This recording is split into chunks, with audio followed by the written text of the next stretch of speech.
we always willing to talk. I want to give a special welcome before we start to our new city manager. This is his first meeting with us, Sean Charpentier. He's been here with us for a week and a day now. It's been quite an intense week, meeting with our representatives in Congress and our state senators about funding and a lot of onboarding and I hear on Saturday you were at least at 3 different community meetings. So welcome and thank you for jumping right in. And if you'd like to say a few words before we start. Yes, thank you very much for the warm welcome, and I'm happy to be here and happy to be in the service of the Pacifica City Council and serving the community. Thank you. Thank you. So we'll backtrack now for our city clerk to do our formal roll call. Councilmember Espinoza. Here. Councilmember Beer. Here. Councilmember Beckmeyer. Present. Vice Mayor Wright. Present. Mayor Bowles. Here. And I'm going to start with a comment that I read at the beginning of every meeting, and which is about the public comment process. So public meetings are a limited public forum, meaning there are rules for commenting at these meetings. Comments on non-agendized items must address matters within the subject matter jurisdiction of the city, and comments on agendized items must relate to that specific item. If comments do not fall into one of these categories, the city will provide you with an initial warning to stay within the subject matter jurisdiction of the city or on topic. If the warning is not followed, the mayor will direct the city clerk to cut off the microphone. And throughout this warning system, I'll be seeking the assistance of our city attorney in identifying comments not related to the agenda item or not within the subject matter jurisdiction of the city. So with that, I'd like to read our land acknowledgement. The City of Pacifica acknowledges that we occupy the unceded ancestral homeland of the Ramaytush Ohlone peoples, who are the original inhabitants of the San Francisco Peninsula. We honor the Ramaytush Ohlone peoples for their enduring commitment to Mother Earth. As the indigenous protectors of this land, and in accordance with their traditions, the Ramaytush Ohlone have never ceded, lost, nor forgotten their responsibilities as the caretakers of this place, as well as for all peoples who reside in their traditional territory. We affirm their sovereign rights as First Peoples and wish to pay our respects to the ancestors, elders, and relatives of the Ramaytush Ohlone peoples. Councilmember Espinoza, could you lead us in the salute to the flag? I pledge allegiance to the flag of the United States of America and to the republic for which stands one nation under God, indivisible, with liberty and justice for all. And, I see her. I want to invite Sean Marshall to the podium from Peninsula Clean Energy. We have a special presentation tonight. Thank you so much. All right, let's see if I can get this going here. Thank you so much, whoever did that. Good evening, Mayor Bowles, members of the council. My name is Sean Marshall. I'm the CEO of Peninsula Clean Energy, and I'm delighted to be here with you tonight to provide both an update on our various activities as we celebrate a decade of service, and also we are here to support an item on your consent agenda related to JPA amendment changing our name. So we'll run through these slides quickly, and then I do have an obligation right after this, so I'd encourage any questions that you might have for me after the presentation. Great. Thank you. Okay, so to level set for folks who aren't familiar with Peninsula Clean Energy, we are a community choice aggregator in the state of California. We serve the county of San Mateo and the city of Los Banos in the Central Valley, and our purpose is to take over responsibility for the contracting and development of clean power resources to put onto the grid on behalf of our residents, our businesses, our local governments. It is a shared service model with Pacific Gas and Electric that maintains responsibility for the delivery of the power some of the programs and customer billing so that at the end of the day, our customers are receiving cleaner energy that is less expensive than PG&E. Next, please. Thank you. Sorry, these build. Okay. Alrighty, so this is just a quick summary of our 10 years in service. Over that time, we have lowered electric generation rates and saved customers over $230 million since 2016. That is a number that we are quite proud of, and we intend to continue leaning into as affordability remains a primary priority. Since our inception in October of 2016, we have always provided cleaner energy and increasing portfolio of renewable energy for all of our customers. We also invest in local infrastructure. So here in Pacifica, we've done a solar project at the Pacific Civic Center and Community Center. That is projected to save the city over $1 million in 20 years. And then we have several EV chargers at a number of your multifamily housing projects. Next slide. For the city of Pacifica, your customers have saved, or your constituents, I should say, have saved $5.7 million. And what this equates to is essentially a week of free electricity per year for each household. We have, in addition to the projects mentioned just previously, we have another $2 million in community reinvestment through bill credits, solar system credits, NEM customers, customer rebates, and zero interest loans. Those are $10,000 loans that any of our customers can access to electrify their home and pay back over 5 years on their PG&E bill. And then we are well on our way to achieving our goal of 100% renewable by 2030. Next slide, please. When we first started in 2016, we really focused on our core mission, which is making the grid greener. So really procuring power that was substantially cleaner than that which was being provided by PG&E. In the ensuing years, our organization has grown and matured so that we are really now partnering with our local governments and with our customers to help make smart choices around clean energy and electrification overall. So it's been a great journey and more to come. Next slide. So what is ahead? The City of Pacifica has just engaged on a $476,000 member agency energy grant. You all have chosen to use that for EV charging at your City Hall, Corporation Yard, and Community Center. So that is underway. There will be a battery backup at the Civic Center and Community Center solar projects. So that really makes it a complete resiliency and clean energy play for you here. We will be rolling out a new residential solar and battery program that will have preferred pricing for our customers. Continued rate savings. We are currently at a 10% discount to PG&E.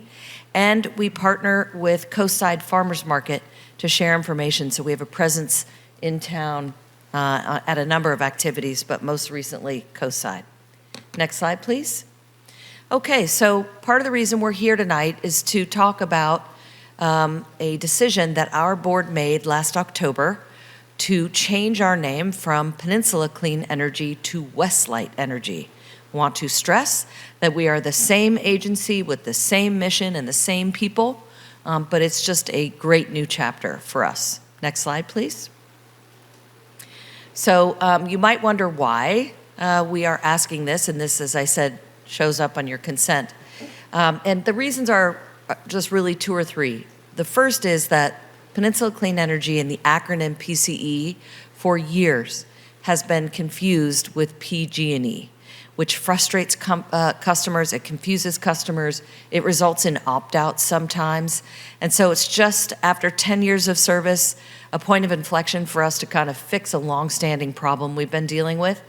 Westlight Energy is also more inclusive of our entire service territory, since we now serve customers in the Central Valley who don't live on the peninsula. And so with that, what we're asking you is to approve the JPA amendment. We're asking that the city help us communicate this change to customers through your website, through newsletters. We'll be in touch with you about that. And then we are scheduled to have a number of really great events to mark our 10-year of service. We have a policy reception on September 30th.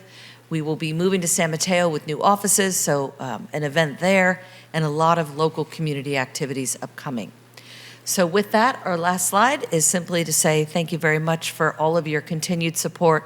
I do want to recognize Mayor Bowles for your great leadership on our board of directors, and now here to answer any questions you might have. Thank you. Thank you so much, Sean, for all that helpful information. I know we have some young people in the audience who care about climate, so it's great for them to hear what you're having to say too. Council, are there any questions or comments? I'm happy to ask a quick question. So what I thought I heard you say, and correct me if I'm wrong, is that you deliver cleaner energy cheaper. Correct. Is that correct? That is correct. So people can sign up with you and do a good thing for the planet and save money. Here's the beautiful part. People don't have to sign up, because part of the way the law is written in our state is that people are enrolled because the city decided 10 years ago to participate. And so customers are automatically enrolled with the option to opt out and stay with PG&E for bundled service if they choose to do that. And then So they don't have to do anything, actually. Wonderful. So I also thought I heard something about some kind of a loan product for electrical upgrades or something Yes. to that effect. How would one go about getting in touch with? So go to our website, which is www.peninsulacleanenergy.com. In July, that'll switch over to www.westlightenergy.org. You can go on and just search for 0% loans, and a one-page application will come up. It is available to all customers. As I noted, it is 0%. It does have to be used for electrification and sustainability purpose in keeping with our mission, and then it is repaid over 5 years on your PG&E bill. And then I thought I heard you say something about special rates for solar panels or something. Yes. Is it the same process for getting a hold of you, or is there Yeah. a phone number to call for those of us That that? program is not yet, that'll be up later this year. It is sort of a reboot, if you will, of a program we had a number of years ago called Power on Peninsula. So what we're doing with it this time is that we've diversified our vendor counterparties, and we are offering a small rebate and then third-party financing at preferred rates for customers who want to do solar and batteries on their households. And so check back on our website, that'll be rolling out, and we'll make sure that Mayor Yeah, Bowles I announces can that as well. communicate that when it comes online. Well, thank you so much for all the great work you're doing in our community. It is my pleasure, thank you. Any other? Just a question. If someone doesn't want to put electrical panels on a solar panel, but they want to use some of the energy efficient equipment, or they want to, so what can they do?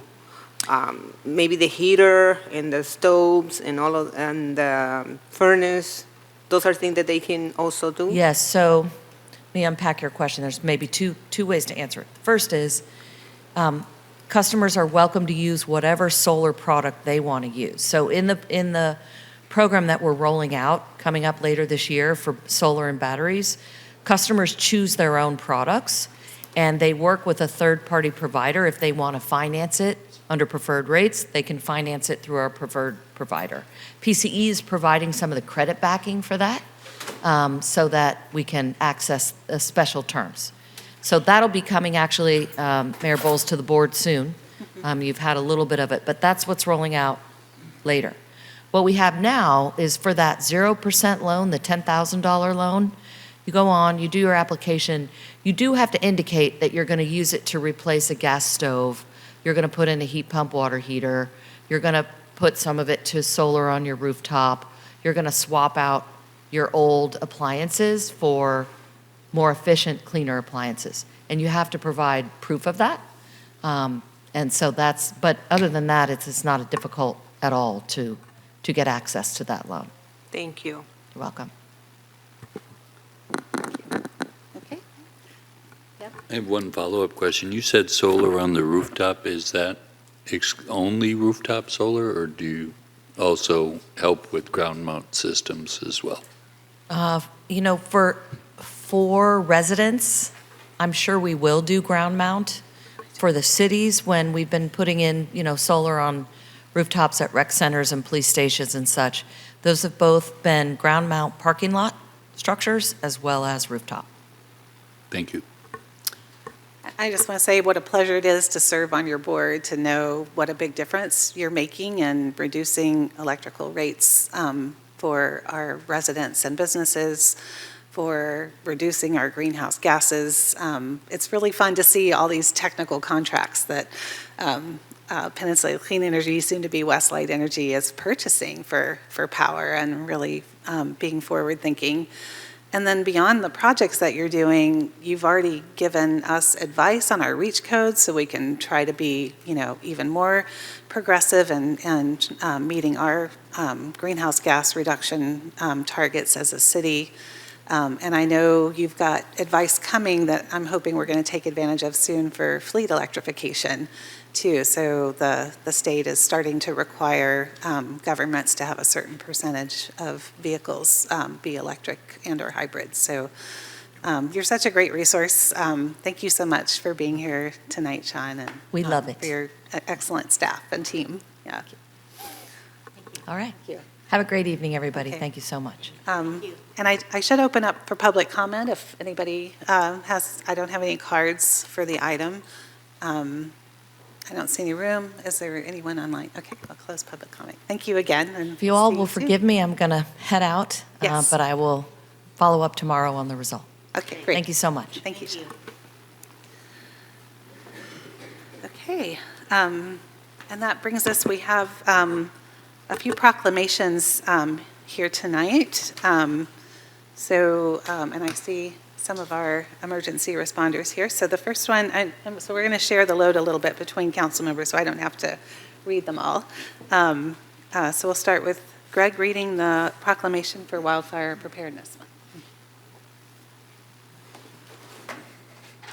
Proclamation of the City of Pacifica in recognition of Wildfire Preparedness Month, May 2026.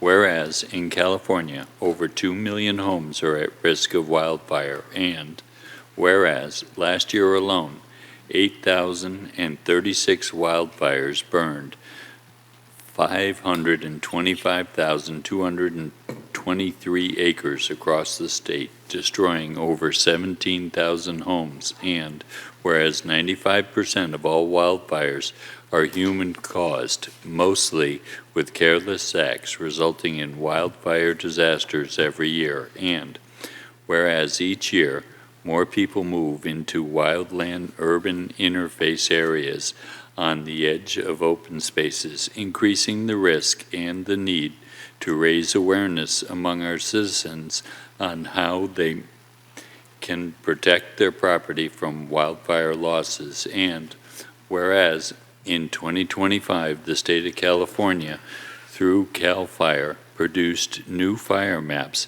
that designated high fire hazard severity zones within local responsibility areas in Pacifica, and in 2026, expedited Zone 0 requirements to create a 5-foot ember-resistant zone around homes in high fire hazard areas, and whereas Genesee's project, formerly known as Zone Haven, has been adopted as a countrywide tool to assist with informed evacuations during wildfire, and we encourage every resident to know your zone before an emergency arises. And whereas the North County Fire Authority encourages fire-safe behavior by all those who live, work, and recreate throughout the city of Pacifica, and whereas each of us can do our part to prepare for wildfire emergencies by taking steps to make effective changes to our homes and landscapes to reduce the risk of wildfire.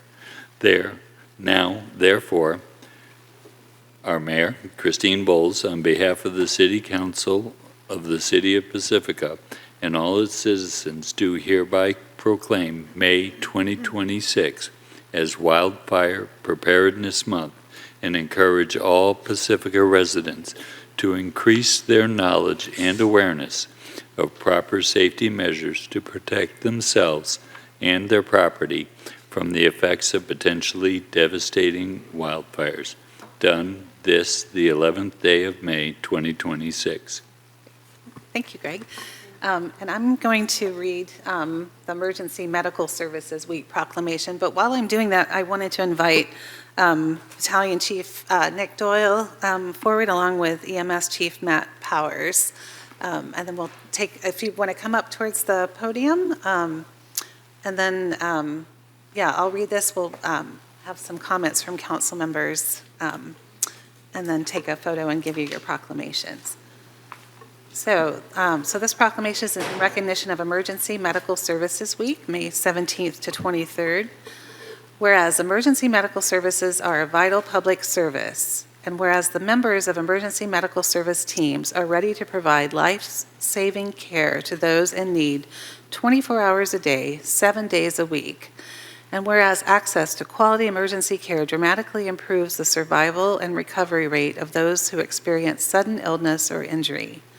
And whereas emergency medical services fill healthcare gaps by providing important out-of-hospital care, including preventative medicine, follow-up care, and access to telemedicine. And whereas the emergency medical services system consists of first responders, emergency medical technicians, paramedics, emergency medical dispatchers, firefighters, police officers, educators, administrators, pre-hospital nurses, emergency physicians, trained members of the public, and other out-of-hospital medical care providers. And whereas the members of emergency medical services teams, whether career or volunteer, engage in thousands of hours of specialized training and continuing education to enhance their life-saving skills. And whereas it is appropriate to recognize the value and the accomplishments of emergency medical service providers by designating the Emergency Medical Services Week. Now therefore I, Christine Bowles, on behalf of the City Council of the City of Pacifica and all its citizens, hereby proclaim the week of May 7th to the 23rd, 2026 as Emergency Medical Services Week. The theme of the 57th anniversary of EMS Week is improving outcomes together. I encourage the community to observe this week with appropriate programs, ceremonies, and activities in honor of the EMS profession and the essential service it provides. Thank you. Thank you. Would you like to go Yes, ahead I'd and like to say add, something? add to Yeah. that. So Mayor, Vice Mayor, council members, thank you. Good evening. My name is Battalion Chief Nick Doyle. I'm here on behalf of EMS Chief Matt Powers, who cannot attend tonight. So on behalf of the members of North County Fire Authority, to say thank you for this EMS Week proclamation and for recognizing the dedication of emergency medical responders throughout our community. EMS Week is an opportunity to acknowledge the paramedics, EMTs, firefighters, dispatchers, nurses, physicians, and support staff who answer the call every hour of every day. Their commitment, compassion, and professionalism make a difference during some of the most difficult moments in people's lives. Emergency medical services is truly a team effort, and we are proud to stand alongside our healthcare partners, neighboring agencies, and community members in providing high-quality care. This recognition honors not only our personnel, but EMS professionals everywhere who continue to serve with skill, courage, and passion. Thank you again for the proclamation and for your continued support for emergency medical services. Thank you. Thank you so much. Council members, would you like to say anything? Okay, that's sweet. I'll start. Thank you for all you do. We hear when you're responding because the sirens, and they're not always sirens, but we often hear the sirens. We see you up and down the highway, in and out of our neighborhoods. And lately, I've been very observant of so many calls for service at our senior living areas. And so in addition to all that was stated in terms of what you provide, you're also making Pacifica safer and healthier for people to age in place. And thank you for that, because as an age-friendly city, working to improve in every way we can around those goals, you're already doing it, and we're very grateful for that. And I personally am very grateful for your services, because I had an incident last year, and they didn't come to me, I went to them, because Station 72 is right around the corner from my house. Well, not right, but pretty close. My husband was taking me to the ER, and I told him, go to the fire station. I don't think I can make it to the ER. So that you were as responsive as you were, right there in the parking lot. And it was quite scary. It all worked out. It was all fine. But the way you handled me freaking out, and I couldn't help my husband who was freaking out. And when the language was used, now he doesn't watch as much ER TV as I do. So when the language was used about, we think we need a bus, he literally was like, a bus? And he told me later, I thought, you know what that means. I know what that means. That means an ambulance, in case you don't know. And it was just a scary moment for us. And you took care of me, and you took care of him, and we are very grateful. Thank you. Thank you all. Of course, glad to hear that you're doing okay, and we have a dedicated professional firefighters here in Pacifica, and we always strive to give the best service to all the citizens. So I'm glad you had a good experience in a moment of terror. I'll use the word. Thank you. Yes. I mean, I don't think we can say thank you enough. I'm sure we've all had some kind of experience where you have helped us and helped our neighbors and helped our neighborhoods and helped our schools and our families. So, there really isn't a whole lot to say except for thank you over and over again. None of us meet you on our best day, but you guys are always there at the ready for us, 24 hours a day, 7 days a week. I can't tell you how much better I sleep at night knowing you guys are there. Thank you, not just for that, but all that you do to make us all safer and better off. Thank you. I had to say something that someone shared with me on Saturday. And he was talking to me that he has some attacks and he didn't know what he was doing. And he found blood during that time that you guys were helping. I was like, who was that blood? And he said it was the paramedic. And I was like, oh my God, didn't they take you to jail? And I feel like you guys do a lot for people because you don't know what you're gonna face when you go for a call. And I really appreciate that. And I was telling him, look, we help you. We're doing the services. So this guy came and helped you, and you're here now. So thank you so much for doing what you're doing.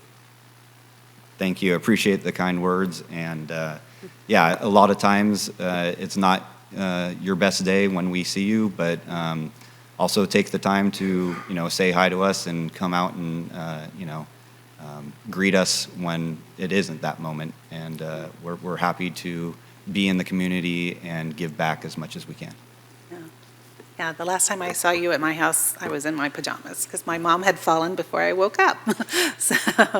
And I appreciate that you weren't just taking care of her, but you were also giving us advice about the kind of care that she needed, right? That she had just moved in with us from rehab, and it really wasn't the right place for her at the time. And I don't want to shortchange all the work that you do for fire prevention and putting out fires in our city, too. The statistics I've heard is that our fog amount at the airport has been reduced by about 30%. And we've just updated our fire maps this year. We know we have some high fire hazard zones, and we just appreciate that you're always ready and that you also provide so much education to the community, about what we can do to make sure, we've cleared space around our homes and done what we can, to prevent the fires from starting and spreading. So it's super important. And as Greg mentioned, there's a great little app called Genesis, GENASYS. Now everyone should get, because in the case of an emergency, some of the roads might be blocked. So this will tell you where to go and more information about how to keep yourself and your family safe. So really encourage you to take advantage of that. So I think we'd like to take a picture with all of you with the two proclamations. And then we'll let you get on to your work and keeping us Okay. all safe. Thank you.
Okay. And then our next proclamation is for National Public Works Week. So I wanted to invite Melissa Tigbout and Dan Patton up to the front. And anyone else in the And anyone audience else in who Public works Works. in Public Works, please come forward, Yeah. because we want to recognize you. Oh, so nice to And see so thank many of you. you here tonight. Yes. Thank you for making it. I'm sure your day started very early. And I've asked Councilmember Beckmeyer to read this proclamation for you all. A proclamation of the City of Pacifica in recognition of National Public Works Week, May 17 to 23, 2026. The theme is Rooted in Service, Powered by Community. Whereas the City of Pacifica employs over 60 public works professionals, including parks, streets, and building maintenance workers, wastewater collection and plant operators, lab technicians, rangers, engineers, managers, and administrative staff. And whereas public works professionals focus on infrastructure, facilities, and services that are of vital importance to sustainable and resilient communities, as well as to public health, quality of life, and well-being of the people of the City of Pacifica. And whereas these infrastructures, facilities, and services could not be furnished without the dedicated efforts of public works professionals at all levels of our government and the private sector, who are responsible for building, improving, maintaining, and protecting other structures and facilities that are essential for our citizens. And whereas it is in the public interest for all residents, businesses, civic leaders, and other staff in the City of Pacifica to gain knowledge and understanding of the importance of public works and public works programs in our community.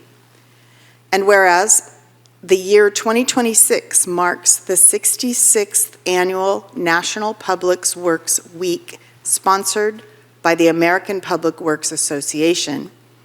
And whereas the City of Pacifica will hold an open house for National Public Works Week on May 20th, 2026, and National Public Works Week will be celebrated from May 17 to 23, 2026 throughout the United States to acknowledge the contributions Public Works has on our community and our everyday lives. Now therefore, our Mayor, Christine Bowles, on behalf of the City Council of the City of Pacifica and all its citizens, does hereby designate the week of May 17 to 23, 2026 as National Public Works Week, and urges all citizens to join with representatives of the American Public Works Association and government agencies in activities, events, and ceremonies designed to pay tribute to our public works professionals, engineers, managers, and employees, and to recognize the substantial contributions you make to protecting our health and safety and advancing the quality of life for all. Done this 11th day of May, 2026. Got it.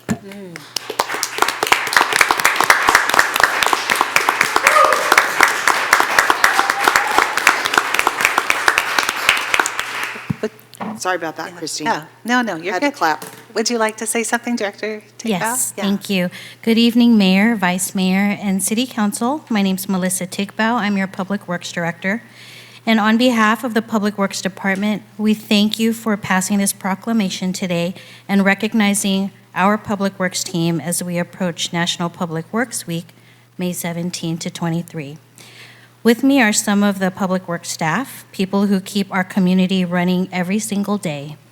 And this past year has been extra special due to several awards received by the state and regional organizations. Lastly, we'd like to invite you and the public to our Public Works Open House on Wednesday, May 20, from 9 a.m. to 11:30 a.m. at our Corporation Yard, 151 Milagro Drive. Thank you. Awesome. Thank you so much. Council members? I mean, where would we be without you? Right?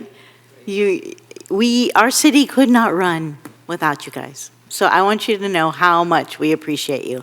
And I don't think we get a chance to tell you that enough. So each and every one of you, I appreciate you. Thank you. You know, it's pretty boring. Every time I flush the toilet, it works, you know. That's because of you guys. You're there for us. You know, when this seawall out here breaches in the middle of the night, it's not us that get the call. It's you guys that get the call, and you're there for us. People don't realize those middle of the night calls. They take for granted a lot of things, and so many of those things are the things that you guys do, and do it with a smile on your face, and the culture that you've created in your department and the way you guys work together is just amazing. And I just want to thank you from the bottom of my heart for doing that for all of us. Well, you already say it all, but thank you for keeping the city running, even though most people don't see what you do every day. But we do appreciate you, so thank you so much. It's my fond hope and my goal to get more of you. I know you work, that we are thin-staffed. We are thin-staffed in all of our departments, but I see it a lot in your department, and what I appreciate is as Greg said, the camaraderie and the willingness to jump in and help, even when it's not necessarily your area.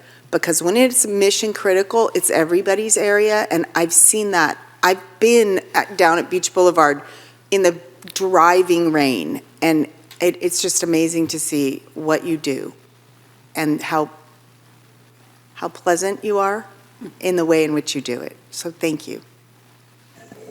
And I just want to say an extra congratulations for the work at our wastewater treatment plant. I know it won awards when it was first built. I mean, for some of the people in the room, you might not know, this is a really special system with an ultraviolet disinfection. It's not very many sewage treatment plants that can release the treated water into a creek, with this amazing habitat and right into the ocean. It's really something very special that that we should be very proud of as a city, and to have won awards again over 20 years later, right, for the continued operation. And I know it's getting older and it needs a lot of maintenance and it needs new solar panels, and we're excited to see some of those projects go together. But yeah, you not only keep us running, but you're also thinking steps ahead to make sure that, we stay running. So we really appreciate you very much for each one of you and all your staff do. And so I know you too have things to do tonight, and you don't all want to stay here. So we'd love to take a photo with you and let you go on your way. We're going to do it later. Oh, we're doing it.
Thank you all for being patient with us. There are always a lot of proclamations in the month of May. We have one more exciting one, last but certainly not least, for Small Business Month. So I wanted to invite Gretchen Heckman up.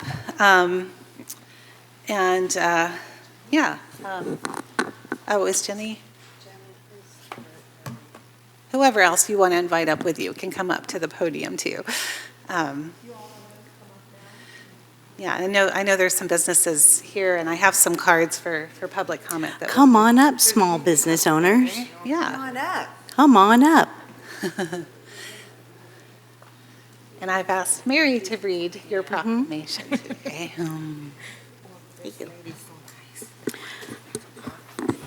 Okay. Proclamation of the City of Pacifica in recognition of Small Business Month, May 2026. Whereas National Small Business Month was created by the Small Business Association, SBA, more than 50 years ago. And whereas Small Business Week 2026 is designated as May 3rd to May 9th. And whereas this country's more than 33 million small businesses make up 99.9% of all U.S. businesses. Whereas U.S. small businesses are responsible for creating more than 1.5 million jobs every year, which accounts for 64% of all new jobs. And whereas when the City of Pacifica was incorporated in 1957, small businesses were the foundation of the local economy. And whereas today the City of Pacifica's nearly 2,000 small businesses play a vital role in the community and local economy. And whereas each small business owner is a brave entrepreneur, taking risks and working long, hard hours with the hopes of success.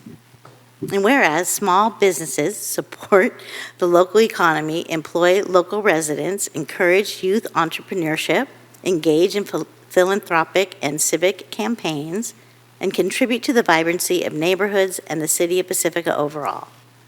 And whereas the residents of Pacifica are asked to support their local businesses and recognize their contributions and the key role they play in keeping our economy strong. Now therefore I, Christine Bowles, on behalf of the City Council of the City of Pacifica and all its citizens, do hereby proclaim May 2026 as Small Business Month and encourage all Pacifica residents to support our local small businesses during the month of May and all year long, of course, on this 11th day of May, 2026. Woo! Yay.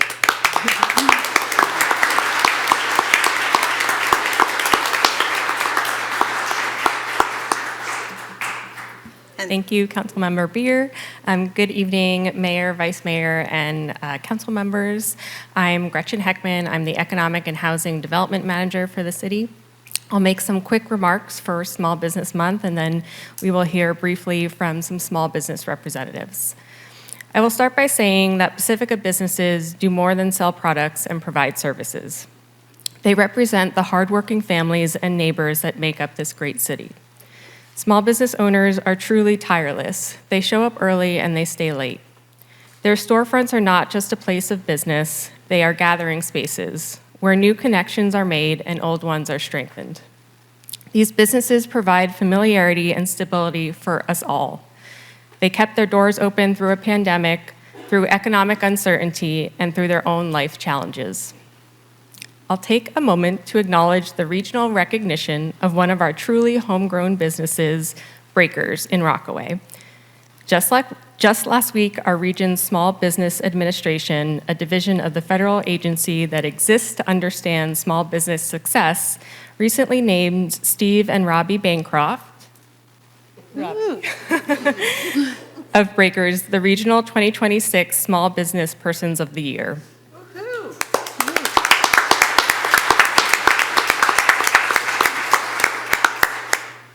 Small businesses like Breakers don't just serve this community, they shape it. They give Pacifica its authenticity, its idealism, its quirkiness, and its penchant for hope. As we all know, these are strengths that no one-size-fits-all ranking can measure. So that concludes my remarks, and I'll pass it on to some small business representatives that will say a few words about their businesses. First, we'll have Beth Lemke, owner of Grape in the Fog in Rockaway, and Tyler Martinez, friend and facilities manager of Pacifica Thai Cuisine in Sharp Park.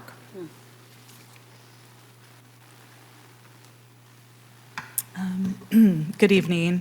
I want to mention first that because of the first proclamation that you had, I wanted to say that I just graduated from the CERT program, and there was another small business there, the folks that own the Chit Chat cafes. And I just want to say that was an amazing program. I'm glad that it's funded and that it keeps going because it's extraordinary. And maybe it should also be promoted to visitor serving businesses too, because that's good. Anyway, so here we go. I always get really nervous and kind of freak out, but hopefully I can do this. You're perfect. So I'm Beth Lemke. I own A Grape in the Fog. We are celebrating 16 years at A Grape in the Fog.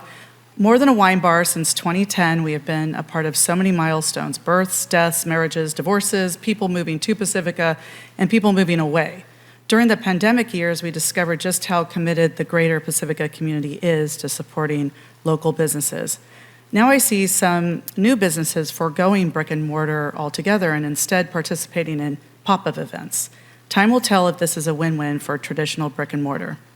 The years since the pandemic have been difficult, to say the least, for the wine bar, and we are not out of the dark.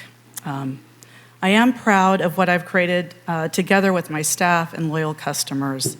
Back when I was opening the bar, I took advantage of all the help I could get, including the City of Pacifica, that was always helpful. I will put an exclamation point after that, as well as the SBDC and the Renaissance Center. After 16 years, you would think that I'm a pro at running my business. The reality is that nothing prepares you for owning a business in a coastal bedroom community.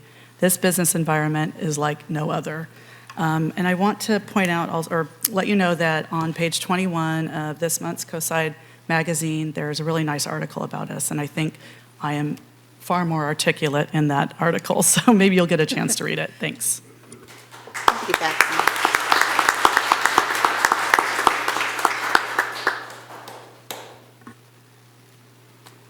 How's it going, everyone? My name Good. Could we ask you to speak in the microphone because it's on the recording as well? This is my first time. No, perfect. You're perfect. Thank you so much for being here. Yeah, so we are with Pacifica Thai Cuisine. This is the star of the show, the owner right here, Joy Lawapapi. And my name is Tyler Martinez. I'm the facility manager. So we're located at 1966 Francisco Boulevard. That's on the corner of Francisco Boulevard and San Jose Avenue. So just want to give you some backstory on us. Pacifica Thai Cuisine has been a staple in our community for over 38 years. Joy and Tom Lavapati founded Pacifica Thai Cuisine in 1989 to follow their dreams of serving fresh and culturally accurate and original food from their homeland to the people of Pacifica and the Bay Area. Our founder, Tom, unfortunately passed away on April 22nd of this year. We're heartbroken, but will continue to carry on his legacy and have plans to keep the restaurant operating long into the future. Yeah, it's really sad he passed.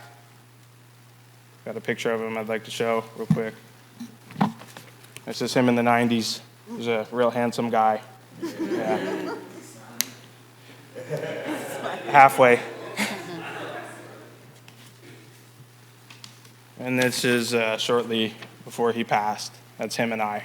We had some laughs that day. It was good. It was fun. Yeah, we miss him dearly.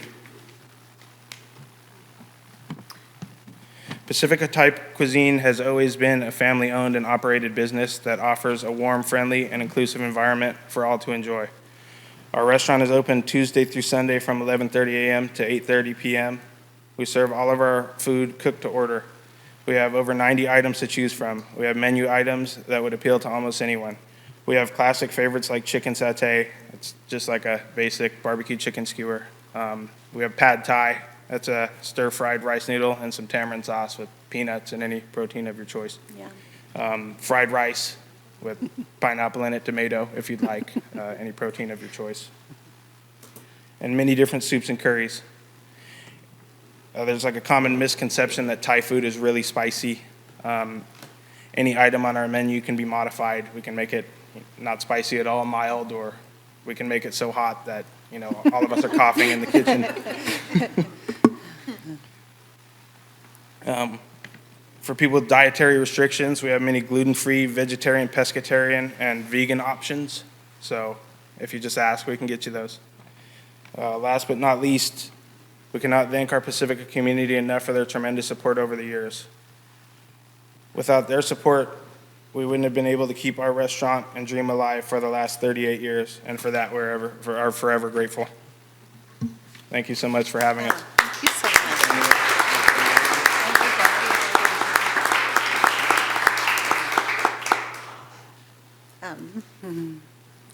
And I know we have Jennifer's going to speak as part of public comment,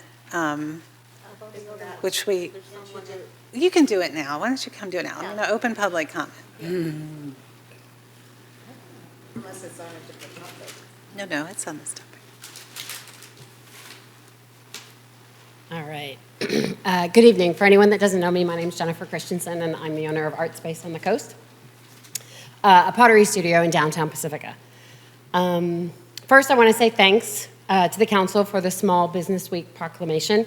It means a lot as a small business owner for us to be recognized this way every year. I'm here tonight because I want to tell you something that's been happening quietly among the merchant community and why I think it matters for Pacifica. In April, Wallet Hub published a ranking that named Pacifica the worst city in the country to start a small business. I won't pretend that stung. But what happened next is really what I want you to hear. Over 30 businesses so far have signed up together for something we're calling Project 1334. Each of us are creating a special item for sale, priced at exactly $13.34, turning the Wallet Hub ranking into a symbol of where we actually are in the community. For my business, we're going to be making these little bracelets. It's like a mini workshop. I believe this project has the potential to help Pacifica earn different national attention, not as the worst place to do business, but as a city where small businesses don't give up, where neighbors rally together, and where the community can write its own story. I'm sharing this tonight because we would love the city's support as this project grows. I think it's important for you as a council to know that your small business community is not just surviving. We are organizing, we're creative, and most of us are proud to be here. Thank you for allowing me to speak tonight. Thank you so much, Jennifer.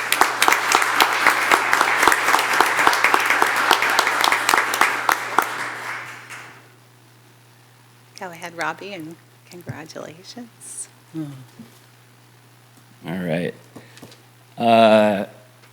It's been a year since I've been on the podium because I accepted the proclamation last year. What did I miss? No, I'm just kidding. I was going to say a lot of stuff about small businesses. I think it's been covered. So I'm going to take this opportunity to also thank everyone and thank the SBA and thank the City of Pacifica and welcome Gretchen. And shout out to my dad and the staff at Breakers and also the Shore Shack. And then I'm going to take the rest of my time to honor May as Mental Health Awareness Month. Because if you don't have your health, mental and physical health, you have no small business. So Mental Health Month, the theme this year is what does a good day look like? So if you're having a bad day, or if you want to celebrate mental health, I want to encourage you to ask yourself, what does a good day look like? A good day for me is today. I woke up early. I woke up. That's the start, so we can start there. I got some work done for the business, and that's not always the case. I got to work out. I had a sandwich. I had discovered a new deli with a friend, and I had 4 hours of therapy. One is a DBT class, so you learn coping skills and your emotions and different ways to operate in this world.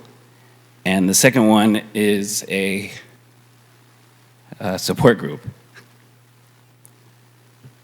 And that's a good day because I'm showing up at the city council meeting. I'm with loved ones and my community. So I think it's important to share what a good day looks like. And if it doesn't look like a good day's happening right now, but this is good. Like, I'm so proud of what we're doing, and I'm so proud of like what I'm saying right now. So this is a good day. So of course, we want to honor Small Business Month. Don't forget about small businesses. Don't forget about your mental health. And on a more positive note, well, this is all positive, but it's also National Burger Month also. So, in order to support small businesses and support my mental health and National Small Business Burger Month, I need you to support Breakers and the Shore Shack. So I wanted to end it on like, a funny note. But yeah, definitely thank you guys so much for the support. That Wallet Hub article kind of stung, but I was on CBS News within 2 weeks of the article, so Pacifica got more publicity. So there's no such thing as bad publicity. My grandpa also always used to say, just make sure you spell our name right. So they got my name with a Y, and they spelled Pacifica correctly too. So definitely thankful for all this stuff that's coming out of it. We're doing Project 1334. That's why I have the lemon hat on. So looking forward to more content and support from that, and then just keep working on yourselves and supporting each other with all the things I discussed. And thank you to CBS for coming out. Thank you to Jennifer, Ed, Jason, my girlfriend Jen. Was it the Manor Pirates also? And my good friend Brooke, and the countless others who are hopping on board to this DIY initiative. And I think something beautiful is going to come out of it. And I hope the Chamber of Commerce turns in their homework by the 20th, so we could all work together with the EDC to promote Pacifica in the century that it is, not the century that it was. Thank you, and I love you all. Appreciate it.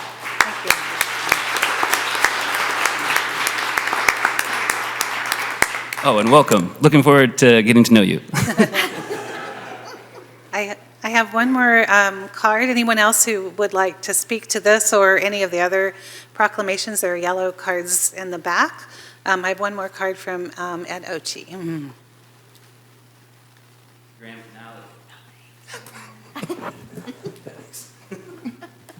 Council members, city staff, and our new city manager, welcome. My name's Ed Ochi, and thank you. My name's Ed Ochi, and I'm speaking for myself, not as a member of any kind of committee or any kind of organization. I'm also speaking not as a small business owner or a business owner of any kind.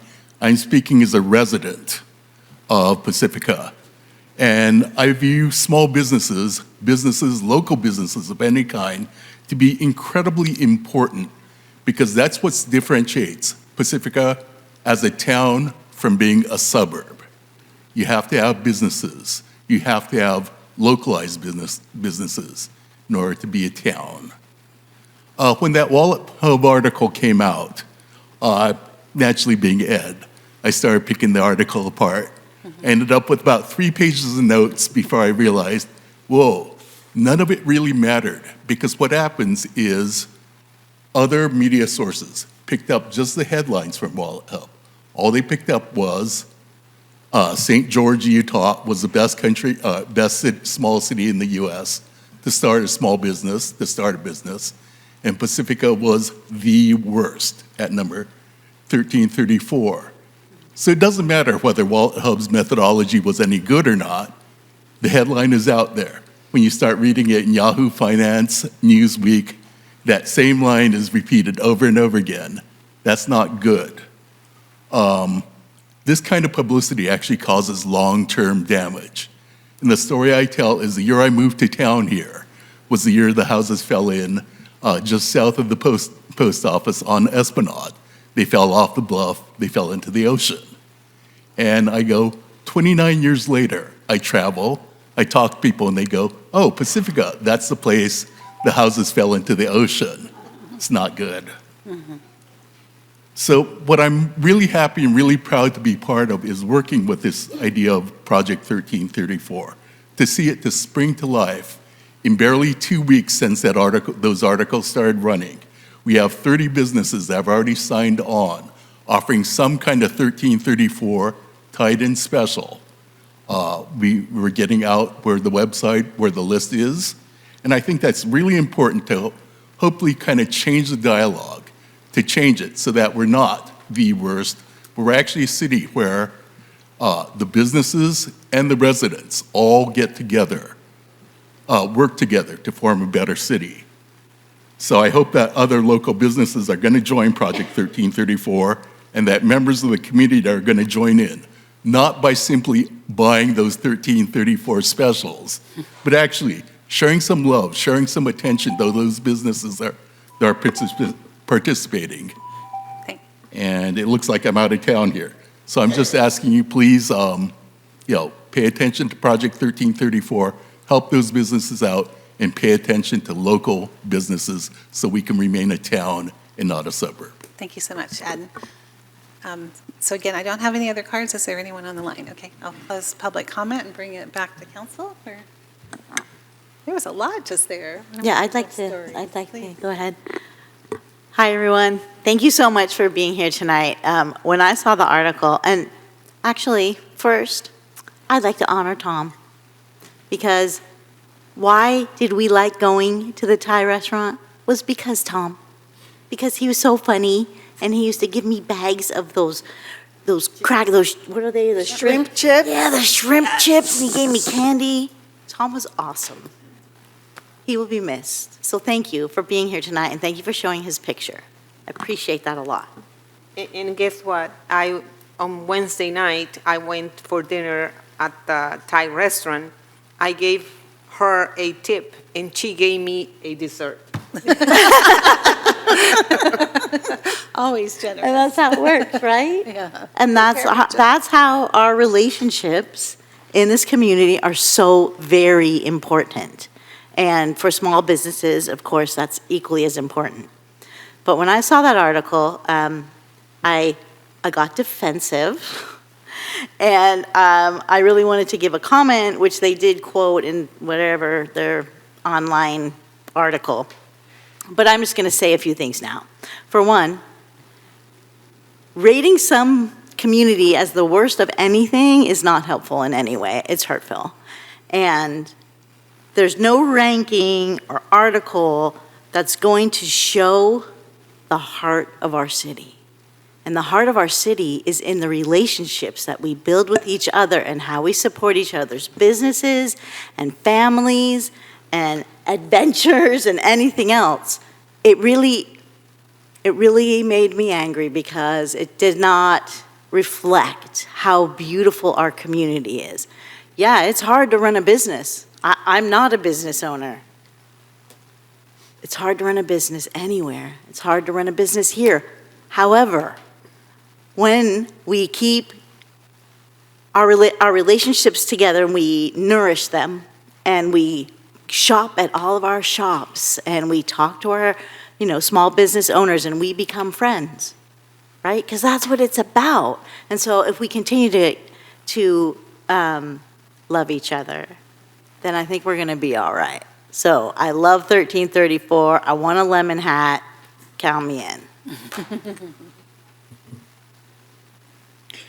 I too was a little defensive when I saw that article, but something warmed my heart when I saw that news article and Robbie on there talking about how he knows everybody that's in the store. I don't understand how you get any work done if you're always talking to all your friends at work, but that's the way it feels. When I go to Breakers and I talk to your dad and I talk to the other 15 people that I know there at the time, that is what makes us Pacificans, not Pacificans. And I'm just appreciative to you all. I'm especially appreciative to Gretchen. She's been a pleasure to work with. And I look forward to us not just moving up the rankings, but continuing to build on the positivity that you all have shown us here tonight. Thank you. I just want to repeat what someone says. Pacifica, the city where small business doesn't give up. And we're here to support you guys. So I encourage everyone to, instead of going to Daly City to have dinner, please have dinner here in Pacifica. Thank you. I don't even know where to start. Greg knows, we were in Sacramento when that article broke, and I was livid. Because what I kept thinking about that they didn't know about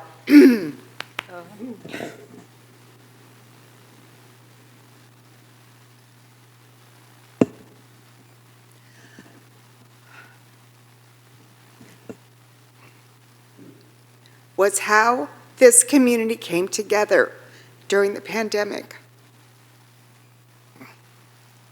and how we produced lists of our businesses, everybody, all the restaurants, how we figured out a way for them to still stay in business, how Green Enchilada stepped forward and worked with the county in providing meals through that program that they funded, and how we survived together. And none of that is a headline. You're right, Ed. None of that, is brought forward. Jen and the Seaside Merchants working together with the American Express program, the first year of your business, pulling that together, you are so inspiring. And I just really thank you for your fortitude and for keeping our city a town and not a suburb. Thank you. Oh, there's so much that's been said that I'm not going to repeat. But I want to give a special shout out to Robbie. Yeah, you were here a year ago. You had no idea what the next year would hold, and it's been brutal, right? Just as you were about to open your shop, and these medical conditions, no one would have expected, no one would have known, and you have been so brave through all of that. You are Mr. Pacifica. Haven't I heard you call that before? And you're not only promoting your business, but you're promoting every other business in town and our city overall. This award that you've received, we should celebrate, right? You and your dad, Steve, the Small Business Persons of the Year.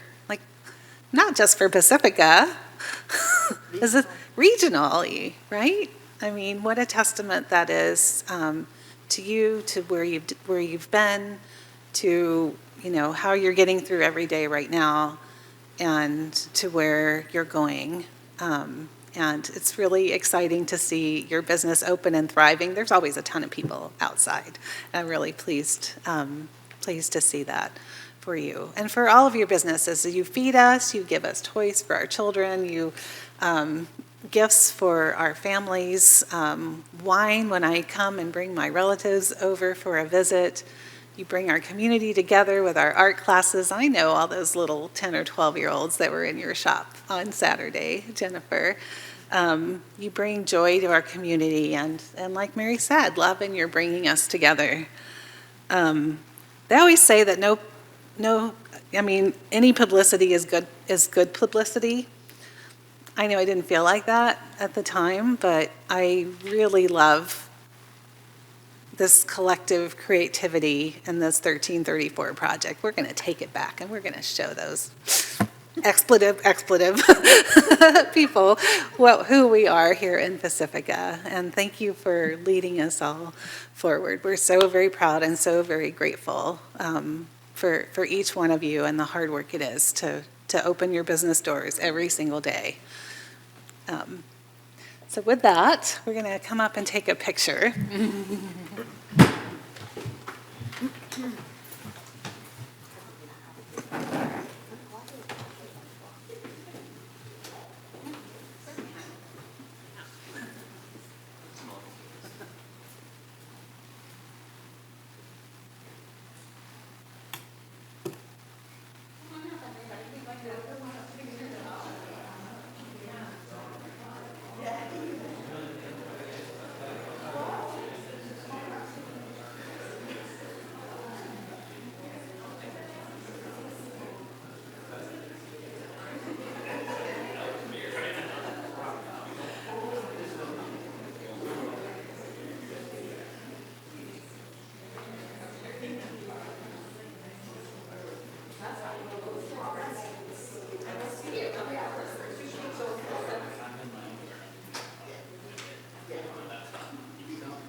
Oh, gosh, no. Are you going to make that motion now? I will veto that. You can start. No veto power for you. Well, look at it this way. We haven't gone to the consent agenda. I'd rather go over because of that so stuff either. than anything else. I am so nervous. It's only 10 minutes behind, if you look at it. Okay. Okay, I'm going to move us quickly to our consent calendar. Do I have any council members who want to pull an item off consent? If I could just please have order in the room, thank you. Public comment? No? Oh, wait. Anybody pulling? I'm not pulling. Okay. I'm pushing. All right, I don't have any cards for public comment on the consent item. If you want to speak, you can come forward. Is there anyone online? Okay, closing public comment. I move approval of the consent calendar. Second. All right, please vote.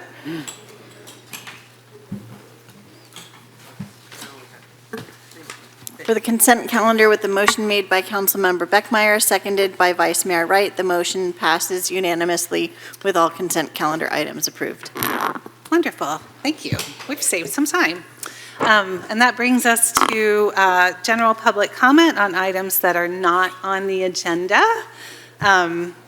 we have some very patient people here in our audience. So I'm going to start by calling Jenna Duca, followed by Jerry Duca.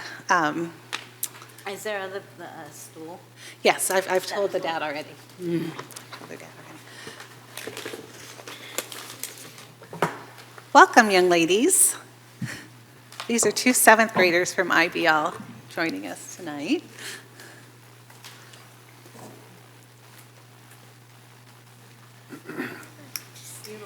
Oh, wow. Do we get to take pictures? Yeah, no, I'm going to take a picture. Yes, you can. You need to pull that. Good afternoon, Pacifica City Council. We are here from a middle school in Pacifica called Ingrid B. Lacey. We have come to talk about the seriousness of climate change. If we don't take action to slow climate change, nearly 40% of the world's population is projected to face water shortages. To us, the climate is serious and there is no time to waste because we are near the shore. We don't know when the sea levels will rise again, and we can't just wait for the next storm. Climate change is quickly worsening, causing multiple things to happen. 4 of those things are rising water and decreasing water, more frequent wildfires, bad air quality, and a decrease in agriculture. Firstly, we'll be talking about the most important bad thing, which is sea levels. Rising sea levels are bad because they can cause permanent damage to land and increase the chances of storm. Climate change causes the sea level to rise due to global warming. Moreover, this causes thermal expansion and melting of land ice. When the greenhouse gas emissions trap heat, the ocean temperature is rising, causing the water to expand, also known as thermal expansion. Furthermore, when the sea temperature rises, it also causes ice to melt, raising the sea level. But rising sea level isn't just the only problem. Decreasing sea level is too. Decreasing sea level is bad because it can disrupt coastal ecosystems and they can isolate marine species. Climate change can cause the sea level to decrease due to the gravitational change from melting ice.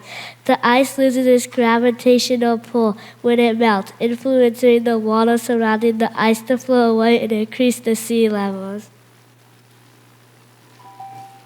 Secondly, we'll be talking about how climate change is causing more frequent wildfires. Wildfires are bad because they can cause harm to human shelter and ecosystem. Climate change causes an increase in wildfires due to a drier climate. Drier climate turns forests into a huge match, causing forests to be more flammable. Furthermore, lengthening fire seasons and increases the chance of lightning storms. Thirdly, we'll be talking about how climate change causes bad air quality. Bad air quality is bad because it introduces toxins to the human body, such as ozone and sulfur dioxide. Furthermore, ozone is a colorless, unstable gas that is highly reactive, but is harmful near the ground because it turns into a harmful air pollutant. Sulfur dioxide is similar to ozone, except sulfur has a pungent smell.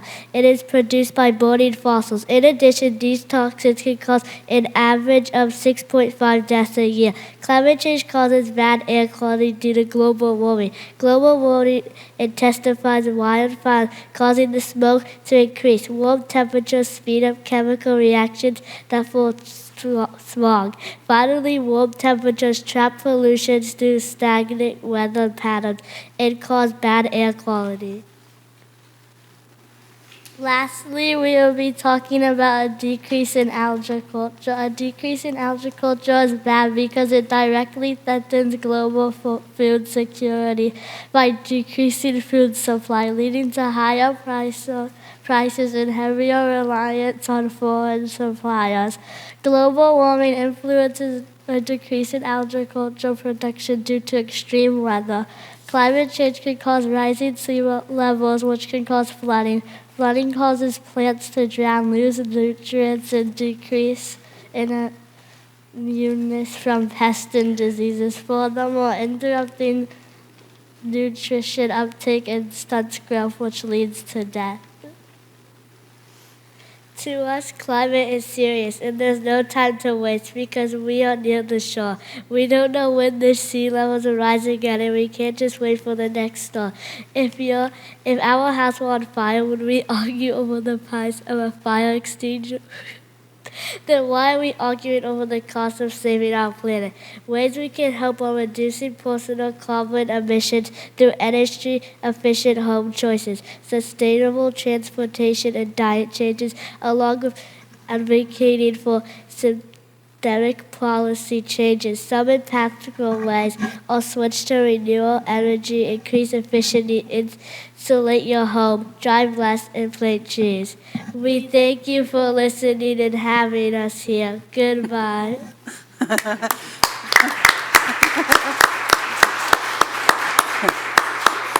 Thank you so much, Jenna and Jerry, for being with us tonight, for all those words. We're not usually supposed to respond, but I just want to tell you that we do, all of us up here really know that climate change is really a big problem. We're trying to do as much as we can, but we want to keep learning from you. Would you do us a favor and send us an email with your speech so we can really read it and study it? Because there were some facts that I didn't know about in there that I'm learning new things. And maybe a picture of your poster too. We really, really appreciate you being here tonight and being brave and speaking and patient for all the other things that came before.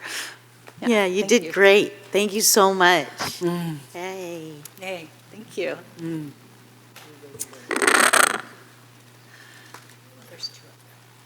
Okay, I have two more cards for public comment. If anybody else would like to speak, please fill out a card in the back. Joaquin Jimenez, followed by Anita Reese.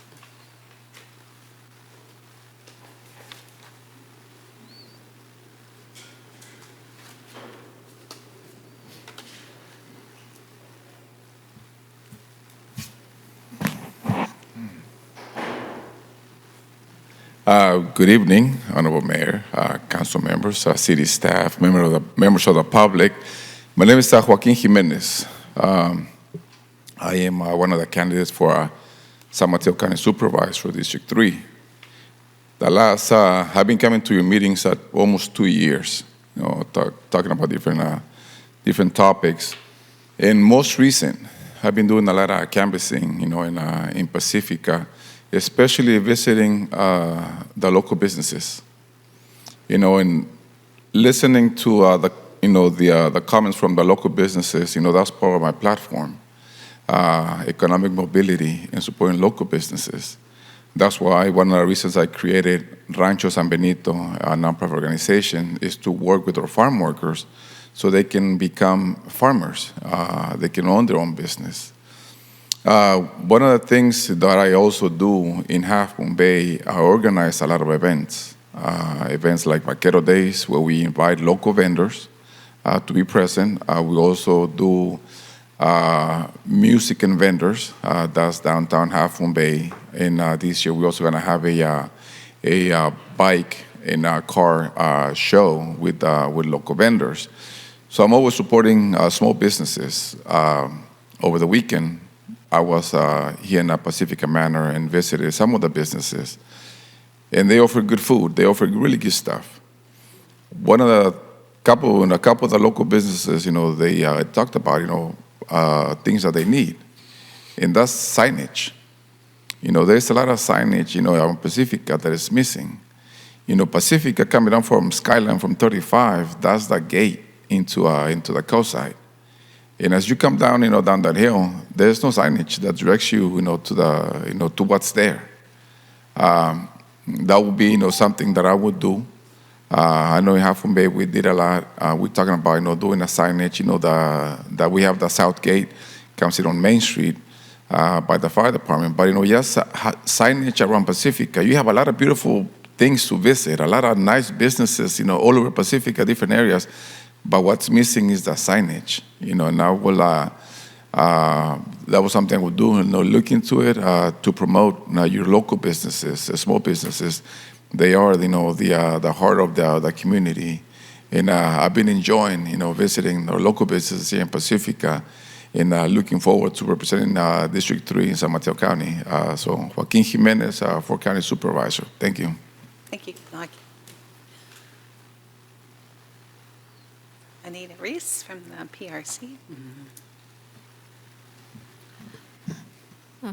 Hi, Anita Reese from the Pacifica Resource Center, and I just want to share a couple of updates. We continue to be open Monday, Tuesday, Thursdays 9 to 5, Wednesdays 9 to 7, and Fridays 9 to 1, and one Saturday a month from 9 to 1. We are closed for lunch Monday through Thursday, 12:30 to 1:30, and our next Saturday office hours are this Saturday, May 16th.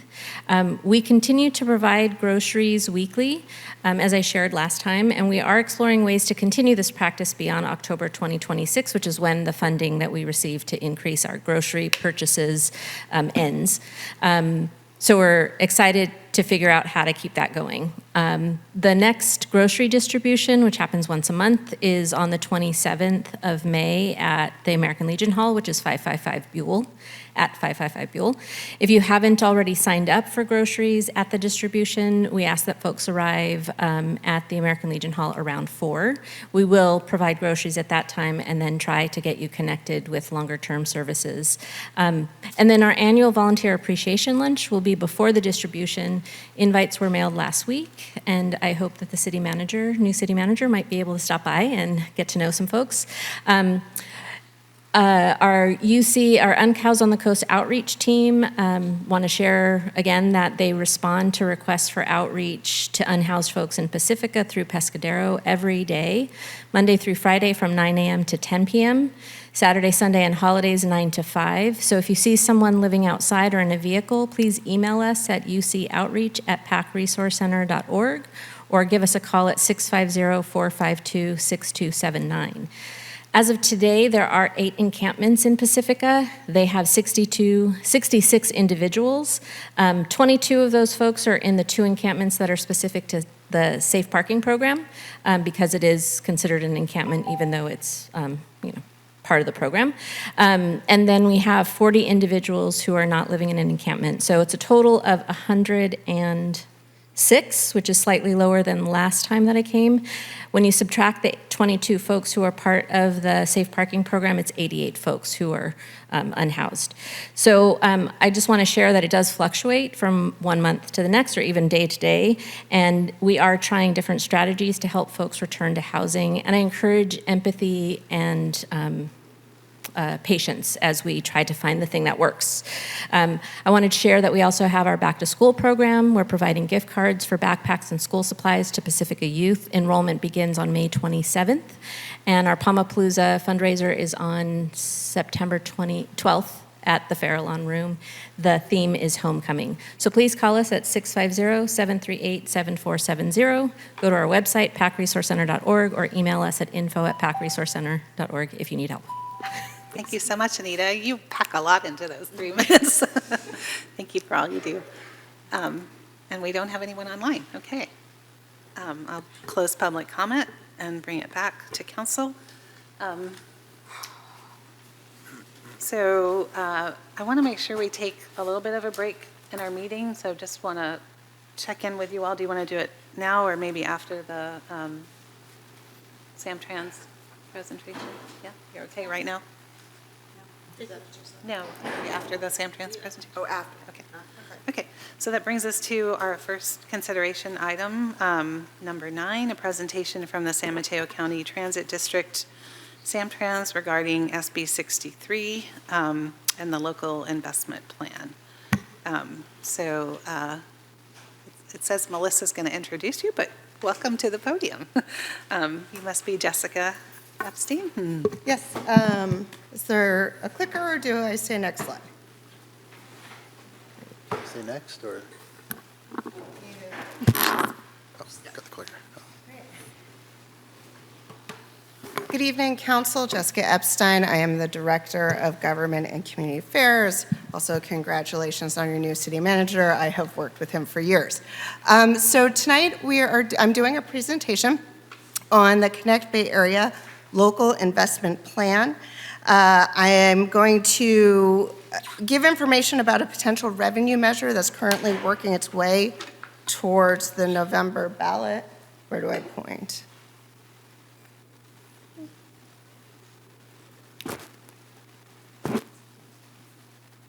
Do I point in a specific? There. Okay, great, got it. Working its way towards the November ballot as a citizens initiative. And if it makes it there, we're sharing information on what it could mean for the county for local funds that will come back to be spent locally. So here's the agenda. Really, the focus of today is on the San Mateo County local component.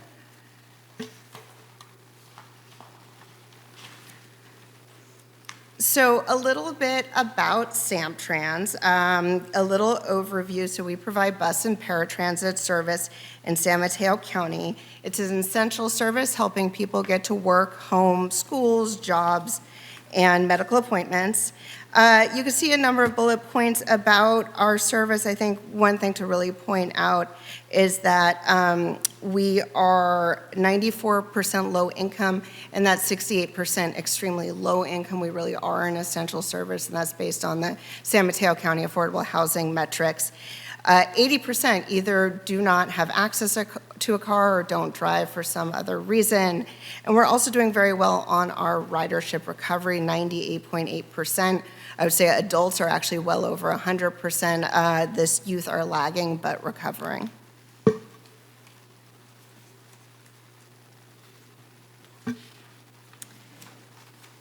So transit agencies that carry millions of people throughout the Bay Area are facing major operational deficits. And I encourage you to go to their websites. The agencies have been sharing a lot of information on this reality, what they are doing as part of their recovery, but also what it would mean to them if their deficit funds aren't met in the coming years in terms of service reduction and other costs or other cuts.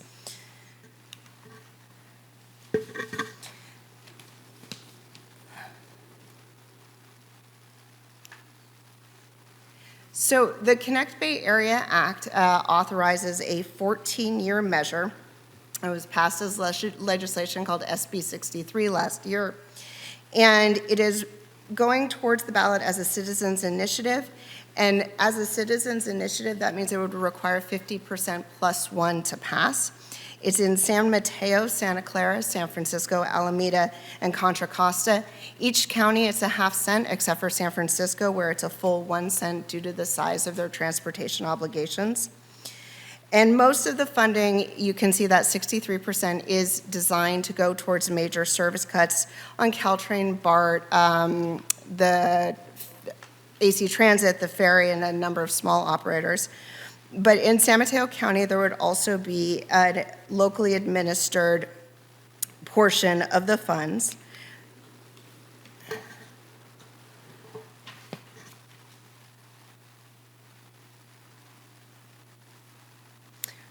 And you can see that it's approximately $50 million a year, lower at the front end, larger in the back end. And these are funds that have to be used for public transit in one way, shape, or form, but the decision-making is held within San Mateo County on what that means. So when I say it has to be public transit, what I mean by that is you have your traditional public transit, but you also have, let's say, a multimodal project where it has both a bicycle path and a bus stop upgrade. These funds could go to the bus stop upgrade, but they could not go to the bicycle path component. So there may be projects that you're interested in funding that don't actually fit into SB 63, the Connect Bay Area Act. But we have two other funding mechanisms in San Mateo for transit and transportation. And Measure A, it is the one where we see the vast majority of funding for these local transportation, infrastructure, and non-transit projects. And that's actually expiring in 2033. So we're looking at kicking off relatively soon the renewal process and considering a renewal in 2028. It is 30 years old now, 2030, actually I'm not sure if 20 or 30, but it's outdated. And we are very excited for the opportunity to go back out in the community and to redevelop Measure A's renewal to make sure we're meeting the modern needs of local communities and transportation. So as you think about projects, there may be ones that are more suited for Measure A than for SB 63, but that is coming.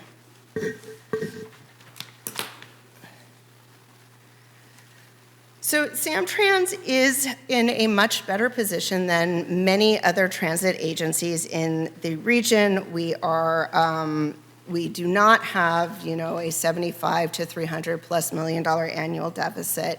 But around 2028, we do hit an inflection point, and that's where we see our costs outpacing our revenue. Just like cities are, individuals, the scenarios have changed, costs are way up.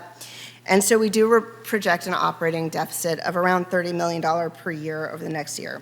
So given the nature of our essential service, we do anticipate some of the funds coming in to be dedicated by the Samtrans Board to helping us with that operational deficit, but of course with an understanding that in 14 years, this measure would only go for 14 years. It is not a long-term funding plan for any agency.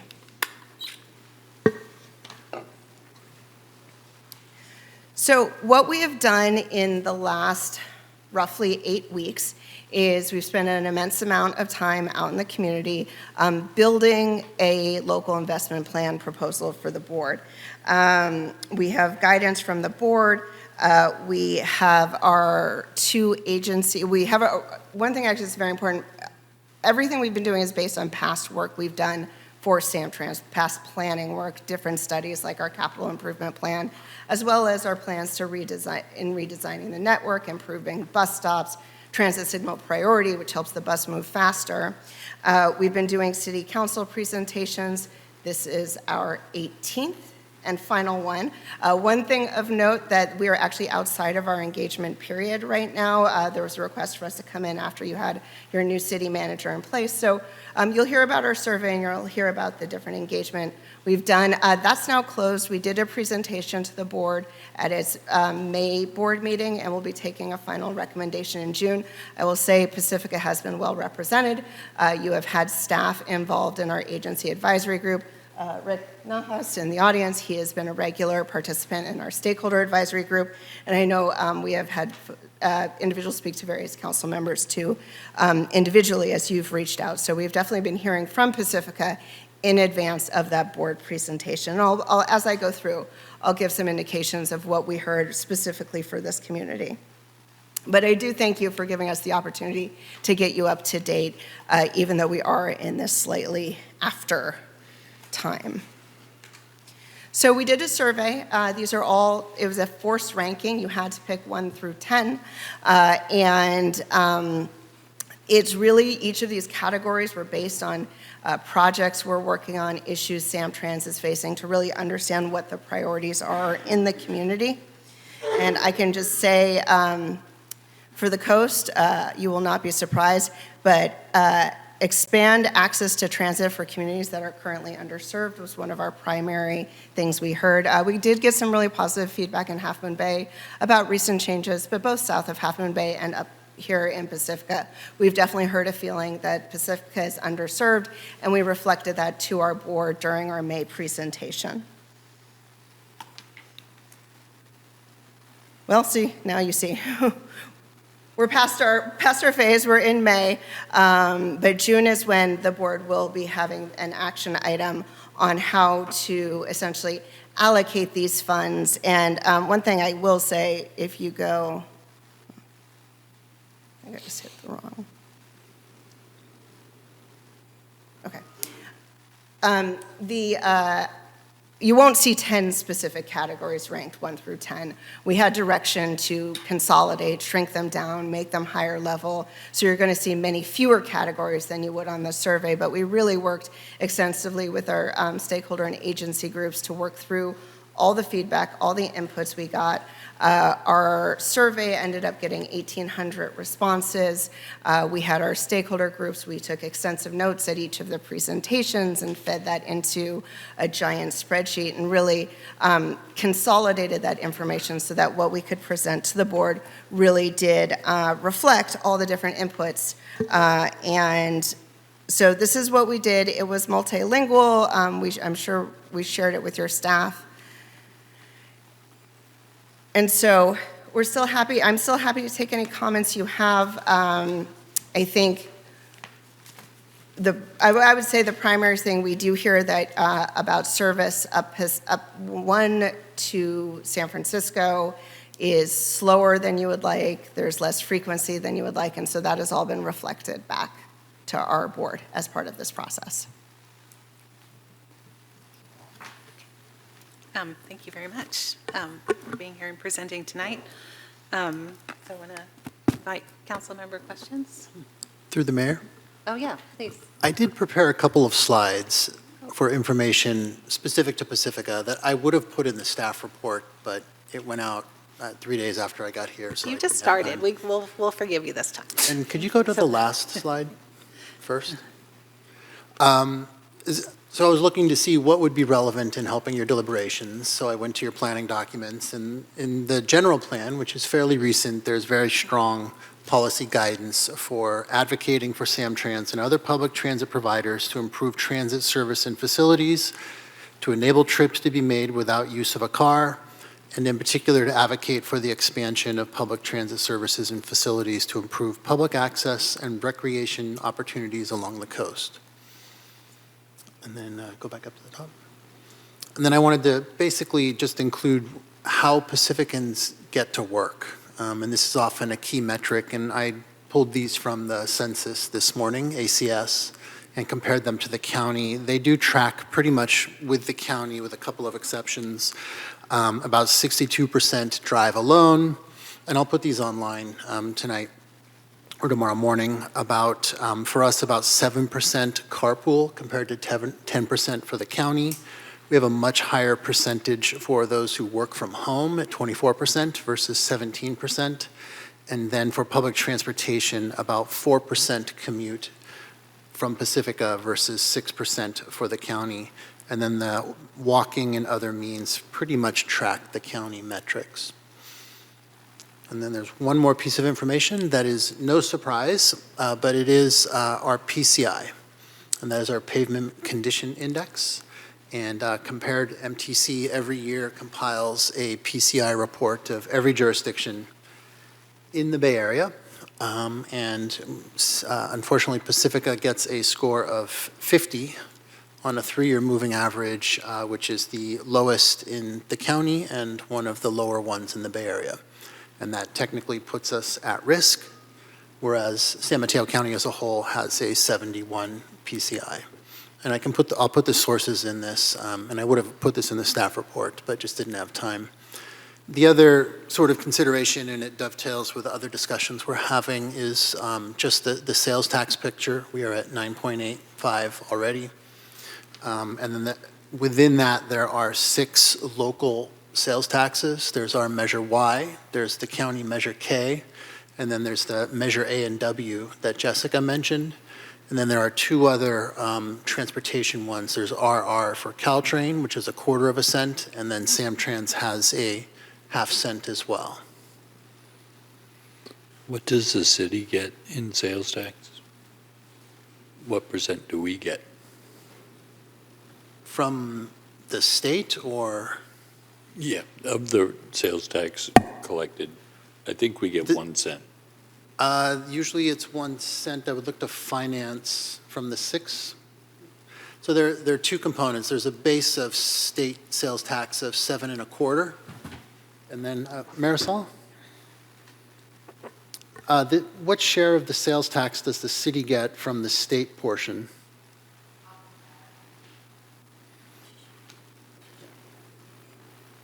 I believe it is the 1%, but then there's also the 1/2 cent Measure Y. Thank you so much. That's it. Thank you. Thank you. Thank you. Manager. Thank you.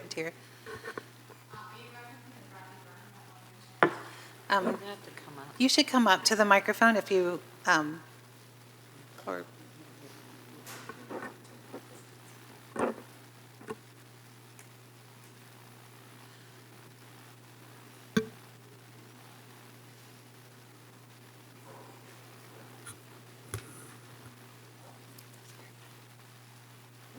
Sorry, are you referencing the Bradley Burns at 1% or?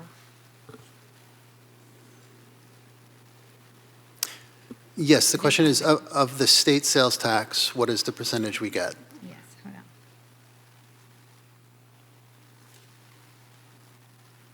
on. Sorry, I didn't have the percentages up. Do you want to keep going while I'm looking for it? Sure. yeah.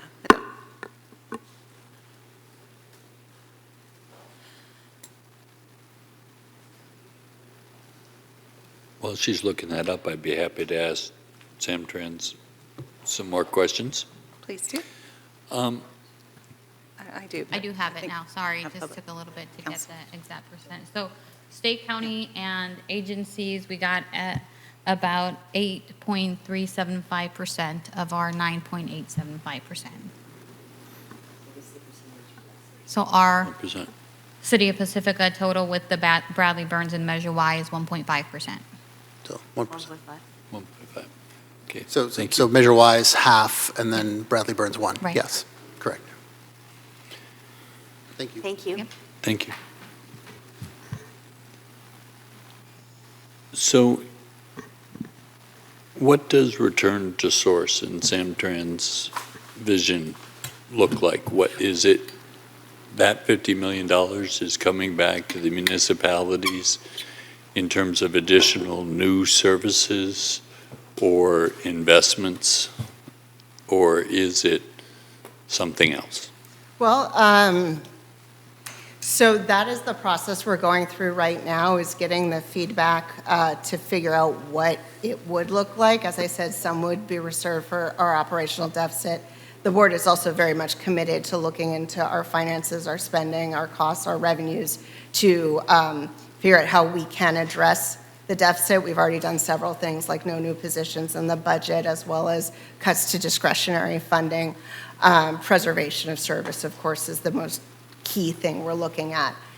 There are some But that's outside of the return to source funds, That right? would You have be- additional funding, not just the return to source funds. That Is would be correct? within the return to source funds. So there's specific categories within SB 63 that fund Caltrain, BART, AC Transit, other agencies. Samtrans does not have one of those categories. We are the administrator of the funding that would come back to the county. This measure really is about preservation of service, and we wouldn't expand in a way that meant we had to cut core service. But it is likely to be a balance between different types of projects. Like, for instance, Sean mentioned the PCI. There is money for pavement in this, but it is very constrained, that it can only go to streets that have fixed route bus service. So we can't just formula fund out the pavement funding like we do in Measure A under the TA, but it would have to be more project-based, because it really has to be limited to funds for streets with fixed route. I do encourage you to look at the May board meeting. That is where we did a first round of this is how it could look. And it was different, I would say, high-level buckets. We aren't picking out specific projects today to fund. That will function in the way that the Samtrans board normally does, where projects come before it and it allocates budget towards it, but with these funds guided by essentially these a funding framework for the SB 63 specific return to source funds. Okay, and what percentage, in terms of your public outreach, you said you had 1,800 responses? Yes. What kind of a percentage is that of San Mateo County? Oh, this is not a professional poll. This is not statistically significant. This is an opt-in survey, so that is a small fraction of San Mateo residents. But what I can say is, as we looked at it roll in from 300 responses to 1,800 responses, the data stayed the same. What was a priority? Efficiency, reliability, bus stop improvements. Those stayed a priority no matter how many results we got.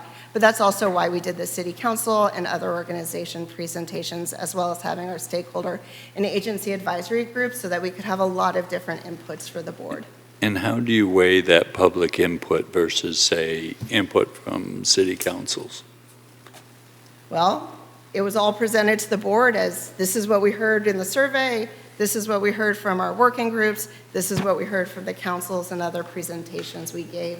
What I'll say is there was a lot of consistency within the councils and the other groups like the Citizens Advisory Committee and Paratransit Coordinating Council. We definitely heard more about fiscal responsibility and the budget. We heard more about east-west connections and neighborhood coverage. And of course, we heard the specific coastal issues. This is all presented to the board and trying to balance all the different needs. And it is also one of those things that, you know, an individual project may fit into different categories. It's trying to be responsive. And again, we saw very much consistency across all the different inputs. Yeah. And just from a very selfish standpoint, what is it that Pacifica, or when is it that Pacifica can find out what is in it for Pacifica if we were to support this measure? What's in it for the coast? Do you have an answer for that today as you stand here, or is that future and forthcoming after the meeting on the 3rd? Well, so as I said, we're not doing specific projects right now. You can't do that thoughtfully in 8 weeks. We are planning, it is forthcoming, takes time. We're going to do a comprehensive operational analysis. That's like our reimagined Samtrans that we did to redesign the bus network. We have another one of those planned for a couple years from now. I think that there's been a lot of talk about the need for more, a real deep dive on the coast and what is needed out here. The reality is also, if this doesn't pass, we're going to have to reassess our entire network in reaction to that, because if service is cut from various rail stations, that may mean we have to, well, if no one's going... We don't have any rail stations. Right, well, what I was saying, if the Colma BART station is closed, we're going to stop sending buses there. But what does that mean for the overall network? We just don't know today. But no city is going to, we're not today going to say you get this and you get that. It's a holistic network for us, but we are very aware that in past work we've done, the coastal communities, particularly in Pacifica and south of Half Moon Bay, do not feel that we've done enough, and that has been made clear to our board. In terms of when we built the rail systems, was it not equally measured Pacifica tax dollars that helped fund those things? I'm sorry, can you repeat the question? I didn't follow that. When we built BART, when we built Caltrain, was that not Pacificans' tax dollars that helped build that? And what I'm trying to say is we didn't get much benefit from that. And I guess what we're looking here is you're reaching back, asking us for more, is that you consider the fact that we have less service than many other communities that have the economic benefit and the transportation infrastructure that makes it much easier for people to commute to the city to get to work. It doesn't take 2 hours to get there. So first and foremost, we're a public transit agency. I'm not asking on behalf of Samtrans for you to do anything, vote for anything, or support anything. But if it were to pass, that's what this process is. Right. How do we do that? So within that realm that Samtrans has control over, I can just repeat that we've made it clear to the board that the coast feels underserved. So if you were me and you're sitting here and you're a council person and one of your constituents comes to you, being me, and says, what's in it for us, why should we vote for us? What's your answer? I mean, I can look to the polling data that found very broad support for public transit in general. Our service does connect to BART. BART serves more people in San Mateo County than Caltrain by a wide margin. The Daly City BART hub is a major transit hub, and you do have people who take those routes up to Daly City, up to Colma, and connect into the rest of the network. And then there are funds that would come back into the county, and Samtrans is looking at how to best distribute those funds, potentially with pilots and other ways for new service, while also maintaining the integrity of our core network. Okay, so I heard a bunch of potential. I didn't really hear any concrete. Well, as I said, we're not picking specific projects at this time. However, I would say it is our board of directors who is the one in the end of the day that will direct funds to specific projects. So this is a long-term conversation, not an immediate conversation, or not a near-term, yes, there will be this out there tomorrow, but that's what I can say is that we're very aware of the concerns. They have been raised and reflected back to the board. Okay, and aren't there 4 existing sales tax measures that help fund transit? There's 4 that fund transportation with a heavy emphasis on transit. Is that not true? All right, so RR is pure transit. That's the 8th cent to Caltrain. There is Measure Prop A, which is a half cent to Samtrans. Measure W is half to Samtrans, so that's a quarter cent, but the rest is transportation, so that funds your bike paths, your highway interchanges, your shuttle programs, things like that. Measure A is a mix. There is funding for Caltrain there, shuttles, and paratransit, but for instance, Samtrans doesn't get core operational funding from Measure A. That's also bike paths, highways, grade separations, safety improvements, all those different kinds of things. And then in terms of the funding distribution on this measure, most of it's going to BART. Is that true?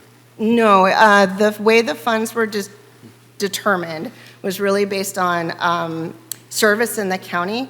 So BART has a slightly higher percentage than Caltrain. Caltrain's is really based on San Mateo being one of 3 partner counties with Santa Clara and San Francisco. BART, of the 3 transit agencies specifically funded, BART has more, I think it's like 27%, and then Caltrain has like 24%. And then there's about 7 to Muni. Muni actually has 11 different routes that come into San Mateo County. So for instance, the people who take the Samtrans to the Daly City Transit Center, they may actually be transferring to Muni to get to jobs or medical care around San Francisco. They may not be transferring to BART. But the majority, 37%, is this return to source funds that comes directly back for local administration. Is that to fund already existing projects, or is that? That's exactly this conversation we're having right now that the Samtrans board has to determine. It will be at the June board meeting as an action So it item. could be for existing already budgeted projects. Well, so it will definitely, there will be funds for our operational deficit, and then it will be funds for, we have our near-term budget, which is actually budgeted, and then we have our long-term budget. So a good example is the bus stop improvement plan. I think we've actively budgeted maybe $20 million out of a $100 million plan. So frankly, by the time any funds come in, whatever our current budget cycle is will be over. So I'm not sure, I'm not a finance person, but just in terms of how this cycle, the length of time it would take for these funds to come in versus what is actively budgeted right now are not lined up. Yeah, I'm just looking for a reason to be able to say, yeah, Pacificans should vote for this, we should support public transit, and be able to tell them, what are we getting here in Pacifica? I can say preservation of Samtrans operating service, so existing service, high potential for new bus stops. In Pacifica, we have a bus stop improvement plan. It includes bus stops around the county, and there are potentials for pilots like Ride Plus, but I cannot guarantee any specific projects or programs because I don't have direction to do that. Okay. Can we take public comment pretty soon and Sure. we can keep asking questions? Yeah. I have a couple of questions I can do on the other side of public comment. Okay. We'll just, I have 2 cards, Rick Nahas and then Jessica Shepard. So, yeah, if you don't mind just stepping aside for a second, we'll take the comments from our public.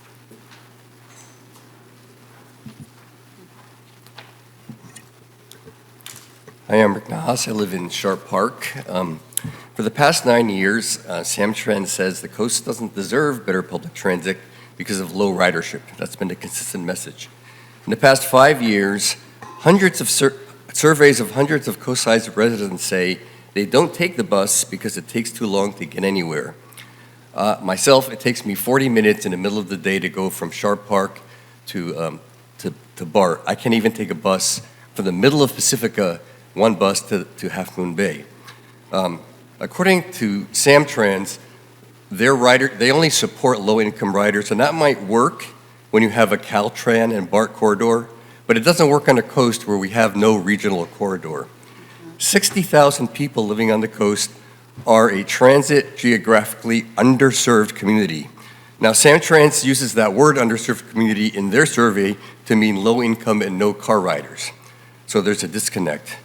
The coast population represents 0.8% of the Bay Area transit communities.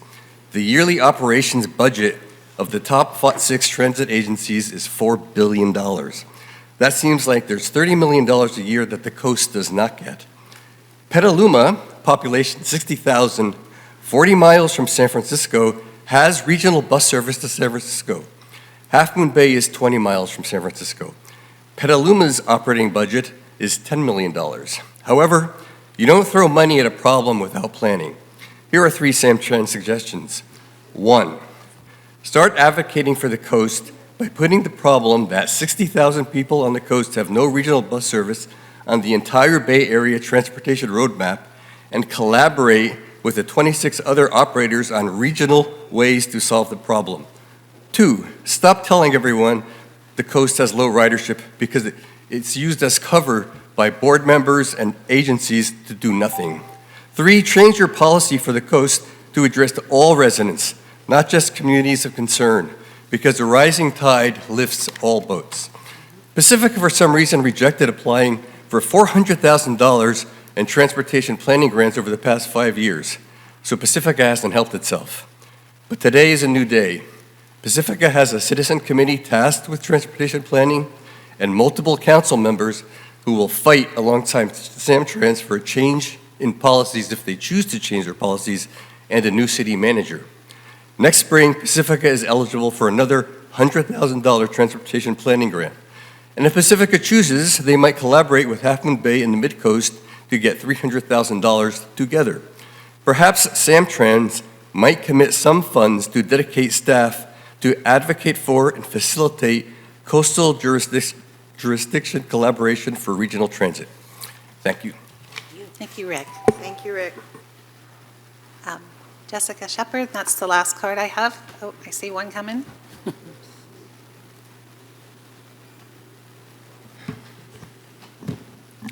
Good evening, Council, and good evening, community.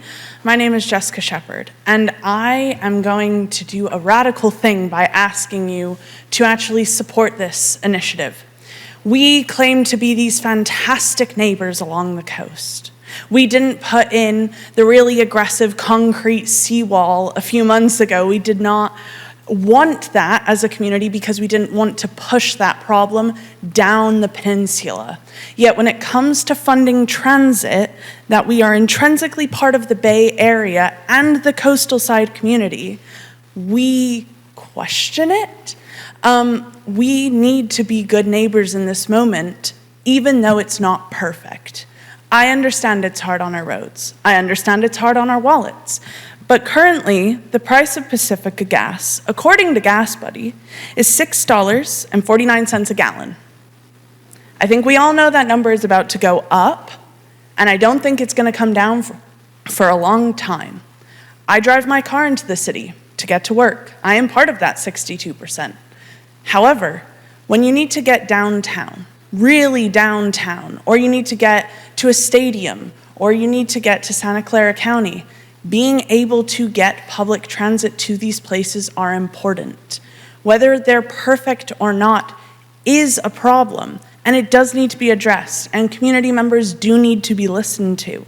However, that doesn't mean that we abandon our neighbors and we abandon that potential just simply because it is not perfect.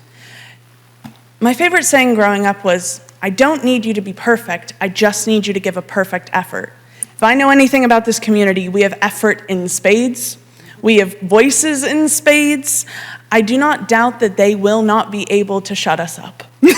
However, to completely abandon the idea of having transit even though it's imperfect and it is hard on our roads and potentially hard on our wallets, that doesn't mean that it's not worth the investment, especially because often Pacifica is a place where people can sometimes feel trapped if they don't have a car.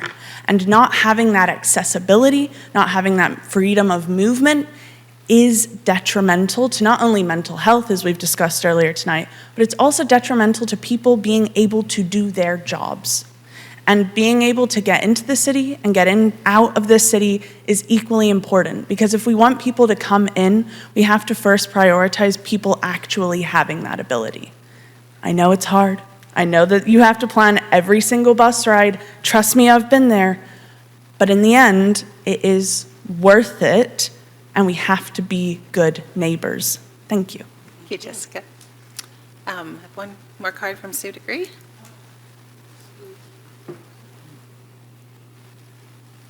Good evening, thank you. I totally agree with the last two speakers, for sure. And I know you've heard me before, so I have been on council and I have dealt with this public transit thing. And twice now we did get a shuttle to help us out, and it was ridership. You know, and I know that ridership thing is a hurdle. But looking back and trying to analyze everything, why did we get wonderful shuttles? Why did we have great cooperation from the county to have it, poof, go away? It comes on us, if we really want this, we have to shepherd it. I don't know what better word to use than shepherd it. We have to hold the whole thing by its hand with the county to make sure that when we say we're marketing, we really market it. Yes, we marketed it, but believe me, tell you, one time I had to ask where the sign was. And it was right in front of me, but it was so small. And so verbal, digital, flyers, you people speaking about it, staff working on it, that piece of getting a shuttle, I think the county would be fine. We really need, not shuttles, sorry, transportation, public transportation, we need it, no doubt about it. The last two speakers spelled it out. The hurdle is going to be, once we get it, getting it is one thing, once we get it, making sure it actually works. And what are we getting? What we get needs to be absolutely convenient, and timely, and not make people late for things. So I think transportation people know those parts. I'm a teacher, I repeat ad nauseum. Make it work. Make sure that the ridership is there, because the ridership is there, but being able to get the ridership on the vehicle is another thing. Thank you. Thank you, Sue.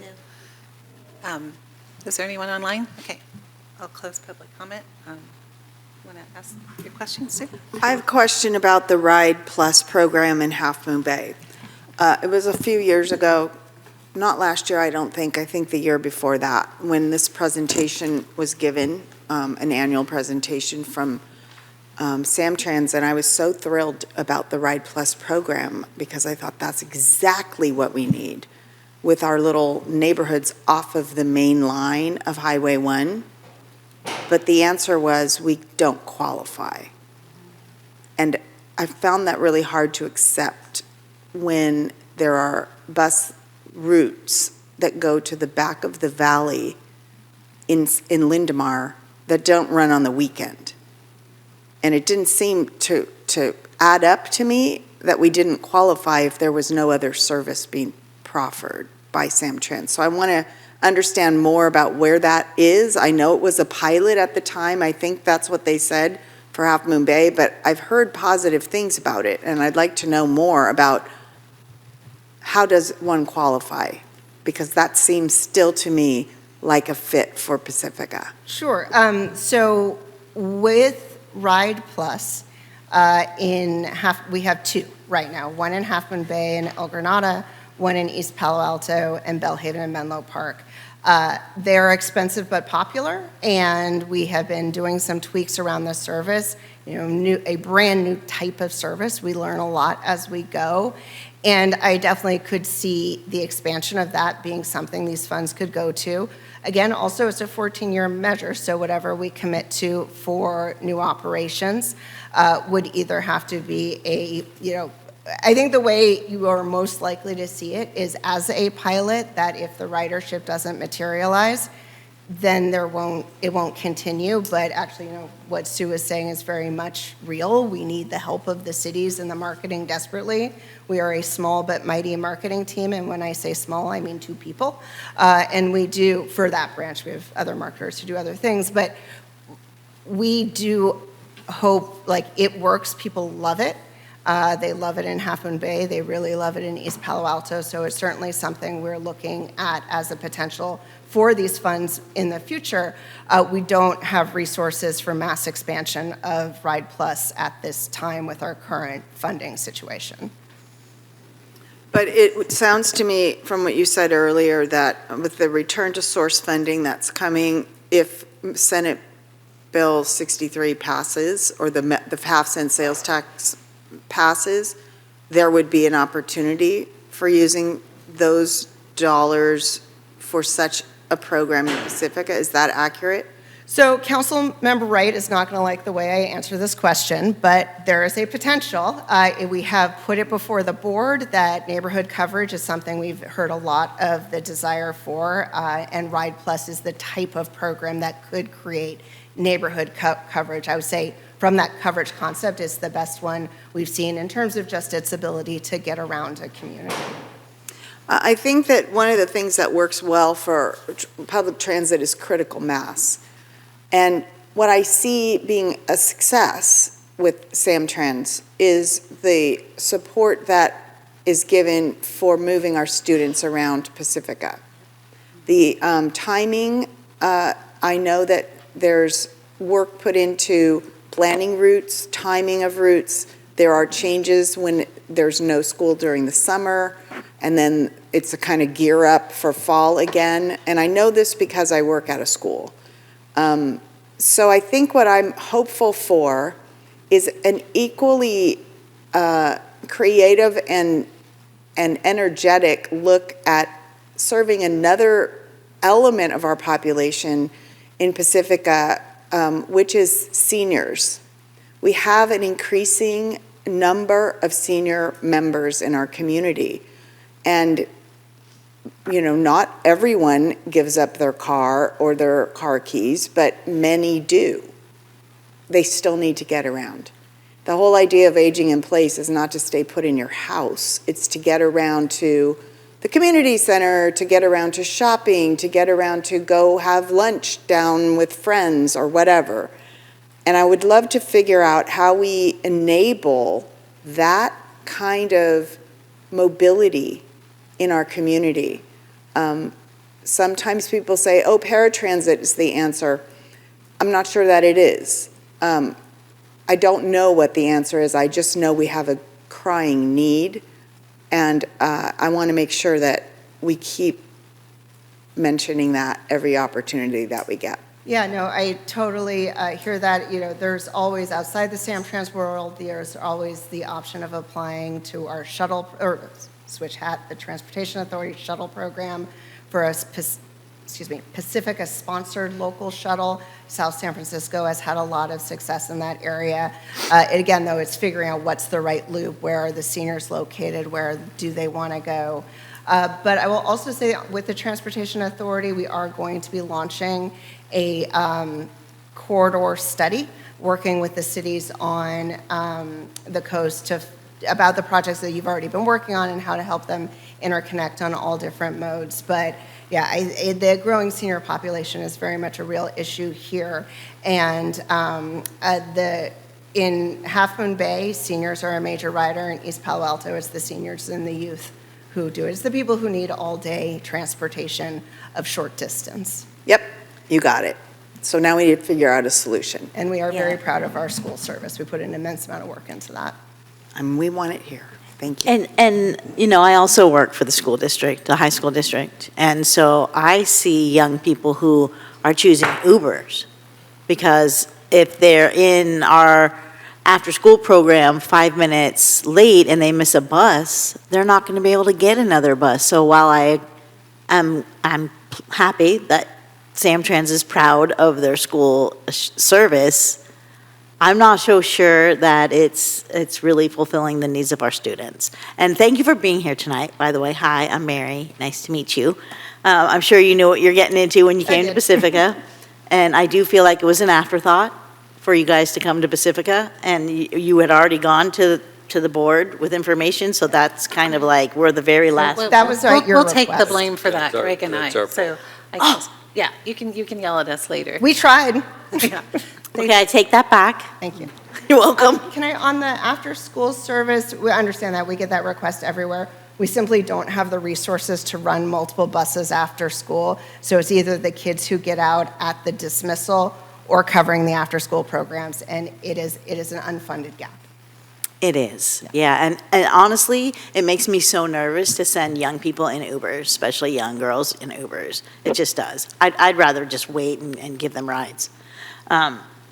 And I know historically, right, ridership has been low in Pacifica historically. And I think the only way that we can promote ridership is if we have a decent system to get us places. And so it's like, you know, build chicken it, or the they egg. will come. Yeah. So sorry. Sorry I blamed you for something that wasn't your fault. I'll take responsibility for that too. Happy to be here now. One other, I think, really missing piece in Pacifica is a connection to Skyline College. I mean, I was just looking at the bus routes today. Myra and I were at Skyline College earlier today. And, you know, if you're coming from Lindemar, I mean, God forbid you're back of the valley and you have to get to the park and ride, but to get to from the park and ride, it's an hour and 45 minutes. You have to go all the way to Daly City and then all the way back when you can see it from our roads You right can up walk the hill. faster.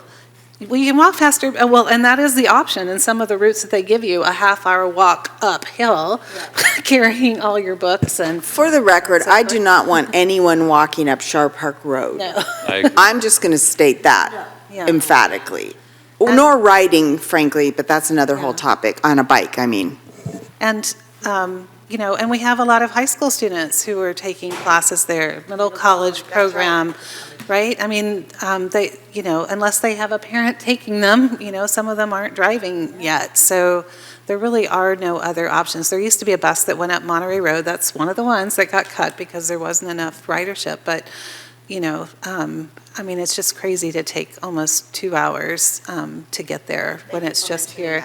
And I gave that same testimony and I was also meeting. looking at the, you know, the supposedly fast bus route. So the PCX, right, that goes, well, it goes from the Lindemar parking ride and from Valleymar all the way to Daly City as a super fast bus in 23 minutes. But the rest of the northern part of town doesn't have stops, so we have to take the slower buses. And that's where we have more people of color and more tenants, right, who, you know, so it's an equity issue. What else was I going to say? And if we had some kind of shuttle that went from like Sharp Park, like look at Rick, had to take so long to get on his bus. So something maybe from Sharp Park that went to Skyline and then went over to Millbrae, BART, and Caltrans, like that, there would be so many more commuters you would capture, right? So, you know, I appreciate that you're going to be looking at the routes, but yeah, look at all these opportunities that we don't have people riding because we don't have any good options right now at all. Yeah, so thank you.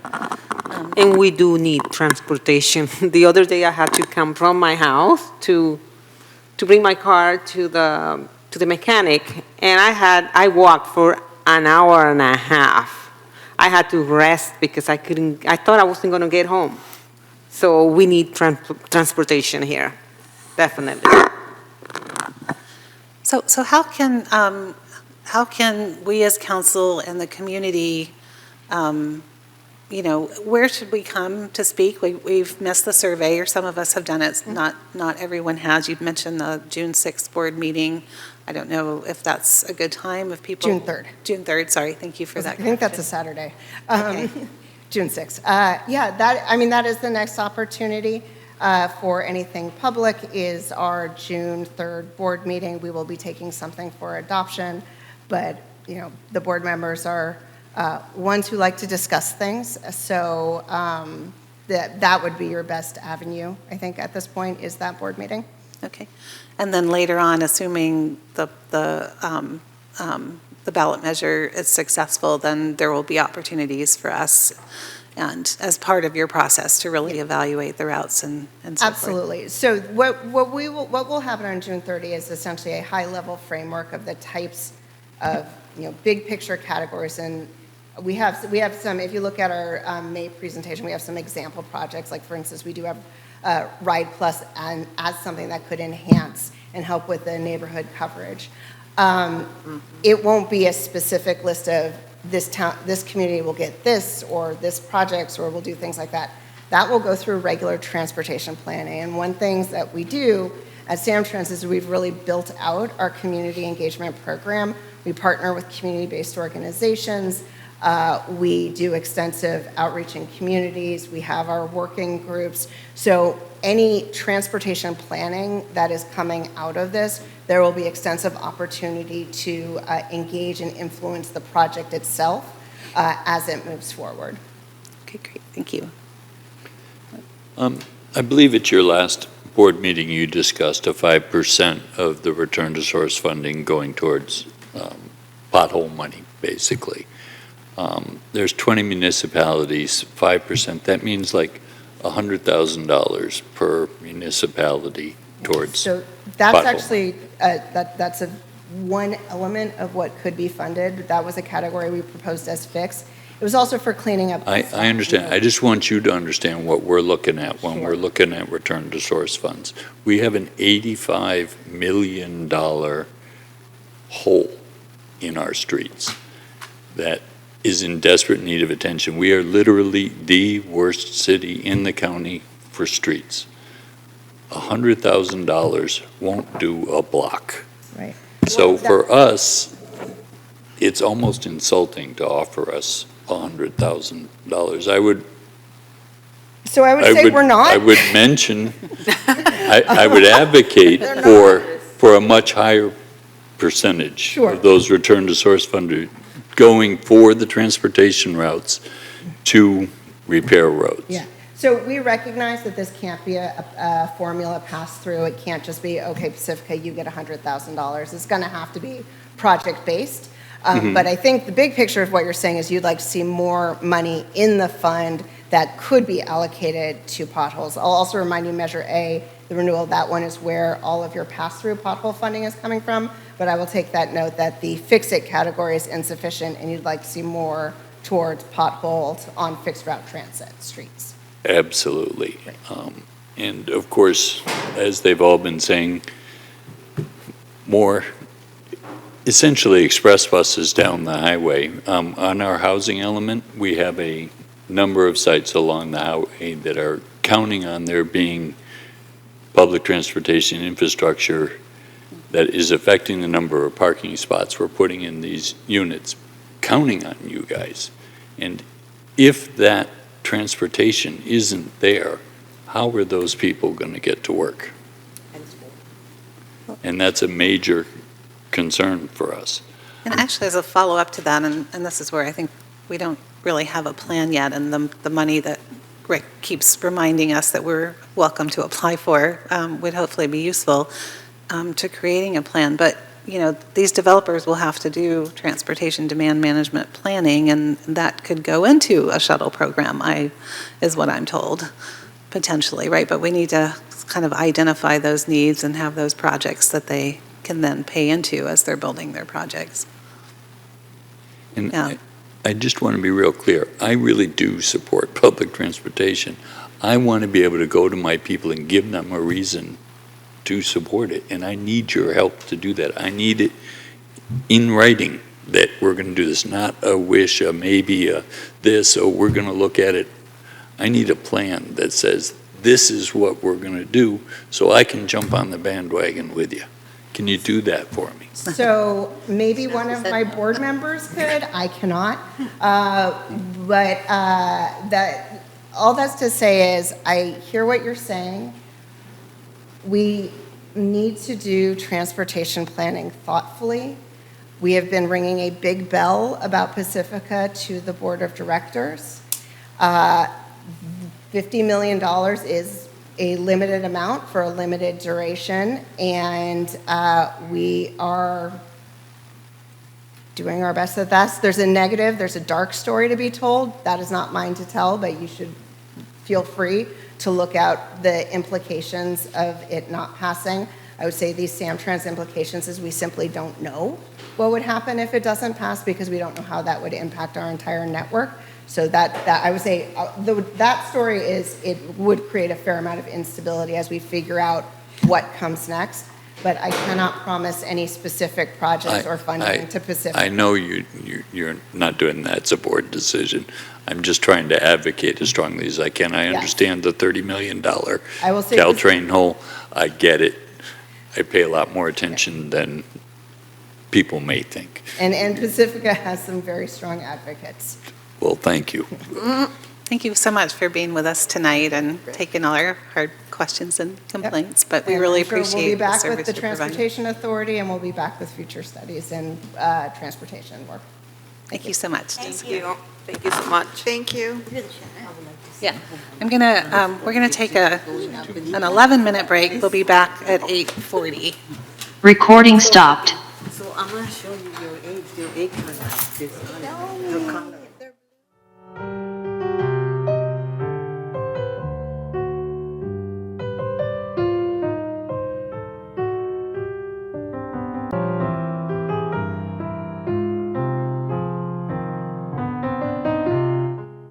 2023 to 2030 strategic plan, mission, vision, values and goals and strategies. I see Assistant City Manager Yulia Carter here, and I understand our dear Greg Larson is on Zoom. So I'll just start. So the item before you tonight continues the City Council strategic plan discussion and builds on the March 7th workshop that the Council held and subsequent staff follow-up work. So tonight's item is intended to bring back the revised strategic plan, mission, vision, values, goals, and strategies for Council consideration and incorporate the direction discussed during the workshop. So I just want to add, before I turn it to Greg, I just want to add that the process is intended to align the city's long-term priorities with organizational capacity, fiscal realities, and community service expectations. And it's also intended to help provide direction for the development of the 26-27 staff work plan, which staff plans to bring forward on June 8th, together with budget considerations. And I want to acknowledge that many of the goals and strategies that will be discussed tonight are directly connected to broader fiscal sustainability discussions before the Council. This evening and in the previous agenda items, as you know, we've been discussing fiscal realities for Pacifica for the last 6 months. And the June 8th work plan and budget discussions will likely involve some difficult choices and trade-offs as the Council works to align strategic priorities with available staffing and financial capacity. And with that, I want to turn it to Greg Larson, our strategic plan facilitator, who is joining us by Zoom. I see him on Zoom. And he will walk us through proposed updates and guide tonight's discussion. Right. Thank you very much, Assistant City Manager Yulia Carter, and also welcome Sean. I had the great fortune of working with Sean back in East Palo Alto many, many moons ago on somewhat similar issues. So this is a little bit of a wrap up to the Council's March 7th workshop you had on strategic planning and updating the strategic plan, and it's a precursor to the big item that follows in terms of the initial or the next round of budget education and direction. And this kind of fits perfectly just before that. And I will be asking Sarah to advance the slides. And while at the workshop, there it is. You can click through all of them, Sarah. bring them all up. This was the full agenda as modified during the day of the workshop. I'm not going to walk through the full agenda of what you covered and discussed that day because of how much you've already dealt with on this agenda and how much is yet to come. I am really going to focus, unless the council requests otherwise, on kind of the action before you tonight, which is the annual update to the strategic plan, mission, vision, values, goals, and strategies, which was the culmination of your day-long work. However, just to refresh for the public who did not join us, this agenda item starts on packet page 138, agenda packet page 138 if you're following along. And as we've done in past years, the structure of the strategic plan has the mission, vision, values, goals to achieve. Let me reframe that. The mission is what it is the city does. The vision is what you aspire to be. The values is how the city does its work. Excuse me, sir, if we could go back, thank you. The goals is how you will achieve your vision. And the strategies are the more detailed actions or direction, really, of how you will achieve the goals. Then the implementation action plan that Yulia mentioned will come back with the budget, because what the staff organization can actually do is so contingent on the fiscal decisions being made that, particularly with the challenges facing Pacifica, those have to be addressed in parallel. However, your direction tonight on the goals and strategies, as well as on the next agenda item for the budget, will frame that June 8th discussion that comes back to the council. So with that, unless the council, I will share the council did not direct any changes to the mission, vision, or values during the workshop on March 7th, so those are not proposed for change. And the goals also stayed constant in that there were no recommended language changes. However, some of the strategies that further define the goals were changed, as we'll discuss shortly. One item that the council did re-engage with and re-adopt was that the first overarching goal of this city is to deal with the organizational and financial capacity and constraints, because those have to be dealt with to have any hope of achieving the rest of the goals and strategies, which this council has embraced as an overarching philosophy since you first adopted the strategic plan 3-4 years ago. So with that introduction, Mayor, unless council members request otherwise, I'd like to jump right into the discussion of the changes by each goal. Sounds good. Go right ahead, Greg. Thank you. Okay, so here's the first one, and I just need to move the slide so I can see it. The first one stays the same. It's to improve staff retention and organizational capacity through recruitment efforts, retention efforts, mental health and wellness resources for the staff. And I had actually proposed at the workshop that the language of increased staffing for rising workloads possibly be deleted because of the fiscal constraints discussing by the council. And as the council saw in response to a question that came forward, there was no concurrence on deleting that language, and in fact, still an aspirational goal of recognizing the organization is seriously under-resourced and staffed for the workload demands, as well as wanting to explore novel or unique opportunities to increase staffing as possible. So we did not strike that language based on the council's discussion. So there was a recommendation to delete that final clause, and we reversed that based on the council discourse. For the next one, B, the council did discuss new revenue sources or modified revenue sources that could come from looking again at licensing for cannabis and tobacco retailers in the town of Pacifica, and those might create revenue or alternative revenue sources. And so I included that here When we get to the end of the slide, I'll explain what the yellow highlighting means. Next is C, which previously read prioritize implementation of the economic opportunity study. And you've done that with the adoption of the economic development work plan. So as with many of the strategies that you'll see in many of the goals, we've really updated the verbs to be plan for, to do. It's really moving to action as resources allow. That one of your ceremonial items in the recent media coverage of Pacifica clearly leads to the importance of some of your small business support and work. The next one was prepare the cost allocation plan and conduct the development impact fee and master fee studies. Those are moving ahead, but there was council discussion about explicitly recommending a look at in-house building official and or plan check services that might be an outgrowth from or integral to the cost allocation plan and master fee studies work.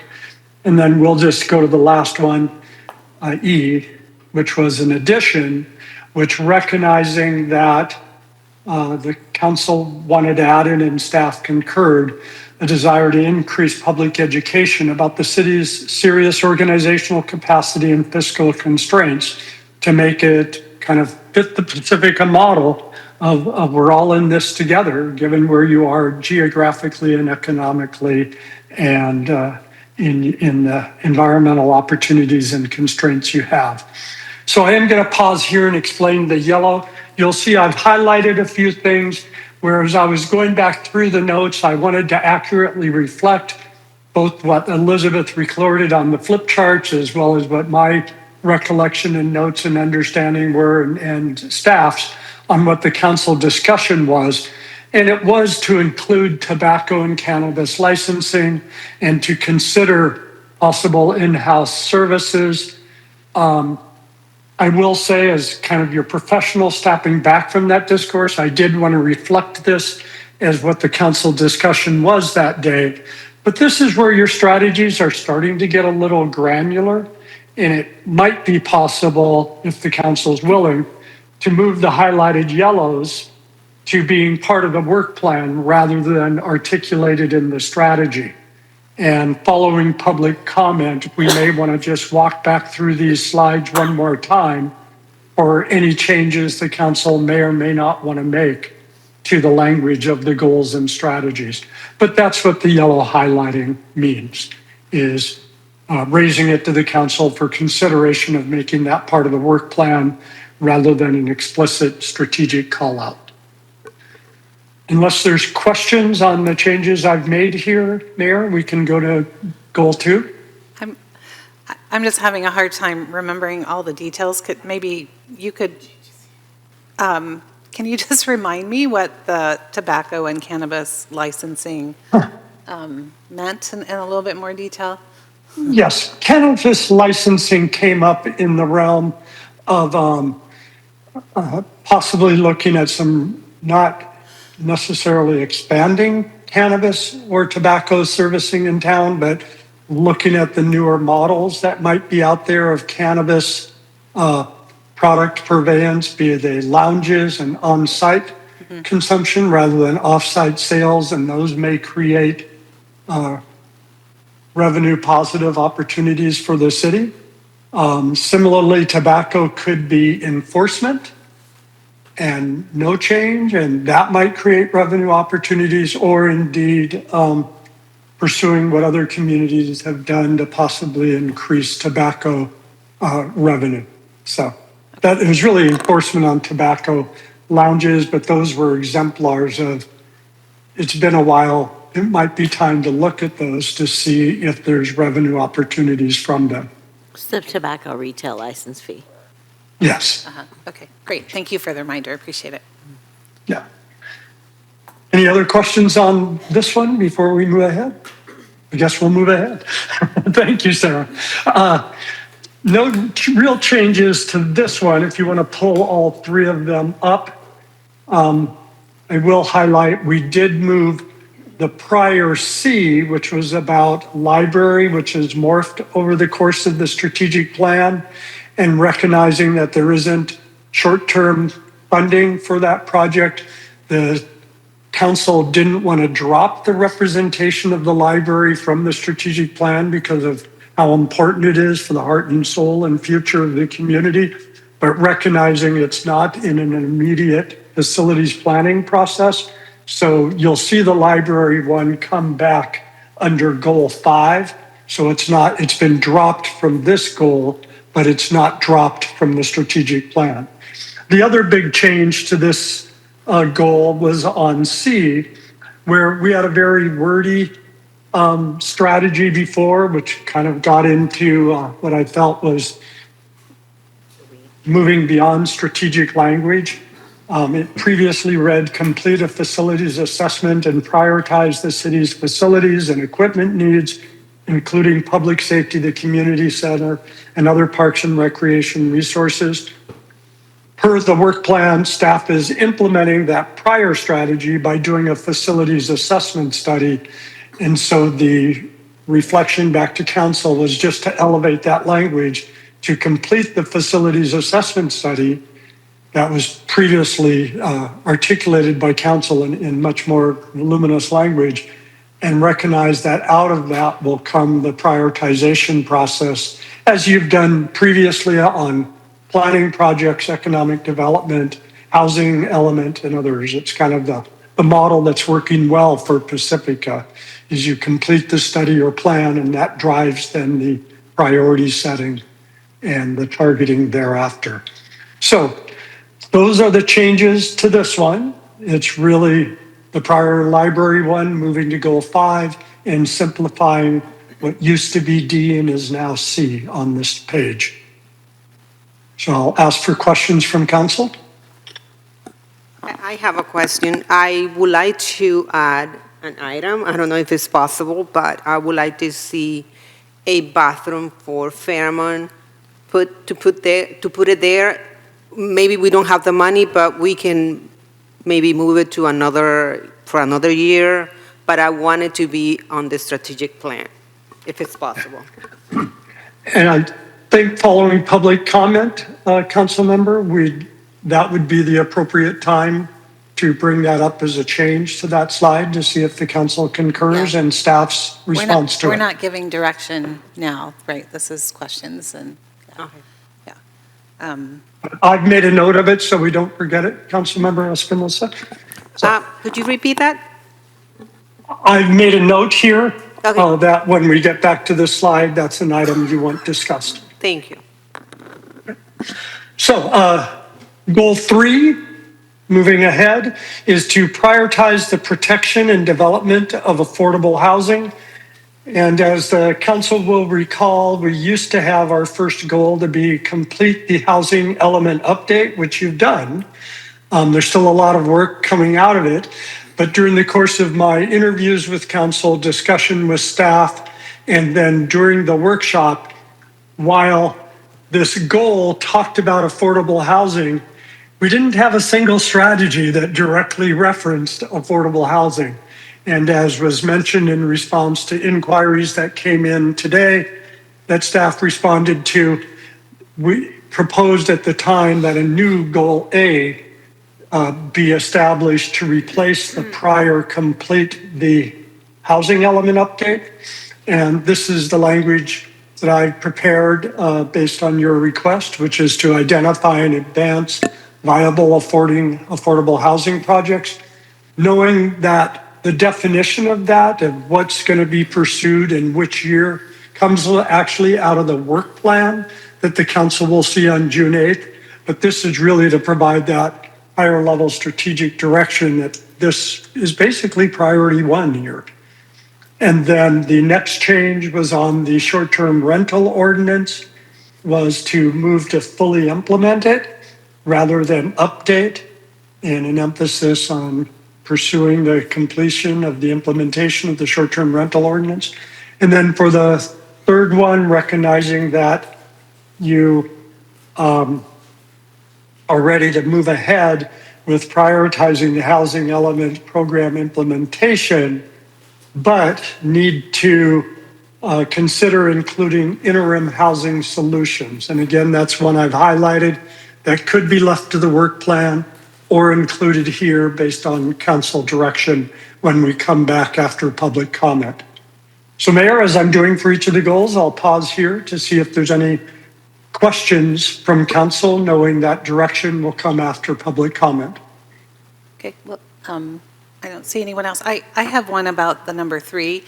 As I know we talked about wanting to continue the temporary safe parking program, and I'm not sure if that fits in the category of interim housing solutions, and I'm looking at Anita Reese in the room. Yes or no? Is that a separate thing? I'll let you make a public comment later. I saw it as part of the interim housing solutions. I mean, it's dealing with short-term housing demand. I don't know how else to describe it. So I saw that as a subset here. And I also saw specifically calling that out gets to a level of detail we don't typically do. Well, the issue is in terms of budget, it's a big difference, right? Working towards solutions or continuing a program that we have that's expensive. So, okay, well, we'll put a pin in that one. Okay. Any other questions from council on this page? Okay, go right ahead. 4th goal. Oops, there we go. Big one for this city in particular, and most cities, but particularly important given your geography and community import. Pursuing climate change adaptation and mitigation, really moving on the first one instead of adopting it to begin implementation of it. So that's changing the verbs there, not really the substance, though that is an important next step. B was to continue the urban forestry plan, tree canopy goals, inventory, and projects. There was discussion that came out of public comment at the workshop about prioritizing refinement of the tree ordinance language that was called a loophole. I don't think your staff or attorney would call it a loophole, but that's how it was referenced by the public. And to prioritize refinement of that. Again, highlighted as something that could be listed as the strategic part of the strategy or recognize its work that comes out of the work plan. And so that's an issue we'll want to come back to, especially given likely public comment tonight based on some of the written submissions that have come in. And then last is the third one, which again was a verb change from certify the Pacific Local Coastal Plan to begin implementation of the Pacific Local Coastal Plan.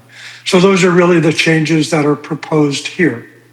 I will share that staff has informed me that the urban forestry plan is a project pending council budget action that will move forward in the next fiscal year, and RFP development is already underway for that work.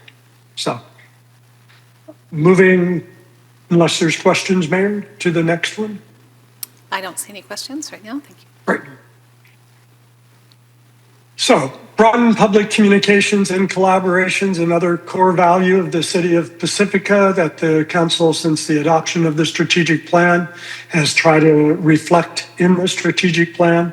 No changes here except to move C, which is the library project, from the infrastructure goal that occurred previously to now being here under public communication and collaboration. It's the same language, and it's to reflect that the public and community awareness of library projects and needs to percolate and mature to have a successful project coming down the path for the future of the city. Then a new one that came out of the council workshop was to improve coordination and collaboration between city commissions, boards, committees, and city and regional commissions, boards, committees. And it was just, and I toyed with recommending to you that this really came under A above, but the council discussion was fairly strong at the workshop about this being an important piece of work to make sure there's alignment between the council and its boards and commissions and committees, given resource constraints, and also effective advocacy and partnership beyond the city. And it's a chance for staff to make sure that there's not, especially with declining and more constrained resource, lots of different directions, and that it's all in alignment. And I will apologize for my slide here, cutting off the word regional there under your logo. So apologies there. Other than that, I'll pause here for questions, Mayor. I don't see any questions. Great. Then I think that concludes staff report until following public comment, unless the manager or assistant city manager or attorney have something they'd like to add. Julia, Sean, anything to add? Okay. No, I just want to reiterate again how it fits into the budget, the development process. So the next step for staff, once the council approves the strategic plan goals and strategies, the next step for staff would be developing the work program that feeds into the strategies to achieve those goals. And we plan to bring it to you together with the budget options and recommended budget options for adoption. So that is going to be brought to council on June 8th. Okay, great, thank you. Well, if it's okay with everyone, I'll open public comment. Then I have 2 cards right now. Again, there are more cards in the back. Feel free to fill them out. I have Gail Benton Shoemaker, followed by Cindy Abbott.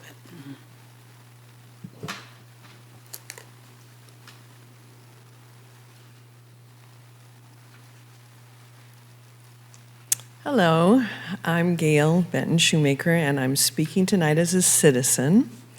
I sent you all an email earlier this morning with a request regarding 10B. It was 10B in the agenda, but I think it was slide 4 tonight on the presentation. And the request is simple. It's changing B to adopt a 25% urban forest canopy goal, remove loophole language from the tree ordinance, work on urban forestry plan, inventory, and projects. I'm requesting this change because there currently isn't an urban forest plan, and that was the beginning of the previous language, nor are there multiple canopy goals. There's just one. So I am hoping that you will adopt that language. Does anyone have a copy? Should I leave a copy? We have it in your You public have it, comments that you okay. sent in. Yeah. Also, in April, council requested a draft for an amendment to the tree ordinance regarding the loophole language, and that is included in the email that you received. So thank you for considering this change. Thank you, Gail. So Cindy Abbott, and that's the last card I have. Good evening, Cindy Abbott. I'll echo what you just heard from Gail Benton Shoemaker. In my recommended update to that item 4B, I used a few more semicolons and things like that to separate all of these, but I'm also very interested in having it specify that specific strategy being 25% urban forest canopy and prioritizing the removal of the loophole language. It may seem like a small thing, but right now having that language in there is diminishing our tree canopy. It's moving in the complete opposite direction. And it's 2 words to take out of 2 sections of the ordinance. It's not requesting any kind of significant update other than removing those 2 words, which will also really benefit city staff and commissioners when tree appeals come before us.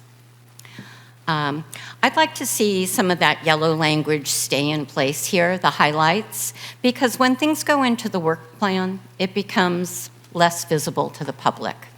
And transparency is important to get a little bit more of a feeling of the intention behind some of these strategies that are here tonight. And I have one other comment about number 5, broadening public communications and collaboration. I went back and forth looking at the word harness. And I understand what the intention was here. However, if you look at the definition of harness, it can often be utilized to exploit, control, yoke, tame. And based on hearing public comment over the last several years, the community hasn't really felt like they've been able to have their voice heard, and maybe that it is being controlled and tamed. So maybe consider changing that to engage and nurture, which means growing, achieving, and excelling using all of the expertise here in the community versus trying to harness it and put a lid on it. Thanks. Thank you, Cindy. I see Sue DeGree, come on up and then you can give your card. Yeah, thank you. Yes, I said something earlier, but in looking at the slides, I just wanted to point out regarding public engagement, so really would like to see focus. I keep hearing more and more that the public doesn't hear about things, and so keep that in mind, even though what we do, you think you're outreaching to the public, but when the public doesn't see it on time. So being focused on making sure the public at large has ample opportunity to know what's going on in a timely manner so that they can get engaged in a timely manner. And I support everything that Gail and Cindy said. Trees, not just because trees are beautiful, but because, you know, the earth is warming, and the trees do two things. They keep us cool, and they also give us oxygen. Oxygen, hello? Thank you. Thank you, Sue. Is there anyone online? Okay, that all closed public comment. Oh, sorry, do I see somebody? Someone is going to bring a card. Oh, are you coming to speak on this item, Jessica? Come on up. I'll reopen public comment.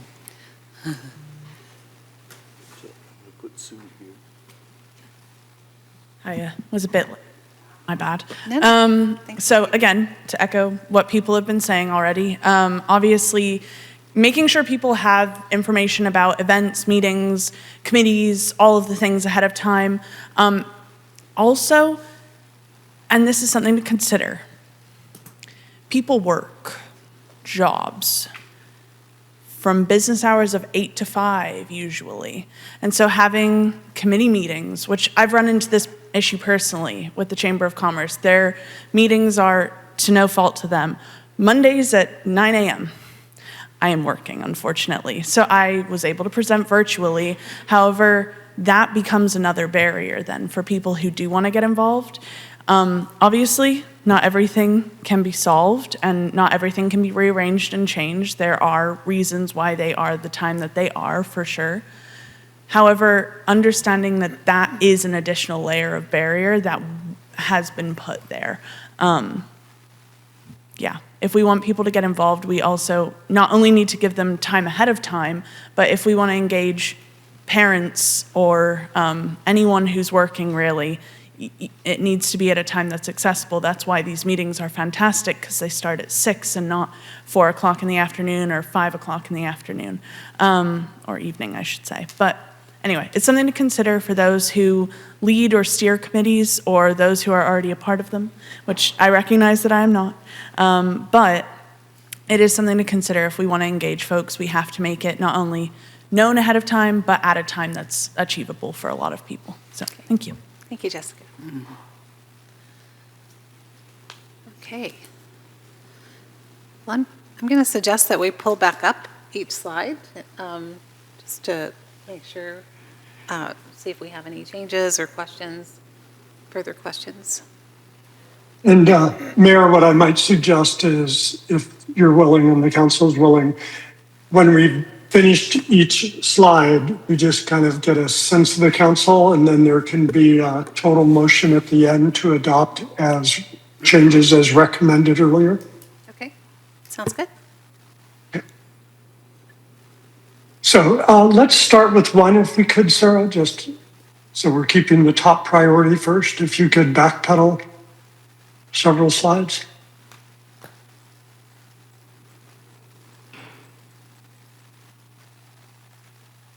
Thank you. And then you can pull them all up. So I didn't hear any public comment or council questions about this that weren't addressed. Really, you have my question for council consideration. Do you want the highlights left in the strategy language or considered as part of the work plan to come back to you on June 8th? Or any other changes you want? I have a quick question about A, if that's all right. Sure. When I read improve staff retention, one of the things I think about is the fact that we pay people on the average 13 to 15% less than their peers in other municipalities. So I read that to include trying to be more competitive. I was just wondering how my fellow council people read that. Well, I do. I mean, there's a lot that goes into staff retention, and paying a fair salary is one of them. I know we lose people because of that. Right? And as long as that's considered and included, I'm Yeah. a happy man. Just want an average number of workers doing an average amount of work for an average amount of pay. And so just to be clear, the yellow is being requested to move on to the work plan? Is that correct? Because I don't think it needs to, but. I'm offering it as a suggestion, but it's clearly council direction. The language is included here because that's what I took as your direction coming out of the workshop, was to have the language here. So I believe staff and I felt it was our obligation to give you the language you asked for. I'm just raising in the highlights that if you did want to simplify any of the strategies, this would be language you could move to the work plan and have be addressed there. Because it will be in the work plan anyway, right? Correct. Okay, I just think we should leave it, in my opinion. For both, Mayor? For B and D? Yeah, maybe if you have a different opinion about D, but I do like it being called out in B. Yeah, D feels a little like it's very specific, like a strategy and not a goal. Or, you know. Well, it's a the strategy. First part of D is more inclusive, I think. And that's a very specific. But maybe that's the reason it's in there. We want it in there. I'm just saying it could go in the work plan. I would like to see that part of D stay in there. I mean, we could maybe take out plan check services because it kind of goes in together. But, I mean, this is important. Well, one, we have a building official already, right, who's only here 2 days a week, right? To have someone who's more available to our businesses for permitting, to review plans, whatever we can do to speed. And whenever you're sending something out, it takes a lot longer, but it's also getting to know someone who really knows our town and who's responsive to what we have. So, anyway, that's something I think we all, there was clear direction on, and I would like to still see that highlighted. I actually 100% support that, with the caveat that it says to consider it because of our Exactly. fiscal challenges, right? I think it's super important to do that. The hard part is when and what. Well, and it's an analysis because we're paying for those services anyway through a consultant. So are we really saving any money, right? And what are we losing? So it's I think it's an important. Will come out in that analysis that we're asking staff to do to try to Yeah. deal with our fiscal challenges. Yeah, and that's where, like, I might be willing to take out plan check services because that's much bigger. That's a bigger job. You get big projects. You know, one person as a building official can't necessarily do all of that. I would advocate for leaving it in. You leave it in? Yeah. Okay. And if I might add, Mayor, as your outside consultant, in cities that I've worked with both as manager and as a consultant that have had an in-house building official, they justify kind of the full-time expensing of that by handling some of the plan check services with staff rather than all plan check services going out. So Exactly. I added that on, that it probably had to be there if you wanted to look at an in-house building official. Well, exactly, like if there's a restaurant doing a quick TI, right, they could review it in a day instead of sending it out for 2 months to the CSG. That helps us. Okay, well, that sounds good to me. Any other comments on this page? And unless the council says otherwise, I think the direction is to strike the highlighting. That's really, No, I think the direction was to keep the highlight. I mean, to eliminate the yellowing. Oh, eliminate the yellow. Yes, not leave eliminate the language. word. Eliminate the yellowing and leave the words. Do I have three thumbs up at least for both of those? Okay, all right, unanimous. You can have a verbal yes. Okay. Okay, please go ahead. Thank you. I think the changes are self-evident with the removal of library and the simplification of C. I'm heartbroken about removing the library, but I understand the necessity for it. And the council was Not clear, gone. you didn't want it removed from the strategic plan. So you've moved where it is in its life right now. The work that they're doing is continuing as it's in progress now. Yes, So- and I appreciate that. This is fine. Okay, this looks good. Please go ahead. Yeah. Addition of A, modification to B, and a highlighted possible, or a highlighted council requested add to C. Oh, I forgot to bring up Councilmember Espinosa on the prior one about the bathrooms on Fairmont Park. I'm sorry to go back, Mayor. That was a clear part of the discussion and also part of the closing exercise we did at the council workshop. I'll say I think staff is probably aware of that as a possible work plan item that may become a budget allocation need. I'm not sure, unless the council agrees, that it rises to being a strategy, but it's clearly up to the council's direction. Would it possibly be included in the facilities assessment study, right? Just the fact that there aren't bathrooms anywhere on the north end of town?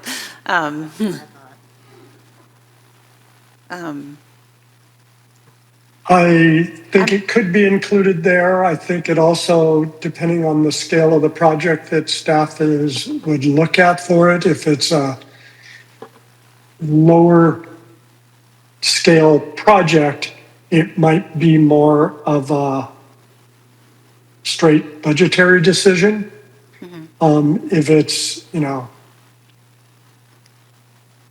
groundskeeping facility along with public restrooms and there's sewer and plumbing and piping, then you're right. It needs to be part of the facilities assessment study.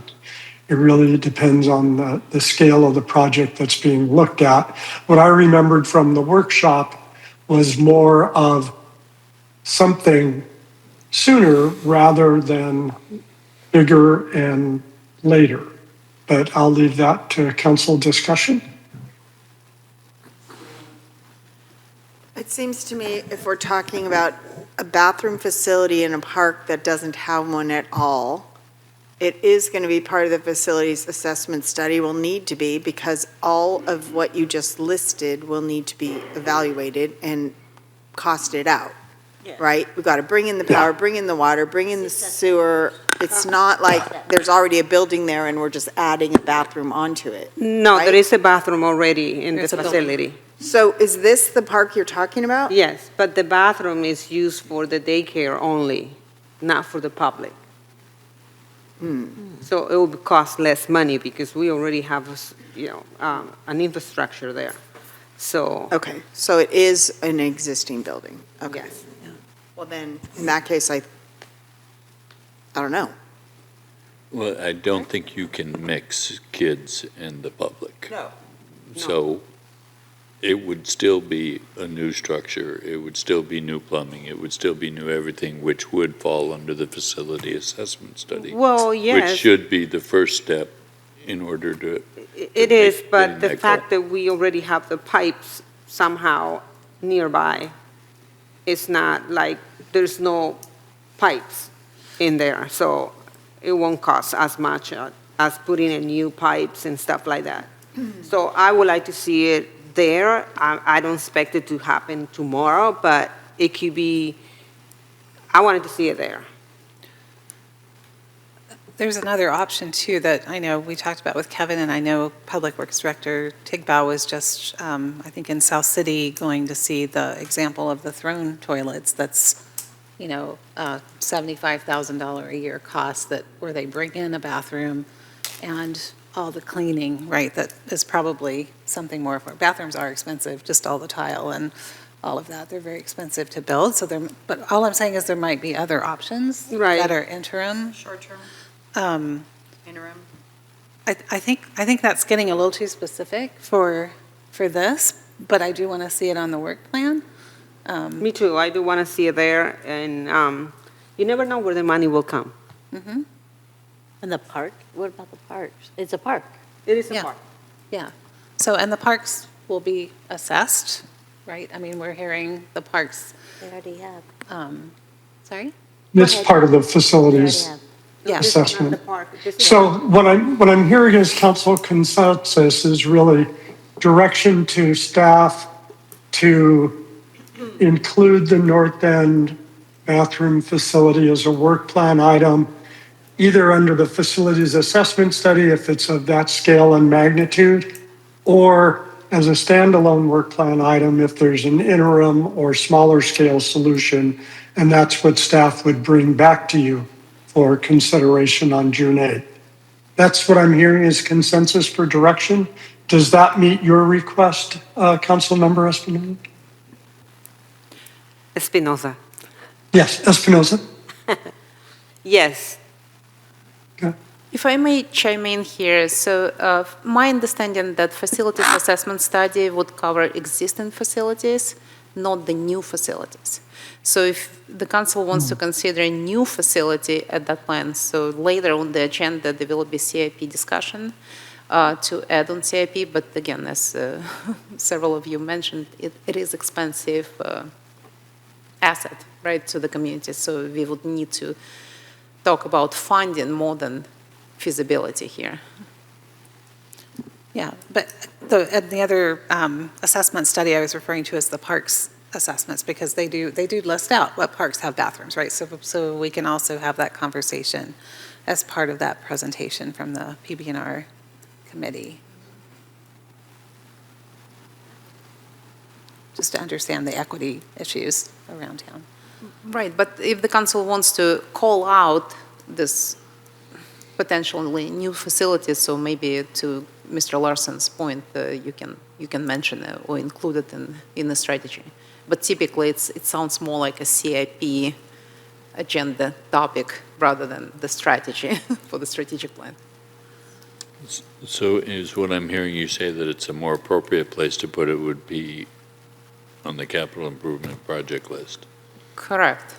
And in the next agenda item, you have a list of funded and unfunded CIPs, and they're all for council's discussion. Yeah.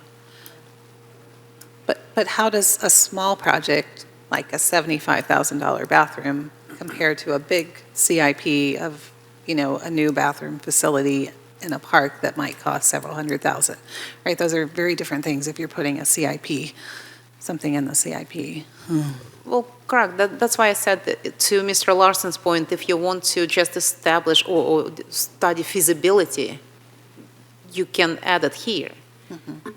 Alternatively, you can discuss allocation of funding, whether it's 75 for portable or permanent facility, which, again, it's a funding question. But I think the question of the mayor is, would the CIP be a proper place to have that discussion for a project that is 75,000? And I think the answer is yes. Yes, Yes. the answer is yes, absolutely. We have, For either scale, it could be there. Okay. Okay, in any case, it doesn't belong here, so we'll come back to it with. When we get to the CIP discussion. Yeah. Moving on, sorry to go backwards there. Now we're to the affordable housing. So including interim housing solutions, I had offered up as possibly that being in prioritizing the housing element program implementation would include interim housing solutions, and by calling it out here, you're jumping ahead of the overall housing element program prioritization, but that's a council choice. Also, you had the mayor mention the temporary safe parking program possibly being called out or explicitly listed in the work plan under this as well, just so it's not lost, either elevated up or explicitly directed for consideration, given it will be a budgetary item that has to be addressed by June 8th, one way or the other. So throw it open to council direction. Through the mayor. Yeah. Oh, please. There is a housing element policy, HE10, where it specifies assisting nonprofits with providing the types of services and programs that are in the temporary safe parking program.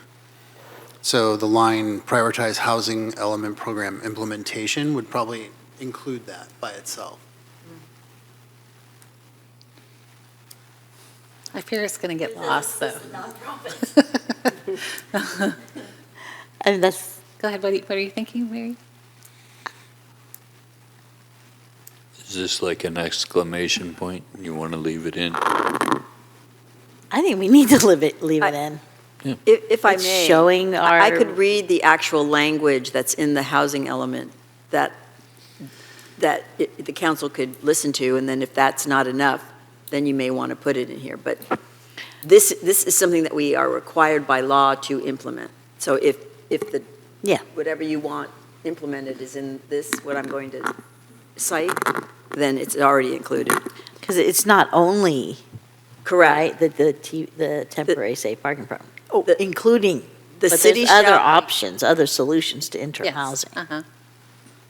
The city shall support nonprofits that offer housing solutions and services for the homeless. The city shall support with staff expertise and funding as available nonprofit organizations that offer solutions to solving homelessness and/or providing housing-related services for the homeless or at-risk homeless. And what's the timeline for that, right? Each of these implementation measures had a timeline attached to it. Yeah, and I don't know. not enough. I don't know if Director Updegrave may know what the timeline is, but I don't have it. That's. Could I ask staff a question in support of Mary? What's the downside of leaving it in? No, there's no downside. It's just, creating the what is it that you want to include, and do you want it to focus on this language, or do you want it to be other language? Does the council feel that this language is adequate, or does the council feel that additional language in here needs to emphasize this language that it feels adequate, or does it feel that this language is not adequate, so you want to add another sort of item to the work plan? So as I'm hearing the language, it's fine, yes, okay, so we want to support the nonprofits doing the work, which is obviously the resource center, right? And so I don't think that's enough. I don't, so I think we have to call it out, like, what is the city going to do? Right, we can say. Not we just support supporting you. the nonprofit, but what is the city's role in this, in including interim housing solutions, really looking at that? What does that look like, and what is the city's role besides supporting the nonprofits.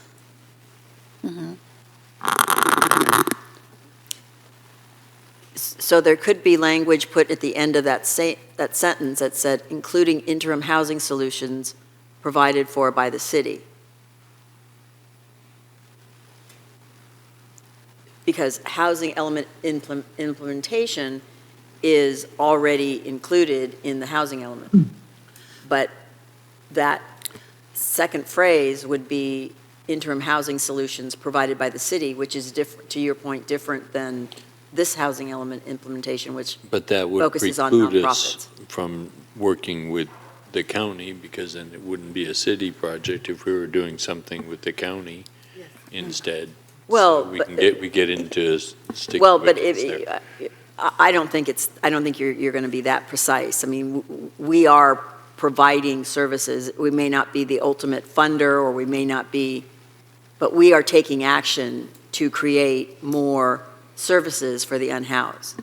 However we may do that, I think it would fit under the definition of the city providing services. Or we could change it, the city, How about including facilitating interim housing solutions by the city. by the city? Yeah, like supporting the nonprofits is, I feel like it's othering. Instead of bringing like, okay, but they're equal partners, you know? Which I've just been pushing for a lot, is to have them at the table all the time, all the time. And maybe it's not including, maybe it's and. Prioritize housing element program implementation, which already addresses the support of the nonprofits. Support. And then put and. Facilitate. Interim housing solutions, just strike. I actually think that cleans it up a little bit. Following on the city attorney's comment, by having this clause here, one could argue you're putting interim housing solutions, the council saying that is the most important thing to move forward with in the housing element program implementation, because it's the only thing in the housing element you're calling out. I'm not sure the council's discussion on March 7th was that robust to make that statement. But it's clear there's a sense of it not being sufficient without it being cited. So maybe the question is, following the attorney's suggestion, that including is struck and it goes to an and, interim housing solutions. And that leads then to the question probably on June 8th, or certainly in June, where does the city want to allocate limited funds? Will it go towards maintenance staffing, or will it go towards safe parking? Or, the council is going to be making choices in June, and you try not to do those decisions in a vacuum. But you do want to have the priority that's required by the housing element reflected. So. Yeah, and not just the priority defined by the housing element, which has a lot of priorities, right? Which, we may get to, we may not, right? We may, I don't know if we'll actually get any affordable housing projects built, right? We're going to try, but this in particular refers to a program that is ongoing that council wanted to continue, right? To make sure that we have something for our unhoused, because that is all we have. So, yeah, I think, and it will need to come up in the budget discussion. So it's more than something that's buried in another document, but it's something that we're committing to addressing. So modifying what I presented, Mayor, it would be striking the comma and the word including and putting in the word and. Prioritize housing element program implementation and interim housing solutions. Clearly moving those as priorities as staff is looking at budget recommendations and the work plan. I see 3 nods. Thank you, Greg. That's a good way to handle it. Thank you, Greg. This is the attorney's idea. I just stole it. Oh, thank you, Michelle. Okay. Moving on.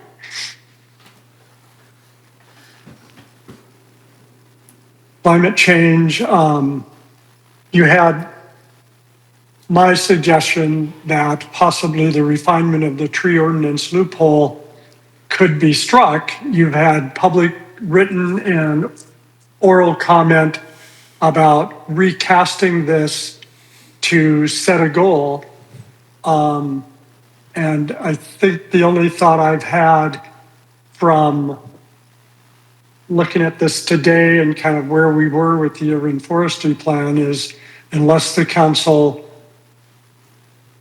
makes financial decisions in June that redirects it elsewhere, the urban forestry plan is likely going to be moving ahead as staff's recommendation for next year as a priority, given the council's prior adoption of this. And then the question becomes, does further adopting canopy goals in advance of the plan make sense? That's not really how you've done most of your planning efforts. And it might come to the attorney to determine, is the ordinance language that's gone through the commission close enough to action that it can just be brought forward in the next 6 months, or is that a bigger process? In which case, if it's imminent action, then I'm not sure it needs to be listed for the so-called loophole. So the two questions, to be more crystal clear, I'm raising for mayor and council is, do you want to follow the public strong request to articulate an explicit goal now, or do you want to let the planning process lead to what is the appropriate goals for Pacifica? That's question one. And question two is, do you want the tree ordinance called out so it doesn't get lost, or is action imminent that with council direction it will happen? How about if we do both at the same time and say prioritizing refinement of the tree ordinance, including loophole language, or something more specific to make that be a part of it, or part of the canopy plan? Sue has her light on, so I'm going to click on her first. I think we need to be really specific about this, or we're never going to stop hearing about it. I think the community has made a very clear, fine point about what they would like to see, so I would like us to spend some time debating that discussion, because we're either going to do it the way the community suggested it, or we're not, and if we're not, we need to have our reasons. So, what has been asked for by the community in more than one public comment and more than one time before this body? Yeah, over more than 1 year. Over more than 1 year. But specifically with regard to this item, the current language reads, continue the urban forestry plan, tree canopy goals, inventory, and projects, prioritizing refinement of the tree ordinance loophole language. The proposed changes to that language read, adopt a 25% urban forest canopy goal, remove loophole language from tree ordinance, work on urban forestry plan, inventory, and projects. So it's very specific with regard to the percent of the canopy goal. It's specifically referring to loophole language and removing it, not refining. And it includes the urban forestry plan, inventory, and projects. So. The only thing I have a problem with is that I think in order of priority, the urban forestry plan should be stated first. And I'm fine with the language, I just rearranged the sentence in order of priority. Say that, so how would you amend it? I don't know how I would wordsmith that to do that. So, but that's the way it's on the screen, right? So, again, I don't know if But the I word, think that's the reason that it's first. maybe is start that the urban the forestry overall plan, because plan. we're not continuing it quite yet. including a 25% canopy goal Which is standard. and removing loophole language. I mean, 25% is standard. It's like not, yeah. Yeah, and we're not saying how that's done or anything. All, we have to have long conversations about how that's done, but we're just establishing the goal. Yeah, I don't have any problem with stating that number. But how about what the language they propose? What's wrong with that? Greg, are you saying urban forestry plan should come first because it's the bigger Yes. overarching thing? The canopy goal is part of the urban forestry plan, not the other way around. But are you saying because we haven't started the urban forestry plan, and it might still be some years before that happens, that we can't have a canopy goal then, at No. this point? Because we could still, That's not what I'm saying. okay. So the idea of continuing the urban forestry plan doesn't make sense, Christine, you're saying, because we haven't started it. Yeah, but they Well, the work is underway, so They're getting a consultant, but we don't. Right, we're currently ready to go out with the RFP. So it's going to be the majority of Public Works time will be spent next year on this project. And typically what the plan will provide when it's done, the full inventory of all trees. Right. And it's both public and private. So that's, to Vice Mayor's point, that's when you usually set the goals, after you have, you know what to tie those goals to, right? So what 25% represents. And what Mr. Larson said, so you have two questions before you. So one is the question about 25% goals. Do you want to set it now before you know what the inventory is and what the urban forest management plan will show as a study?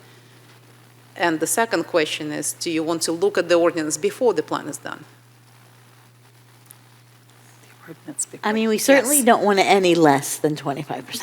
I don't think so, I mean, And we're not going to do a complete review of the ordinance without looking at this language that I think we can look at separately, because that is also going to take a long time, right? So, yeah, and personally, I think we should include 25%. That's what we've talked Yes, about. that- We actually started talking about 30%, and it was realized that really Exactly. 25 made more sense. It's called out in the Climate Action Plan as well. And I hear what you're saying, Yulia. It seems backwards, or it seems like jumping the gun, or a priori coming to a conclusion. But I think the recommendations and the ask from the community has been based on what other communities have done that are also tree cities, et cetera. So, and I believe with regard to the loophole language, the connection between those two, the 25% and the loophole, is because their interest is to see the 2-to-1 happening all the time. right, Which not leads just to otherwise improving. otherwise healthy trees. Mayor, if I may jump in here with hearing the council discussion as well as the public comment, I actually wonder if there's a way to, given that the consultant work is imminent as well, and it's no longer off in the future, and it's a 9 to 12-month project for the work, so it's in the scope of these strategies. So it would be complete the urban forestry plan, targeting a 25% tree canopy goal. Oh, excuse me. Complete the urban forestry inventory plan with a 25% canopy goal and projects. The projects have to come last, but it's kind of, you do the inventory, the plan with the goal you're setting of at least 25%. Can we say at least or minimum, right? I mean, the number can change as we get the plan and So complete the urban forestry inventory plan with 25% tree canopy goals. And maybe strike the projects because that obviously comes out of it. How are you going to then achieve it? That's part of the plan. I'm not sure we need the projects. And then the question is, how do you handle the tree ordinance cleanup? I see heads shaking in The the word audience for the "and." tree people. I think part of the problem is tying the tree canopy goals to the urban forestry plan because, you say 9 months, we don't know, right? It could be a long process. A consultant, public input, coming to planning commission, coming to council. We'd like to, what I'm hearing is we'd like to adopt a tree canopy goal now and then continue the urban forestry plan inventory projects. You know, I'm circling back around to what the public comment suggestion was. I think they've gone round and round. Yeah. and That's how they ended up where So they can are, we- yeah. just like we're going. Can we round just and start round. with that? Adopt a Yeah, 25% and then I read urban this, and it forest sounds better than anything we've come up with. canopy goal. That's why I Canopy goal. said it. I think it's clean, Yeah. it's simple, it's specific. That, I Yeah. give you that, it's specific, but I think that's the intent. And I'm willing to Yeah. move that we do that. Just through the mayor. Yeah. If that is the direction, the urban forestry master plan may prioritize preservation it lays out a plan and it may identify preservation areas before expansion. So we may have to come back and have this conversation again. And it wouldn't be to say not to have a 25%, but it may have different levels of prioritization between preservation and expansion. Okay. And I believe that it's not only the future trees that are contributing to the 25% canopy goal. What needs to be assessed is what percent we have now and where do we need to do to get to 25. Yeah, and if I remember, I think we have about 17 now, and we're doing Arbor Day projects and tree planting, and As long as they Public don't Works is die. doing 2 to 1. So what we're saying is we're working towards that goal, from now, right? And our heritage tree ordinance will, Yeah. over time, preserve more trees than what has happened in the past. Correct. Yeah. Okay. As a, I'm sorry. Go ahead, I didn't mean to interrupt you, Craig. I wanted to make a comment on loophole, just because it doesn't sound very professional in this lovely document you've created to refer to a loophole. I mean, can we just be more specific? Refine the tree health, definition? I think loophole is Something pretty like that. specific. She doesn't like the word loophole, but what are a nicer word for loophole? Yeah. The thing is, I don't know if we start to water down what we're talking about. Well, I mean, we have the tree health. example of the loophole language right here, right? Otherwise It's a healthy. Otherwise healthy tree. Uh-huh. I mean, I would just say defining, healthy tree, or defining, Say, remove, quote, otherwise healthy. I mean, that's very specific, seems a little bit fine for but a my- strategy. yeah, no, we don't want to direct something that specific, but. Yeah, you don't want to direct revisions to an ordinance I think instead of loophole, you could say vague language. I mean, loophole just means, language that isn't clear. It can be read, it's ambiguous, vague or ambiguous language. Otherwise, I'm not sure what loophole, unless you have specific examples. I mean, in the public comments, it's 2 places where it says otherwise healthy tree. So basically, and there's ranges of what's a healthy tree. So what we're basically saying is if a tree. So if it's that simple, Yes. there's just like 2 areas in the ordinance that need to be That's all that they're clarified, being asked. then prioritize revision to the ordinance to address ambiguities Ambiguous with language. otherwise healthy trees, right? And you- To address. I mean, if it's that simple, that can easily be addressed, but is that the only loophole? That's the only thing they're the community. And that was. At the moment, If this is trust already me, there will coming be from a more. commission, They just haven't but is this figured already it out coming yet. from a commission there? No, it's coming Oh, I from the thought it had public. been. No. Oh, okay. Mm-mm. Okay. Yeah, but it's certainly being discussed at the Parks, Beaches, and Oh, the Recreation. connection, Greg, to the And- commission thing is because the ambiguity of the language is making tree appeals difficult to Right. handle.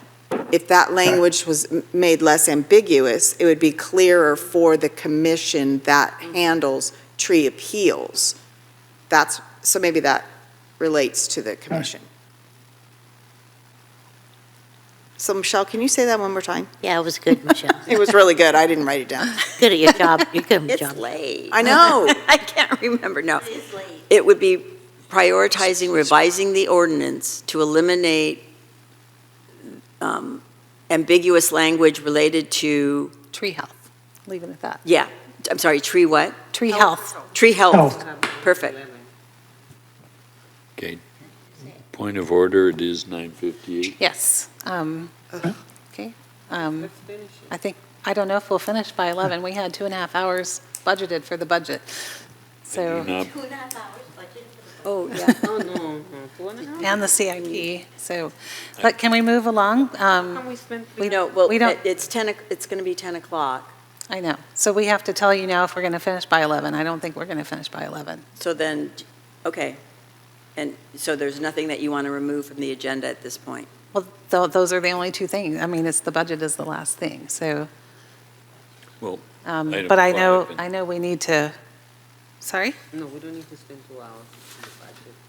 So hopefully we'll be faster, but I don't know that we're going to finish by 11. So are we willing to continue a little longer? Because we're on a tight schedule, I think, giving feedback so they can. I'm bring us willing back. to authorize till 11:30 to move this forward, and that way we'll have the opportunity at short before 11:30 that if we need to go a little longer, we can vote again. Is that a motion? That's a motion. So we're motion. So I'll it should be second. unanimous then. I'll second. Okay. So the motion is to continue the meeting till 11:30. Thank you. Okay, let's speed up. Do we have to vote? Yes. Has to. Did you vote? She told you how to vote. She did not vote. But we don't need the 5. Oh, but you didn't vote. You're not voting? 4 out of 5. Are you not voting? 4 out of 5? 4 out of 5. You don't have to vote. You're not. Okay, let's move along. Let's not keep wasting time. Okay. Yeah. Is So, Councilmember, what I'm sorry, hearing from the, for the vote, just for clarification, Councilmember Espinosa, you're abstaining from the vote? Is that correct? Okay. So with the motion to extend the meeting to 11:30 PM made by Vice Mayor Wright, second by Councilmember Beer, the vote passes unanimously. Okay. Anything else on this page? Do you have the direction you need, Greg? it would be the attorney's language, but sticking the clause up front, which was adopt a 25% urban forest canopy, semicolon, then the attorney's language. Right. In lieu of the loophole language. That's what I've heard from Adopt council. 25% canopy goal. Should we hear it again, or we good? Why don't you read back what you have, Greg? Adopt a 25% urban forest canopy goal, work, or I would even say complete the urban forestry plan and tree inventory, and clarify the healthy tree language in the ordinance. I'm good with that. Remove ambiguous Prioritize. language Okay. related to tree health. Wait, and prioritize. Let's move forward. Remove ambiguous language. Would you say, Sue? That was really good. I didn't say it, I wrote it down the second time. Remove ambiguous language related to tree health. Prioritizing, Parentheses, AKA loophole. prioritizing revising. Prioritizing revising in front of what Sue just said. Not removing, revising. sorry. Revising. Because it may be removing, it could be adding, it could be, a number of things. Yes, it could be, the language could change. Okay. Okay, let's move I think on. we're done with this page then? Yes. More than done. Okay, And- next. What happened with the timing on the agenda? Oh, yeah. Well, it kind of fell off. Okay. I gotta go through it. Okay. Point of personal privilege Okay. for Myra. I see. Can someone remind us of the suggestions from Cindy Abbott about the word harness? I didn't write that down. Oh, yeah. Yes. Her I have a language suggestion. was to engage and nurture. So creatively engage and nurture community expertise, advocates, and volunteers. I was going to suggest. I will say the word harness was a point of discussion 2 or 3 years ago.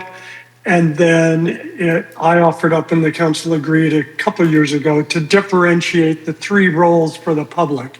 There's drawing on the public as experts, there's drawing on the public as advocates, and then there's drawing on the public as volunteers. And you may remember discussion we had a couple of years ago with the city attorney that advocates can't necessarily be experts serving as volunteers because they're wearing hats that inherently conflict. So differentiating the roles becomes important due to public process requirements. Okay. But I don't think the engage and nurture language suggested by the public flies in the face of those 3 pronouns. So I'm And- hearing you support using that alternative language. It's, I don't see any harm with it. I don't think the council's use of the word harness was in a controlling. It was to engage and nurture. It was to have it help pull the organization forward, kind of like harnessing the public, not to control them, but to help the organization move forward.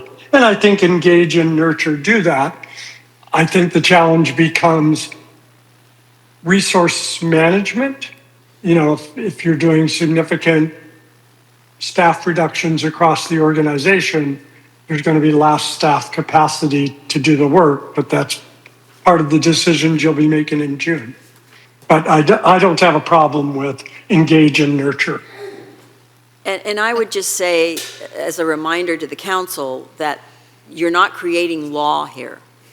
So these are the council's goals and priorities. And so, however the council interprets harness will be the law of the council. If the council is agreeing with the public speaker who says that harness can be, constricting, then you can come up with any word that you want, and this record becomes part of what we call the legislative history, so that whatever term you want to insert in there will be the term as you all define it. Yeah, It's I not- understand that, but someone reading the word might take the interpretation in the dictionary. Right, but then we would be Means able to that come we back can- to the record to determine what did the council mean Right, when they right. put that. I know, but. I'll just throw a recommendation out there, just to go to the simpler, just creatively engage community expertise, advocates, and volunteers to advance city priorities. Sold. Yes. Is that okay? You're done? That was fast. That's fine. Okay. All right.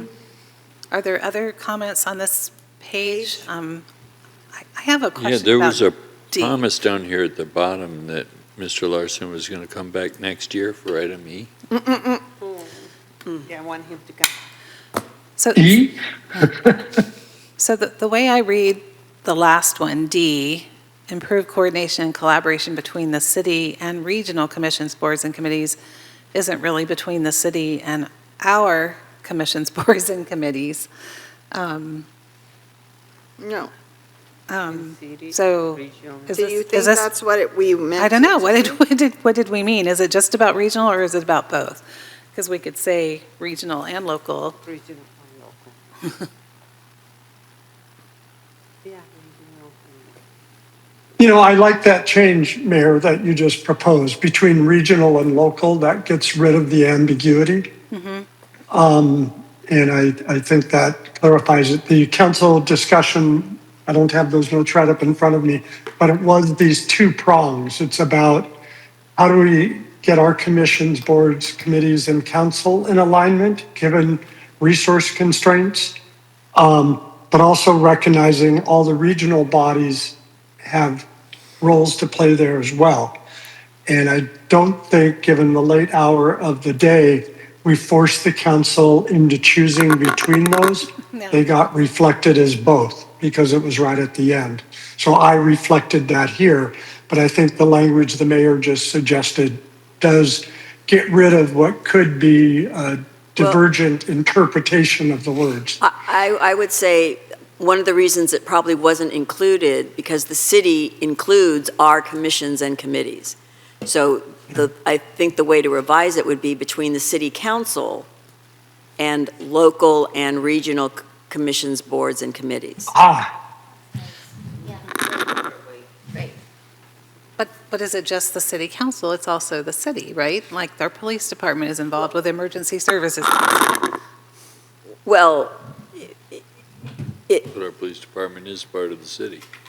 but then the point is our committees are part of the city as well, just like our police department is. They, that we're all part of the city, all of the departments, all of the committees, all of the commissions. So, Okay. and if the city council implements policy, we are required to implement the policy. So it will be implemented if that's what the council wants. Okay, so you're suggesting adding between city council, local, and regional commissions, boards, and committees. So adding the word council, and then adding the word local and regional. That's great. Okay, let's do it. Okay, that's clear. Okay. Thank you. And now I think we're prepared for a motion adopting the strategic plan with all of the changes as discussed with each goal, Mayor. So moved. Second. Okay, please vote. Thank you very much, Greg. Thank you, appreciate you being here late, and I know this is probably the last time we see you. Yep. and Yeah, bye, It's been Greg. wonderful. Thank you for all It's your been great to work with you, and Sean and Yulia. We should probably do a debrief in a couple weeks, but great. Okay, thank you. Bye, Greg. Bye. Thank you. Bye-bye. Okay, we're moving on to item 11, the base budget introduction and introduction of the 26 to 31 capital improvement program. And I just want to make a statement that the 2.5 hours is, and the time, we were supposed to start this at 8:55. This was Greg and I's best guess as to how long things would take. It's not like a set plan, right? Conversations took longer on every item. So this is where we are. We're going to try to speed up. But this is a really big, important item for us tonight. I'll give a very short intro. So this is the base budget, which is a reflection of the current sort of expenditures with, current services at next year's expenditures, and it includes your recommendations from your prior budget study session. And we're here tonight to get your feedback on both the base budget as well as the CIP items, and we'll be returning on June 8th with some recommendations from the city manager's office and the departments about how to address some of the challenges that we're facing with some of our structural deficits. And with that, I'll turn it over to staff. Thank you, City Manager. So we can move on to the next slide. Let me see if, for some reason, that clicker is not working. All right. So, good evening again. So I'm Yulia Carter, Assistant City Manager, and I have Marisol Gomez, Administrative Services Director, and our Public Works team, Roland Yip and Dan Patton here with us to go over the base budget and CIP plan. And we can just go over the agenda very quickly. So tonight we will first review the budget timeline, explain what we mean when we say base budget, and touch base on our methodology that we've been using for the last 5 years with the city, modified zero-based budgeting methodology. And then we will talk through general fund revenues and expenditure assumptions, discuss projected general fund structure, departmental reduction targets, because unfortunately we don't have good news to share today. And we will review the new service categorization framework that we introduced at the last meeting, discuss other major funds, and finally conclude with the proposed CIP program and the next steps in the budget development process. Next slide. So this slide provides a high-level overview of where we are in the budget development process. Again, it highlights the fiscal year 26-27 budget process and key milestones. You can see that tonight's discussion is focused specifically on base budget. And the next major step in the future meetings, the Planning Commission review of a proposed 26-31 CIP plan for conformity with the general plan is scheduled for June 1. And shortly after, we will come back to you for budget study session number 3 with the review and approval of proposed budget recommendations and the work plan, as we just discussed. And finally, the process will conclude with the Council's formal adoption of the budget during the budget hearing on June 22nd.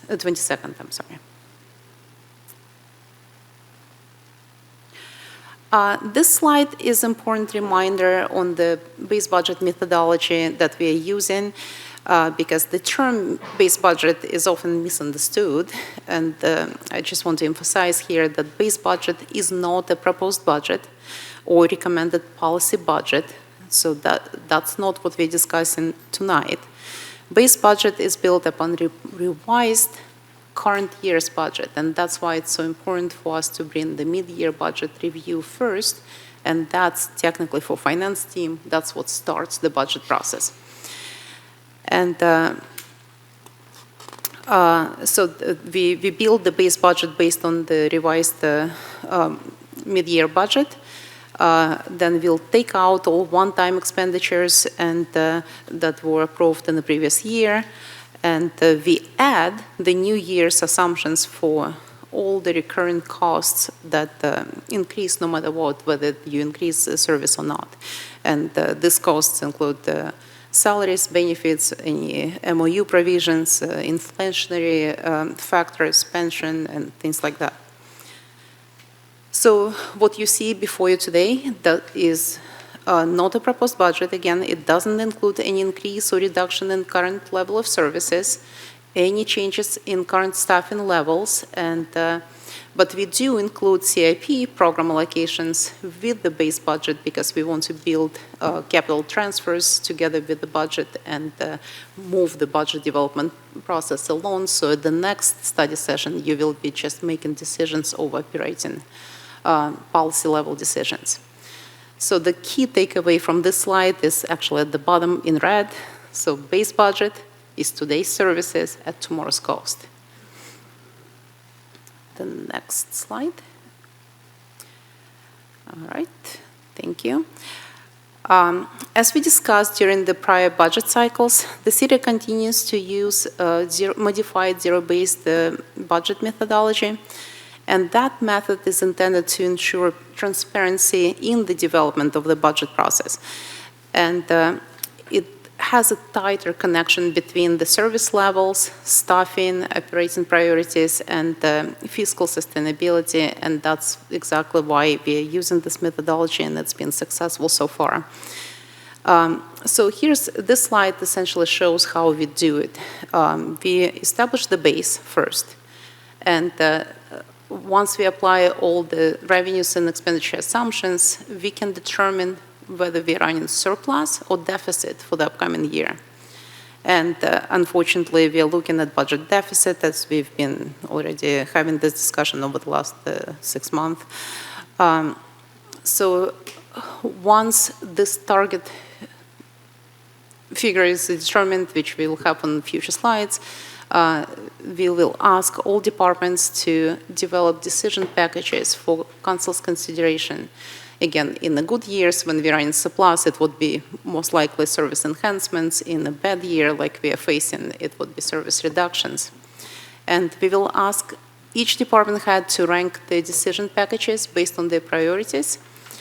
And once all of them are submitted to the city managers, who will rank prioritized decision packages citywide and include in the city manager's recommended budget.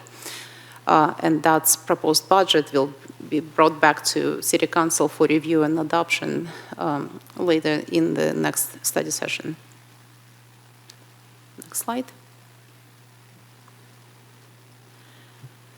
And before I turn this to Marisol to dive a little bit deeper into the numbers, I just want to share a snapshot where we are in the budget, at the base budget level discussion. So we're projecting about 53.2 million in general fund revenues. That's less than 1% difference from the revised budget. On the general fund operating expenditures, we are projecting 57.1, which is about 3.5% above the revised budget. Again, very much in line with the most recent CPI projections.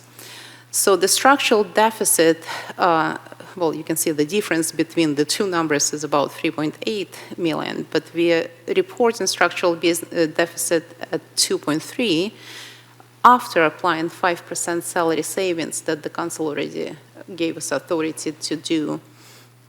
And we are building it in the base, and that ultimately reduced the deficit to 2.3 million level. And we did build in strategies that we discussed with you at the last study session. So the base budget incorporates all the previously approved strategies related to ERAF, VLF, reserves, economic development efforts, and ongoing cost allocation and fee recovery work that we discussed back in April. Next slide. And just to reiterate again, here's what is not included in the base budget before you. We have no changes to current level of services, no changes to staffing level, no additional funding to advance city's strategic plan. So this work, again, once you just gave us direction for development of the work plan, so it's going to be the next step for all departments to work on the work plan. And obviously, we are not counting on any new revenue measures as well. And with that, I want to turn it to Marisol to just dive deeper into base budget revenue assumptions. I'm going to go over the general fund revenue and general fund expenditure in a little bit more detail over the next couple slides. As Ms. Carter queued up for us, our revenue projections are 53.3 million for the fiscal year 26-27, and that is a little bit of a dip over the 25-26 amended budget. Some highlighted in red, and I'll go over them. Property tax. Property tax is showing a positive increase after Hardy vendor HDL. We are estimating 18 budget. At mid-year, we always review the property tax for any regarding valuations or current level, and we'll provide an update there, but that is a strong 3 category. For TOT, we have a 200,000 or 7%, 7. Now, last year we projected some losses in the TOT category of about 1.3 million over the next 3 years. Why this reduction is not as big of a hit this current year, or sorry, in the projected 26-27 base budget. Ms. Carter had did a lot of work, VRBO and HomeAway, to create an independent agreement where they a voluntary agreement where they remit the the city operators. If they go through VRBO or HomeAway, they don't remit the portion that are owed to the cities. In working in that agreement, we actually have reductions in that category. As a reminder, TOT category is made up of the taxes from hotels and the STR of those taxes. So we're incorporating that projection in the updated assumptions for receiving payments from positive, and that's why this category is not seen as big of a decline as we had previously projected. Still to note that the STR portion of that is trending downward, and so we're continually keeping an eye on that, and will of course to the council in the coming year. VL vehicle license fee, a huge reduction in over the VLF category is also very complex. The city is working with the county and agencies and advocacy and making sure the state pays the portion that they owe the city. But the VLF is made of a base tax and also a shortfall where the state says they cannot pay this amount in a certain year, and then we add back any backfill that's projected. So the backfill payment very complicated. In this case, the reduction is largely made up of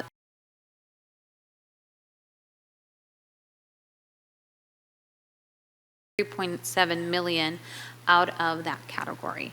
And unfortunately, projection is projected pretty exponentially based on the county estimates. So, and then we also will hear more, we're in May, mid-May already, we will hear hopefully by the end of the month on where the state falls with that payment.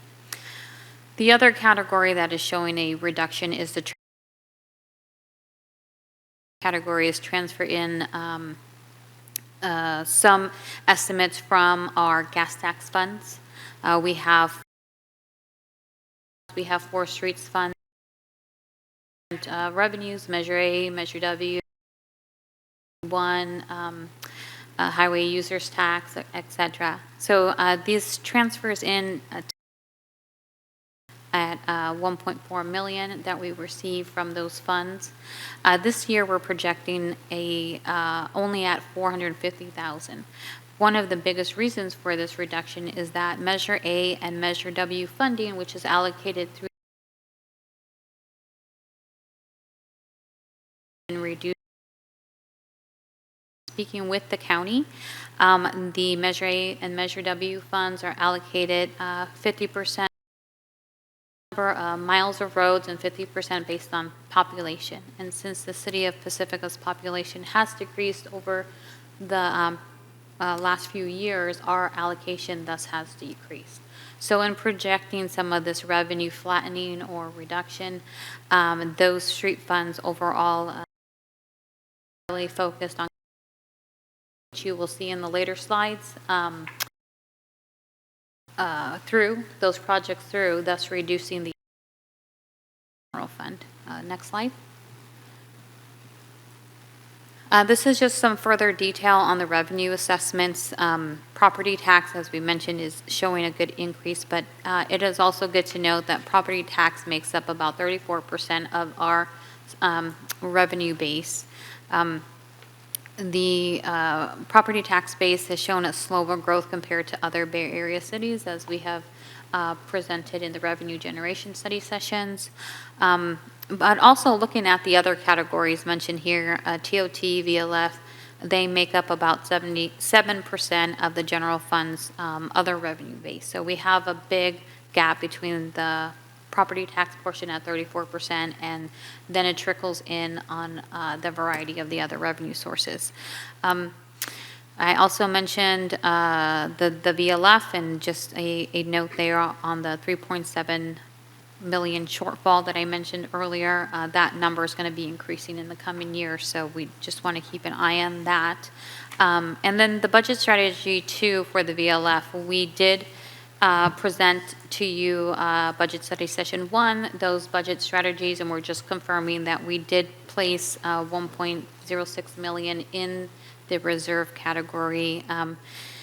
Once we hear back of what the state's planning on doing, last year, I believe we heard on July 1st what the final outcome was. So hopefully we're going to get a little bit more advance notice with the outcome from the state. However, with that budget strategy, we'll bring that back at mid-year if we do indeed need to utilize it, as we did in this current year for $771,000, which is the amount that the state did not pay the city.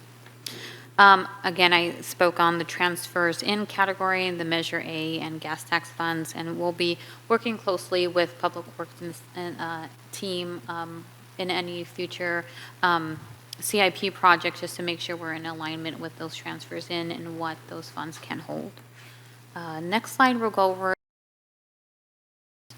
the fiscal year 26-27 projected expenditures are $57.1 million. We largely categorize expenditures in these main categories: salaries and benefits, contract services, material supplies and maintenance, and then the transfers in and transfers out. As Ms. Carter mentioned, in our base budget methodology, our modified zero budget methodology, we take a look at the amended 25-26 budget, and we pull out one-time, not ongoing expenditures. You can see in the contractual services and material supplies and maintenance, this is why those are showing as reduced line items and pulled out those notable expenditures that were one time. Salary and benefits, you're showing a projection here for next year, and that incorporates the increases that council has approved with labor negotiations, but it also incorporates the unfunded liability projections with pensions, and also the health increases and workers' comp increases that are coming to Pacifica. The next slide will go into a little bit more detail on the expenditures.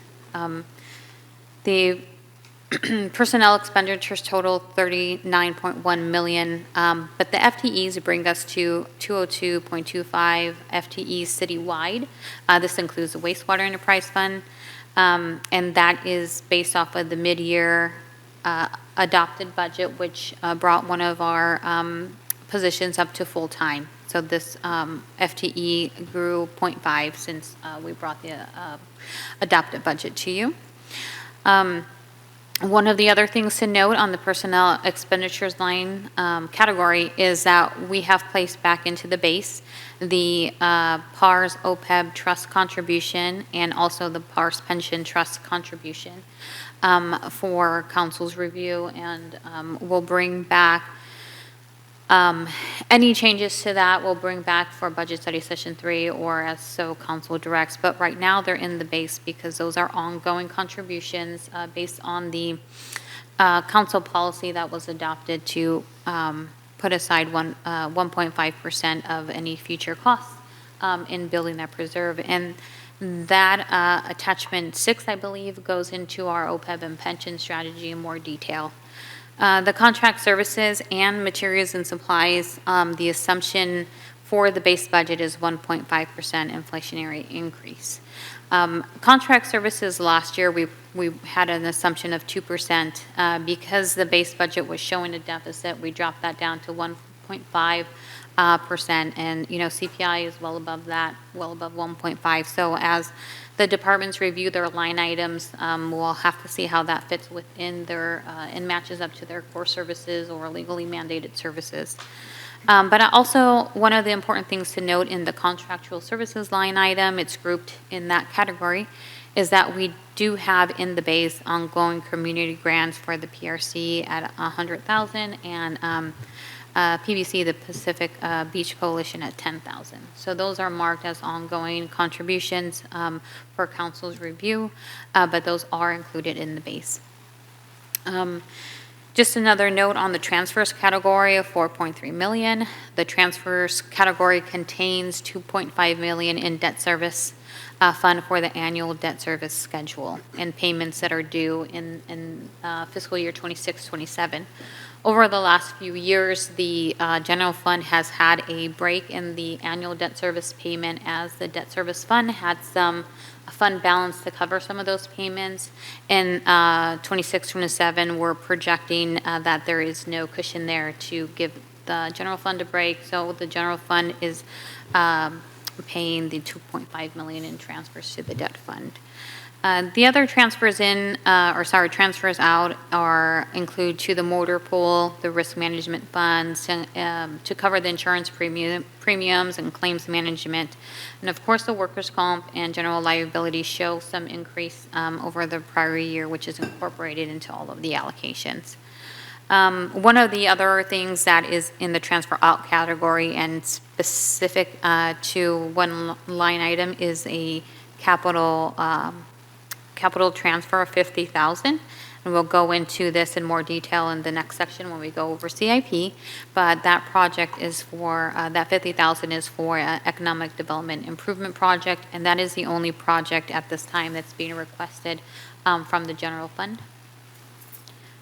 Next slide.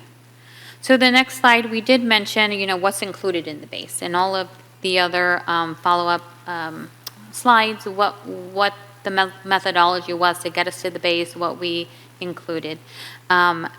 This is a note on some of the other one-time items that are not included in the fiscal year 26-27 base budget, but that were included in the 25-26 budget. So it's good to note this in case council wants to provide some direction on these line items or these items. But One Shoreline, Fog Fest Pride, had an allocation in the 25-26 year from the general fund, and the temporary safe parking program, which is made out of the two separate pieces of the San Francisco RV and the PRC for those amounts on the slide, came out of the Housing Action Fund 221. This is separate than the ongoing PRC cost of $100,000 that is included in the general fund base budget for the original slots that was covering. So this is some additional information that we felt would be necessary to present to you. We have a couple more slides before we go into CIP, so thank you for bearing with us. So there's a lot of information here. But on the next slide, you'll see the general fund base budget. When we compare the operating revenue to operating expenditures, we do have a deficit of 3.8 million. After we apply the 5% salary savings that council had approved with our labor negotiations, which that amounted to about 1.6 million, that drops us down to a deficit of 2.3. So the 2.3 million deficit is about 4% of the general fund operating expenditures. Next slide. We worked with departments to provide some information so they would be able to be prepared for budget study session 3 and bringing back options. The department target reductions seen on this slide by the general categories in the general fund are approximately 5% of the department's budget. It's not an exact 5% because we do account for the transfers in category, which is spread across all the departments, but it's very close to 5%. The difference between the 2.3 million and what we're asking the departments to bring back options for is about 0.5, so $500,000. And one of the reasonings for that is to provide some flexibility as we're refining the budget.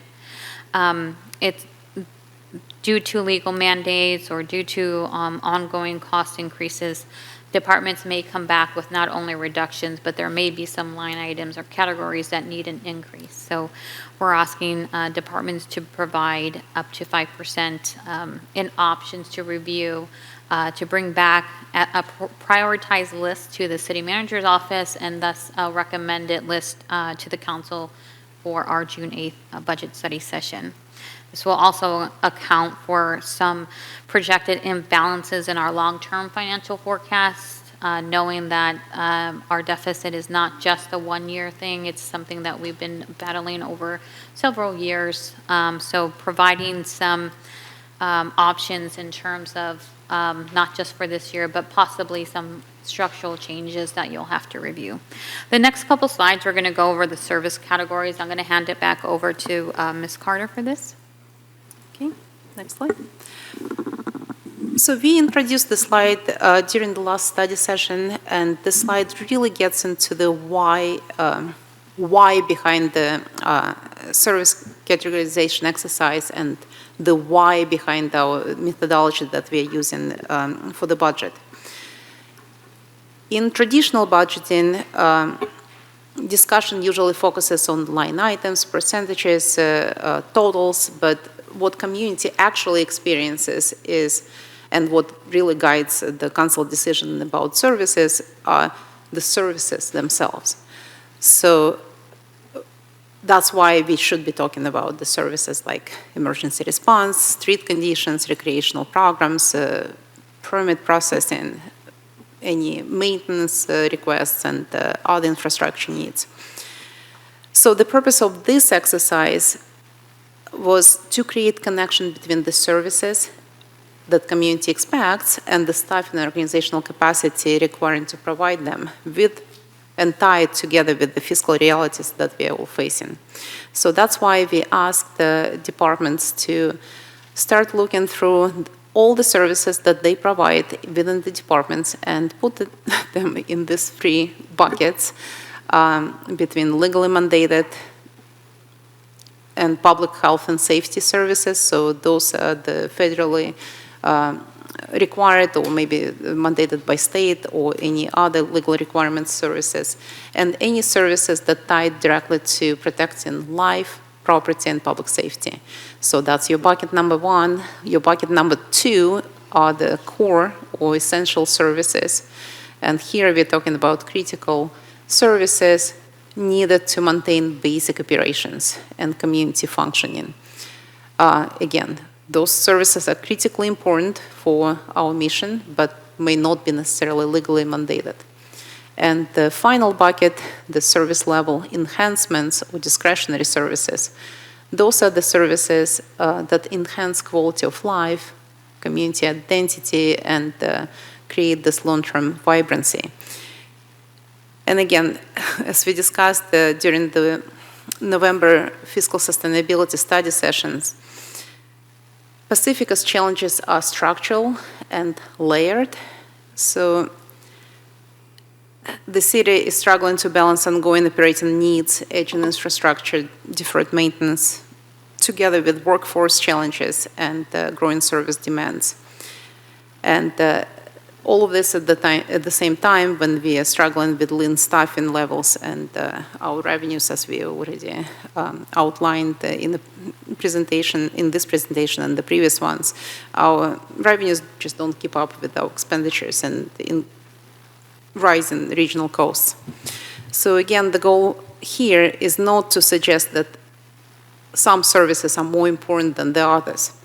And in fact, in many cases, the discretionary or community enhancement services are exactly what contribute to the Pacifica's quality of life or community character. So we're using this framework just to support our guiding decisions in development of the work plan on June 8th, as well as budget discussions, just to tee up all this difficult conversations and difficult choices that we will have to make for the upcoming budget. Next slide. And this slide summarizes the initial results of this exercise that we ask all departments to complete. And you can see on the slide, departments identified approximately 358 different services that are supported by 165.78 general fund FTE. Again, we have 2.275, but the rest of the FTEs are allocated to other funds, specifically wastewater and other funds. So again, this summary is more detail, presented in more detail in attachment 7, where we actually identified the services that go into all these buckets.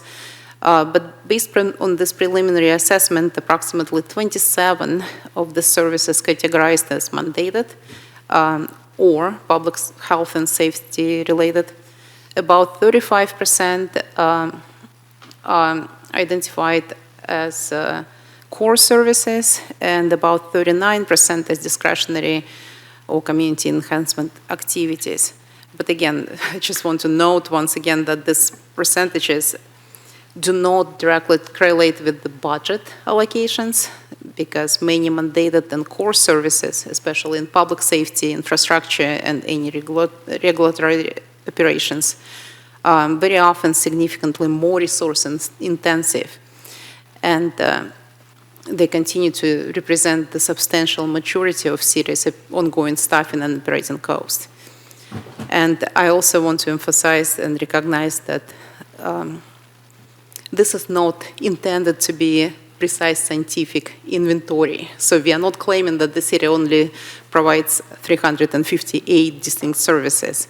And some of the services are grouped together in broader service categories or programs, some ongoing functions, and some specific projects, as you can see in attachment 7.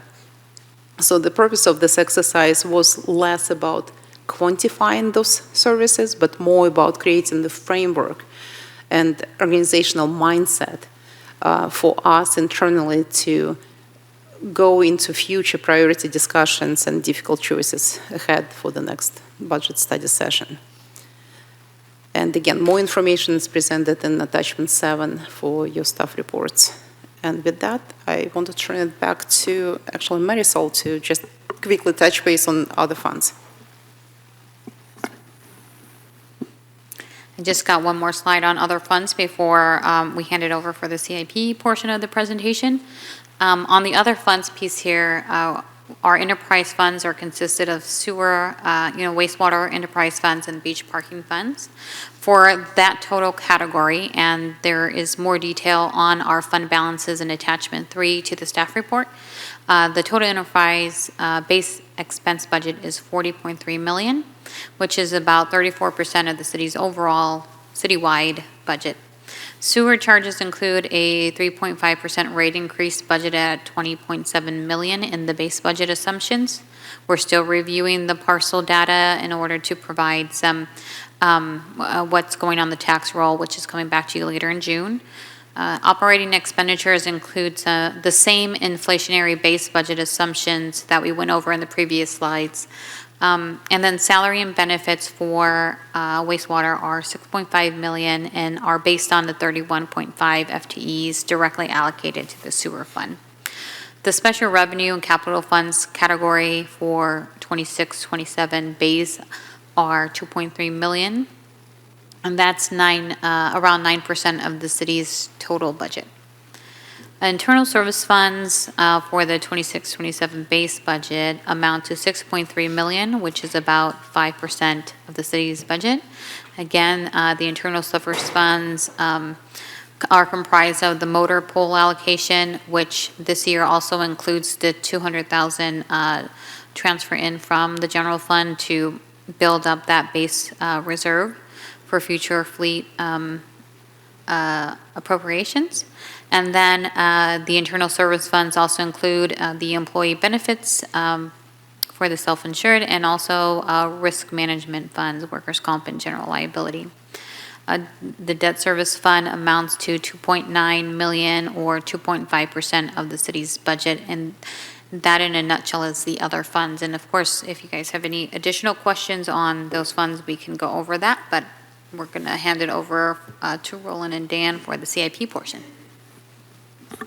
Good evening, Honorable Mayor, Vice Mayor, City Council members. Roland Yip, Deputy Director of Public Works / City Engineer. I will be presenting the recommended capital improvement program for everything except for the wastewater projects, which Dan Patton, the engineering manager, will be presenting. Next slide, please. Starting with our new non-discretionary projects requesting funding.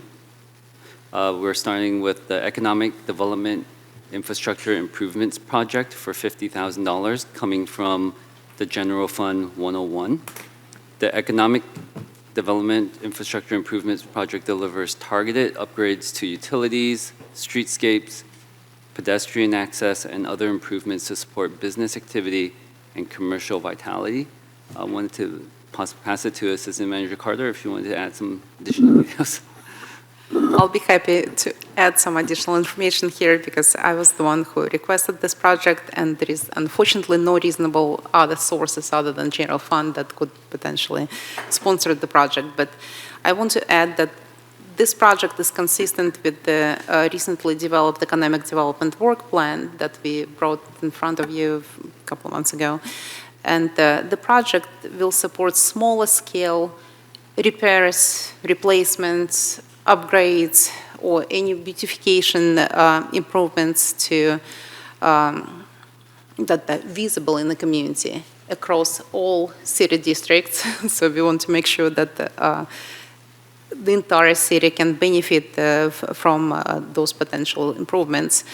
And again, the goal here is to improve and enhance visitor serving areas and support local businesses and strengthen some of the vitality goals that we presented to you in the economic development plan. And again, we are targeting citywide approach here, but it's yet to be developed how we are going to rank and prioritize those projects. But again, the goal is here to make sure that all 5 districts are benefiting. Oh, and another thing I wanted to highlight, so this, typically when we allocate funds towards CIP project, they roll from year to year. So for this specific project, we propose this to be as a standalone 50,000 contribution in the CIP. So in other words, if we don't spend the funds in one given year, we don't add the funds to this.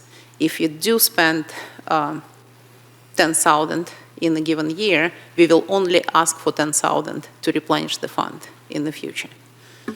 So that's, again, we are considering this as a pilot project to make immediate small improvements that we may not be able to do otherwise. Next slide, please. The next project is the Terra Nova Boulevard and Ostad Boulevard pedestrian crossing improvements. It's going to be funded from 213 Street Improvements. The project will install rectangular rapid flashing beacons, RFB, and speed humps to increase visibility for pedestrians. So this project was prioritized because there was a collision at this mid-block crossing, which resulted in a fatality. So we need to prioritize to increase the visibility for pedestrians and also slow down the traffic at this location. Next slide, please. The next project is the fiscal year 26-27 pavement resurfacing project, and is primarily funded from 210, the gas tax, but also is funded from 211 and 213. The project was previously awarded at City Council in the March meeting, and the project will rehabilitate paving along the designated areas in our 5-year paving plan. It will also have base repair and then also do restriping and markings and pavement markings. Next project, please.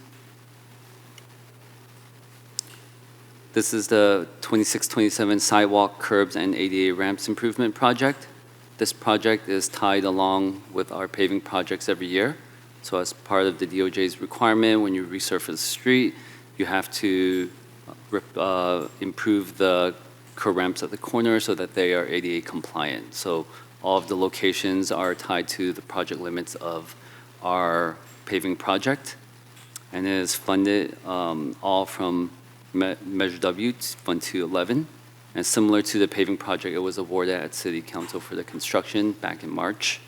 And it will replace damaged sidewalks, curbs, gutters, and priority locations throughout the city. Next slide, please.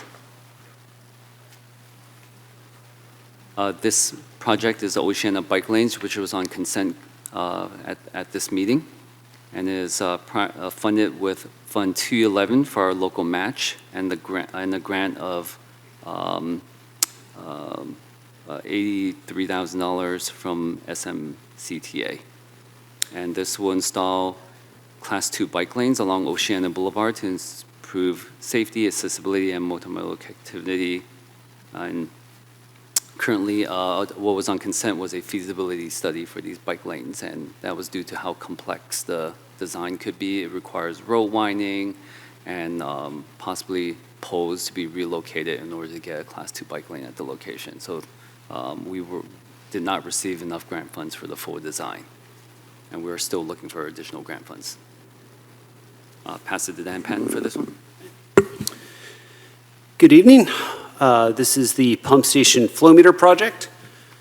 So in a typical wastewater pump station, you have pumps, supporting equipment, and flow monitoring to best control and monitor the pump station operations. Now, 2 of our pump stations have flow meters that have not been functioning for several years now, and we're looking to replace those to get in line with industry standards and to better operate the system, especially during wet weather events. Next slide. So now we're going to move on to the ongoing core non-discretionary projects that is requesting new funding. So this is the Manor Drive Overcrossing Improvements Project, and we're authorizing $5.5 million, of which $4.95 million is from a highway program grant funding, and the remainder is a 10% local match coming from Fund 312, our Highway 1 Improvements Fund. This was also taken to City Council to approve the grant application last year in September. So the project will widen the vehicular overcrossing at Highway 1 and Manor Drive and install traffic signals to better facilitate traffic, install pedestrian and bicycle improvements. The next project is the annual pavement striping and marking refresh project of $75,000 coming from Fund 213. And this has been an annual project in the city to refresh center lines, bike lanes, edge lines, crosswalks, stop bars, and adding more striping on the city roads. And I'm going to pass the remainder of the projects to Dan. Right. Thank you. First up, we have the Anza and Lindemar Stormwater Pump Station SCADA Connection and Improvements Project. This will allow us to operate and monitor our stormwater pump stations through our same computer system that we monitor our wastewater systems through. Next, we have the Calera Creek Wetlands Maintenance Project. This will continue our maintenance of the Calera Creek wetlands and keeping us within, meeting our requirements of the Coastal Commission permit, which was issued for the design and construction of the treatment plant and the wetlands. And this will ensure that we continue to provide habitat for our many native species. Similar to that, we have the Calera Creek Water Recycling Plant permit update. Our discharge permit is ending in the next fiscal year, and we are working with our consultant to develop our permit for the next 5-year cycle. The Calera Creek Water Recycling Plant Piping Improvements Project, as our facility has been in operation for approximately 25 years. Older systems are beginning to reach the end of their useful life, and many require continuous maintenance and in some places replacement. This includes some of the piping for both sludge and utility water, potable water or drinking water around the plant. Similarly, the Calera Creek Water Recycling Plant blower replacement project. Our blowers are the heart of our biological treatment. The microbes need a considerable amount of air to metabolize the waste entering the plant. trying to think of a way to say that nicely. And the blowers have been in constant operation for the entire 25 years they've been in service, and they need constant work to stay running. Similarly, the Clear Creek Water Recycling Plant Electrical Condition Assessment Project, continuous electrical improvements around the plant for continued reliability and energy improvements, energy efficiency improvements where possible. Lastly, the Clear Creek Water Recycling Plant Environmental Compliance Project. This is for various other environmental permitting related tasks. Next slide, please.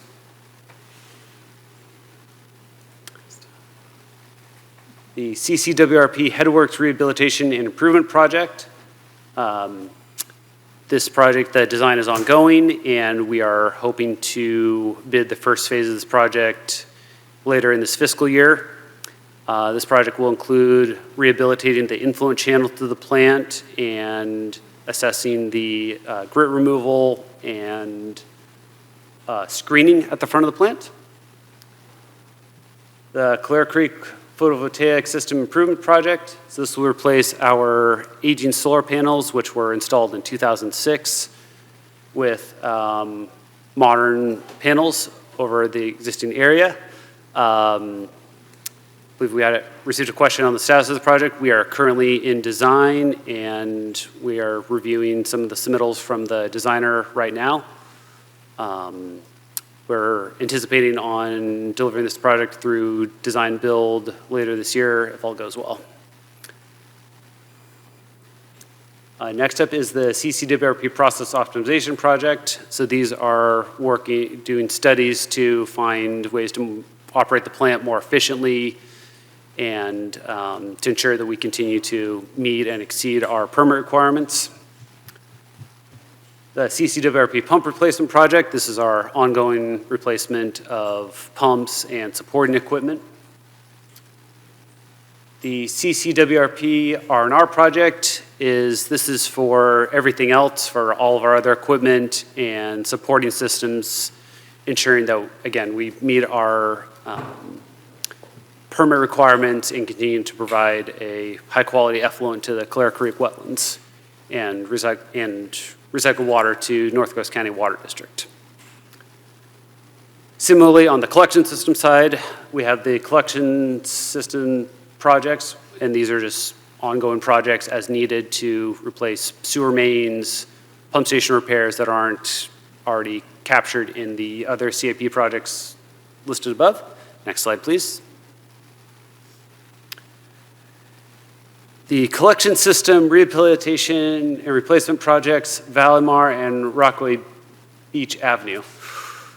I really need to rename that project. This is also been referred to as the Valimar project. So this will replace the sewer mains in the Valimar neighborhood, the Rockaway Beach Boulevard neighborhood, and the stretch of sewer main along Highway 1 that connects them.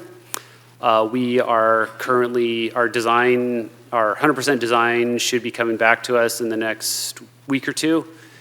And we are simultaneously working with the US EPA on our WIFIA loan, potentially scheduled to bring that back to council in October if all goes well. And as soon as if the loan is approved by council and the terms are favorable to the city, I would like to bid this project, well, the next day if I can. And regarding this is, as you can see, this is a high cost item. If the WIFIA loan does not go through, or it is, again, the terms are not favorable to the city, we will look at alternative means to deliver the project, whether that's through phasing it into smaller increments, into bits that we can afford every fiscal year, or looking at other funding opportunities. But it's a high priority for the wastewater division and for our collection system. Next is the Crespita Anza Sewer Replacement Project. There's a line that goes along the Pacific State Beach, so we want to rehabilitate that line to ensure that there are no sanitary sewer spills or any maintenance issues and minimize impacts on the public. The digesters ATAD modification, phase 3. So this is our aerobic digesters are a key part of the plant, and sludge is very hard on equipment, thus they need constant maintenance and improvements. Last is our lateral grant assistance program, and this is where we provide lateral grants to qualifying private residents. We are hoping that with the Valimar project, we plan on doing extensive public outreach to notify residents of this program so that they can take advantage of having a contractor working in their neighborhood, and hopefully we can have a good turnout like we did with the Lower Lindemar project in the past year. Next slide, please. The Lindemar Pump Station Rehabilitation and Repair Project. So this is the stormwater side of the Lindemar Pump Station. Our first priority is to replace some of the electrical equipment there to ensure that we have flood control protections for the Lindemar neighborhood. Next is the sanitary sewer system master plan update. So this is essentially for developers to review the impacts of development. So how this works is we have a developer will propose their plans, submit their plans. We pass that on to our consultant that runs the sanitary sewer model. Impacts are assessed, and the developers then pay the city back for the consultant fees as part of their development application. Lastly, the Sharp Park Pump Station R&R project. This is a project for the facility that shares a wall with this building to improve the wet well equipment, the odor control equipment, and make various other improvements around the plant to ensure that the pump station is in good operating condition for years to come in the future. And next slide, I think that might be it for us. Thank you so much. Thank you for that overview. Just bringing it back to a couple slides here to wrap up, and then we'll hand it over to council for questions or direction. But just a reminder on where we are in the budget calendar. Between now and the June 8th budget session 3, the finance team will be working with every individual department. We'll be meeting with the city manager and prioritizing or bringing the prioritized department list to the city manager for review and working on those, helping the departments put together some of those requests. The other thing we'll be doing between now and then that's not on this external calendar is connecting with the council for our briefings for budget study session 3 as well. But between then, the Planning Commission is on June 1st, where we're taking the CIP plan for conformity with the general plan. Again, June 8th, not only are we taking the budget request, but we're also bringing the work plan to the budget session 3. And then the city council budget hearing will be on June 22nd. We will also be bringing the citywide fee schedule, the one with the normal CPI increases, back to council for the July 1st effective date. That's separate than the ongoing study that's happening right now that will come at a later date, as well as just updating our policies that normally come back with the budget book. Next slide, please. Again, just to recap, there's no council action required today. However, council may provide input on the presented 26-27 base budget and CIP program.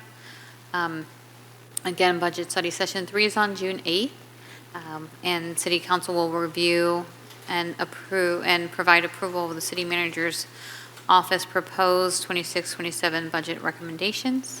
And then we'll have the budget hearing and adoption on June 22nd for formal adoption of the operating and capital budget, citywide fee schedule, and policies. Thank you. Thank you so much, Marisol, Yulia, Roland, and Dan, for the excellent presentation. So I just want to remind us all, it's 11:06. We have 24 minutes unless we find we need to extend again. So we'll keep an eye on the clock. And I have 2 lights. Vice Mayor Wright? That was old. Oh, is it? Old light. Okay. Mine wasn't an old light. Okay. I don't have mine, but. Okay. I'm very excited to hear about a solar project at the wastewater plant. One quick question. Do you have any idea which percentage of your PG&E bill your goal is to cover with that, or that's just not something you're considering, you're just replacing what you have with more efficient panels? I don't know that I have a short answer to that, but I'd say based on our previous energy consumption from before we replaced our UV system, I would say these panels are going to produce somewhere between 5 and 10% of our total usage.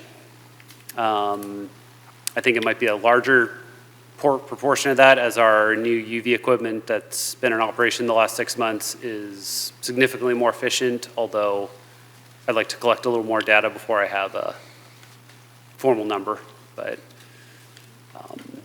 I'd say it's probably in that 5 to 10% range. I'd like to thank you for doing something to make it even greener for Pacifica. Of course.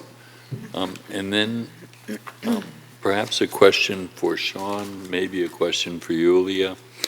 When council asks questions and emails them in, how does the public access those so they can understand the dialogue that's going on in addition to the agenda packet between staff and council? It's intended for council communication. It's intended for council communication, as it is typically a little more detailed than what's provided in, hopefully in the staff reports. Right, but I guess what my question is does public have access to this or no? We do. I think it's a question, yeah, for Sarah, maybe. Yes, we do typically share it with the public as well, so Sarah can chime in. I believe we have copies available. We typically print the questions and answers that are provided to council and make those available in the public agenda binder in the back of the room. So unless the public was to look at the binder in the back of the room, they're not aware of the answers to any of these questions. So if it was a council member's prerogative to want to inform the community about one of our questions, we would need to reiterate that question here. Is that correct? Let's not ask them. Well, I mean, I think the clerk just told you what the process was, so you don't, Okay. it's at your discretion.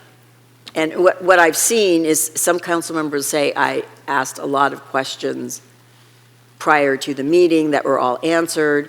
They related to various topics, because the whole purpose of asking questions ahead of time is to limit the number of questions at the meeting. Right. And so what most council members do, at least in most jurisdictions that I've worked in, they will just let their community know at the dais, I had, a lot of questions, they were all answered. And if you want to give more details on the types of questions you asked and got answers to, that would be fine as well. Okay. And maybe there's a way, if you think that there are some that you'd like to share more broadly, that you could bring up with our city manager as part of Connect with Pacifica, or maybe those Right. could be shared more publicly. The major point that I tried to make through my questions, and this is getting more on towards deliberations, and I apologize for that, is that when we're talking about this budget, it's at the current level of staffing, which is Yes. like 15% below. 13.3, as they answered, below other cities. Yes. Yes, and underpaying people, so I just want the community to understand we're asking staff to do more with less, and they do it, and they come through for us. Great. And I just want to make that point that we're not talking about just to be clear that that's what we're talking about. Yeah, thank you. Okay, Councilmember Beckmeyer, no, sorry, Myra. Yeah, I have a couple Myra, of- hold on a minute. Sue had her light on first. Dan, I have a couple questions on packet page 15 with regard to some of the projects you mentioned. The environmental permitting on item 15, the environmental compliance project, can you tell me what kinds of agencies is that the Coastal Commission? Is that Fish and Wildlife? Who is it? It's generally for any agencies other than the, it's a general one for any permitting activities other than directly creating our NPDS permit. Right. So there are other environmental agencies, they're California agencies, like, It can be federal, state, and local. okay. Project on packet page 16, the project number 23, Crespi to Anza Sewer Replacement Project. Which side of the highway is that on? It's near the walking path on Pacifica State Beach. Okay, so on the beach side, on the west. Yes. So that will require a coastal development permit? Very likely. The last question I have is related to number 26, the lateral grant assistance program, and you had mentioned you thought perhaps Valimar residents would take the opportunity when the project comes through Valimar.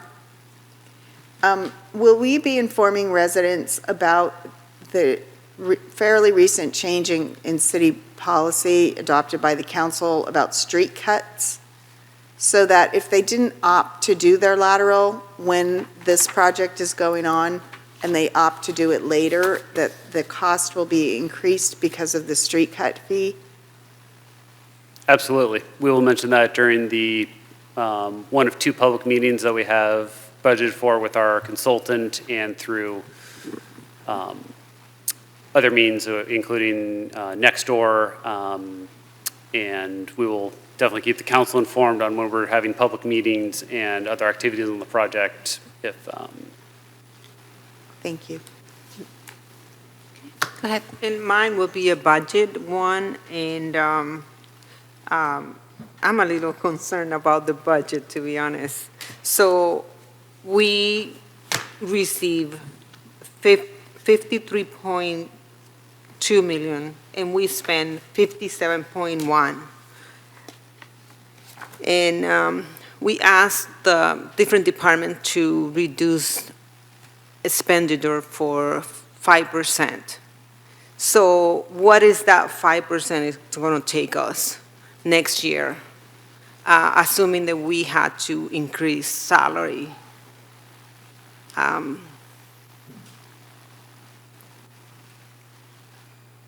also, the other question is a few questions. So what happens if we don't receive the money from the license fee? And the other thing is, what happens if we have to hire somebody? So we are saving the money that we're supposed to hire some people. What happens if we do need to hire them? So.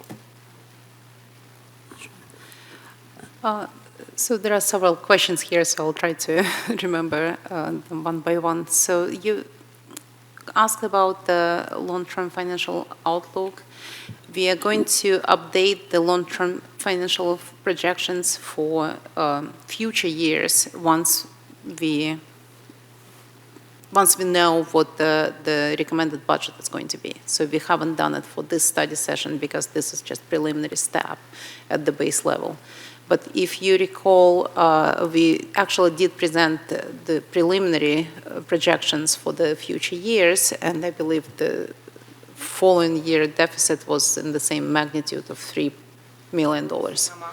Right, no, a little bit more than what we're looking at right now. And for the VLF, yes, it's an ongoing issue. We did budget it for the base budget on the revenue side, but we also backfilled it in the reserves. So essentially, if the state doesn't follow through on the obligations, we will patch the hole from the reserves. So obviously, it's not a sustainable strategy long-term if these revenues stay in jeopardy. And as far as service enhancements, well, unfortunately, that's part of the whole discussion we are having. Without renewable ongoing revenue streams, it's going to be very challenging to entertain service enhancements because we see additional staff as a service enhancement. That's additional ongoing cost for the city. So in some cases, if the additions or enhancements of services are necessary, we have just a little bit of buffer when we ask reduction of services for 1% extra. But they will have to come, all service enhancement will have to come with a very robust recommendation why it's being asked and how it's going to improve service down the road, gain some efficiency, save somewhere else. So that's what we will be expecting from departments. Yeah, I would like to see the budget to break even, or so we can balance. We do too. Without, well, without getting like hoping for this money to come to the budget. So because it's kind of, I'm worried about it, to be honest. We're all worried about it. I mean, and that's why we're focusing on economic development and trying to find other ways to bring money into the city. We're not going to solve all this by cuts, right? We're going to try to buy us some time. Right, and just back to the revenue study sessions in November, we discussed short-term and longer-term strategies, including economic development strategies and the user fee. Well, cost allocation plan is already included in the base, but user fee study is going to come to council later to review development impact fees, make sure that we recovering the cost at the fee level. Again, unfortunately, we are not done with the study before the budget, but it is already in the works, and we are kind of close to getting some stuff from the consultant related to that. And we discussed that every strategy we can potentially bring forward. Unfortunately, again, we've talked about increasing hospitality revenues down the road, and again, some of them, the strategies, unfortunately, longer term, so that's why we need to balance the budget in the short run. So we bring forward balanced budget to you. Okay, I have a couple of quick questions, but then we need to do public comment and probably extend the meeting a little bit. And just a question for Roland, in terms of the road work, so, I mean, that's a huge cut out of a $1.5 million budget, to lose the $1 million because we don't have, because we're losing residents here in town. And it looks like you're not proposing any smaller projects here, at least for this fiscal year, but at some point in the master plan of the road work, if these, lower amounts that we'll be getting from grants continue, does this mean that the project scopes are going to have to be reduced? As far as the 5-year master plan, we are going to continue and fully fund the next projects in the 5-year master plan. I'm not sure if Marisol wants to explain it some more, but it's the reason why the general fund is going to have less of a transfer going in is because the Measure A will fund the 5-year master plan. Okay, thank you. And then,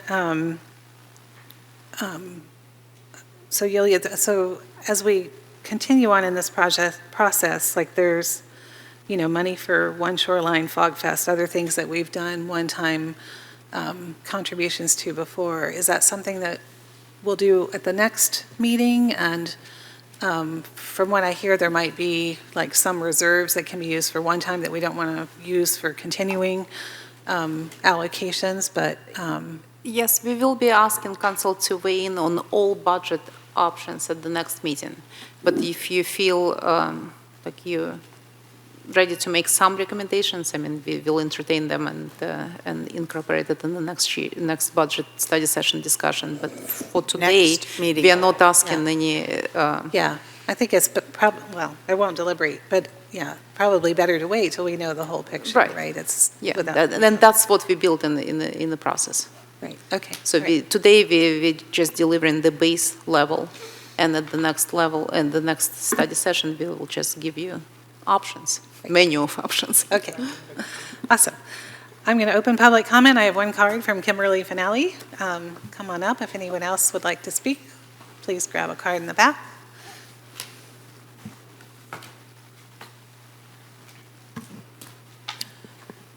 Good evening, Mayor, council members, City Manager Charpentier, welcome, and good evening to the city clerks as well. I'm Kimberly Finale, resident of Pacifica.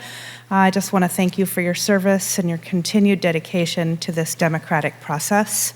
You are appreciated.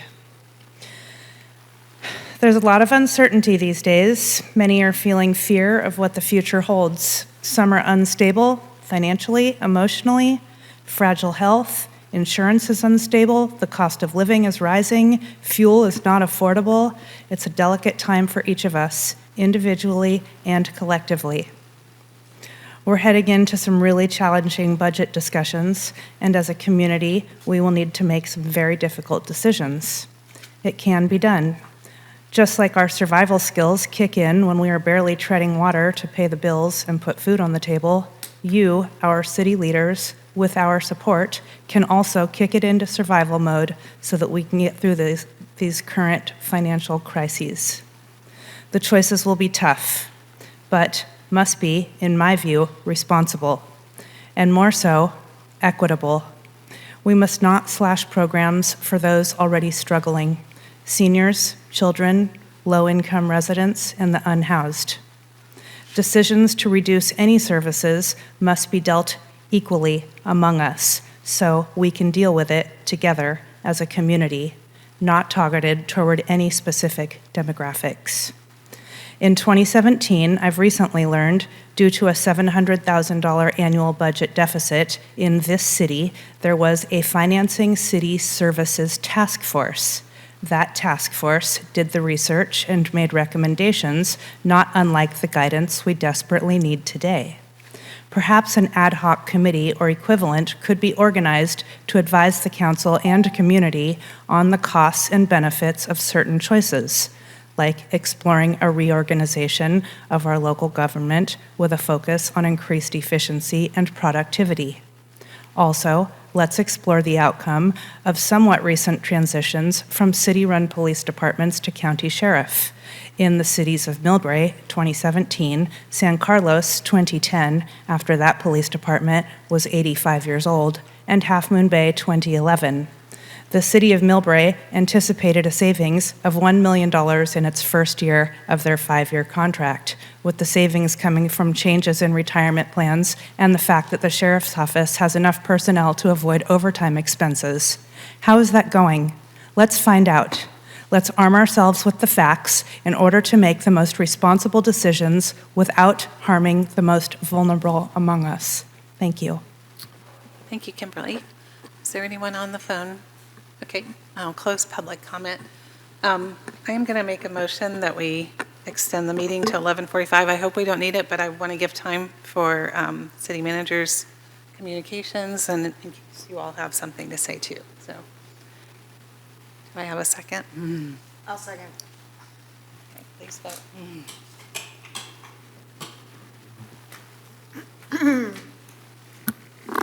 Need one more vote.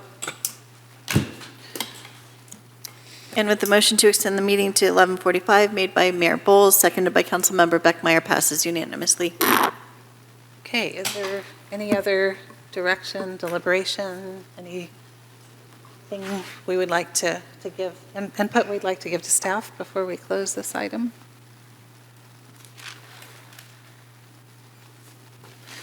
It's hard to do budget stuff this late at night. And it's hard to hear the hard news that we have such challenges, and that's going to make it more difficult for all of us. But we really appreciate the work that you're doing and trying to pull some rabbits out of hats and find some ways to save, and we're all in this together. Thank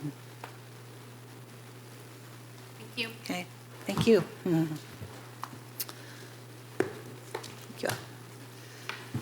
All right, council communications first. Is there anything urgent anyone needs to communicate? Thank you for the trips to Sacramento, Mayor Bowles. Say that again? Thank you for the trips to Oh, yeah. Sacramento with me. Well, you you for can talk a little bit representing more us. about that. No, I'll leave it for Greg and I have been to Sacramento twice in the last week and a half, trying to advocate for our VLF. It sounded really positive in the Assembly, less positive in the Senate. So, really? There's one senator from Napa who seemed to understand and be responsive, but a lot of cold faces in the others. So, Wow. but the one good piece of news, Senator Becker thought that the state's income and budget numbers are actually supposedly moving up versus the initial January budget. So, as Marisol said, we hope that this money might be included, in the next budget that comes out in June. I think the conversation about a permanent fix is going to take a lot longer. Yeah. Well, thank you both. And Sue, you were up there too. Yeah. Before. And then- thank you to Sue and Christine for coming to the training on Saturday. I really appreciated you both being there, so thank you so much. Oh, thank you for doing all that work and recognizing that it's hard to be an elected official and always in the public eye and doing this work that's nonstop, and really appreciate what you brought to us. Yeah. All right. City Manager Charpentier, what would you like to share with us? Given the hour and my newness, I don't have much to note other than to thank you for a productive meeting and giving staff direction on the strategic priorities, and we look forward to returning for the budget conversation. Great. Well, thank you very much. And with that, I'll adjourn. Wait, we wanted to adjourn the meeting and remind me of Tom. Do you know his last name? From Pacifica Thai. Adjourn the meeting in his honor at 11:29 p.m. You'll have to get his last name for the record. Yes.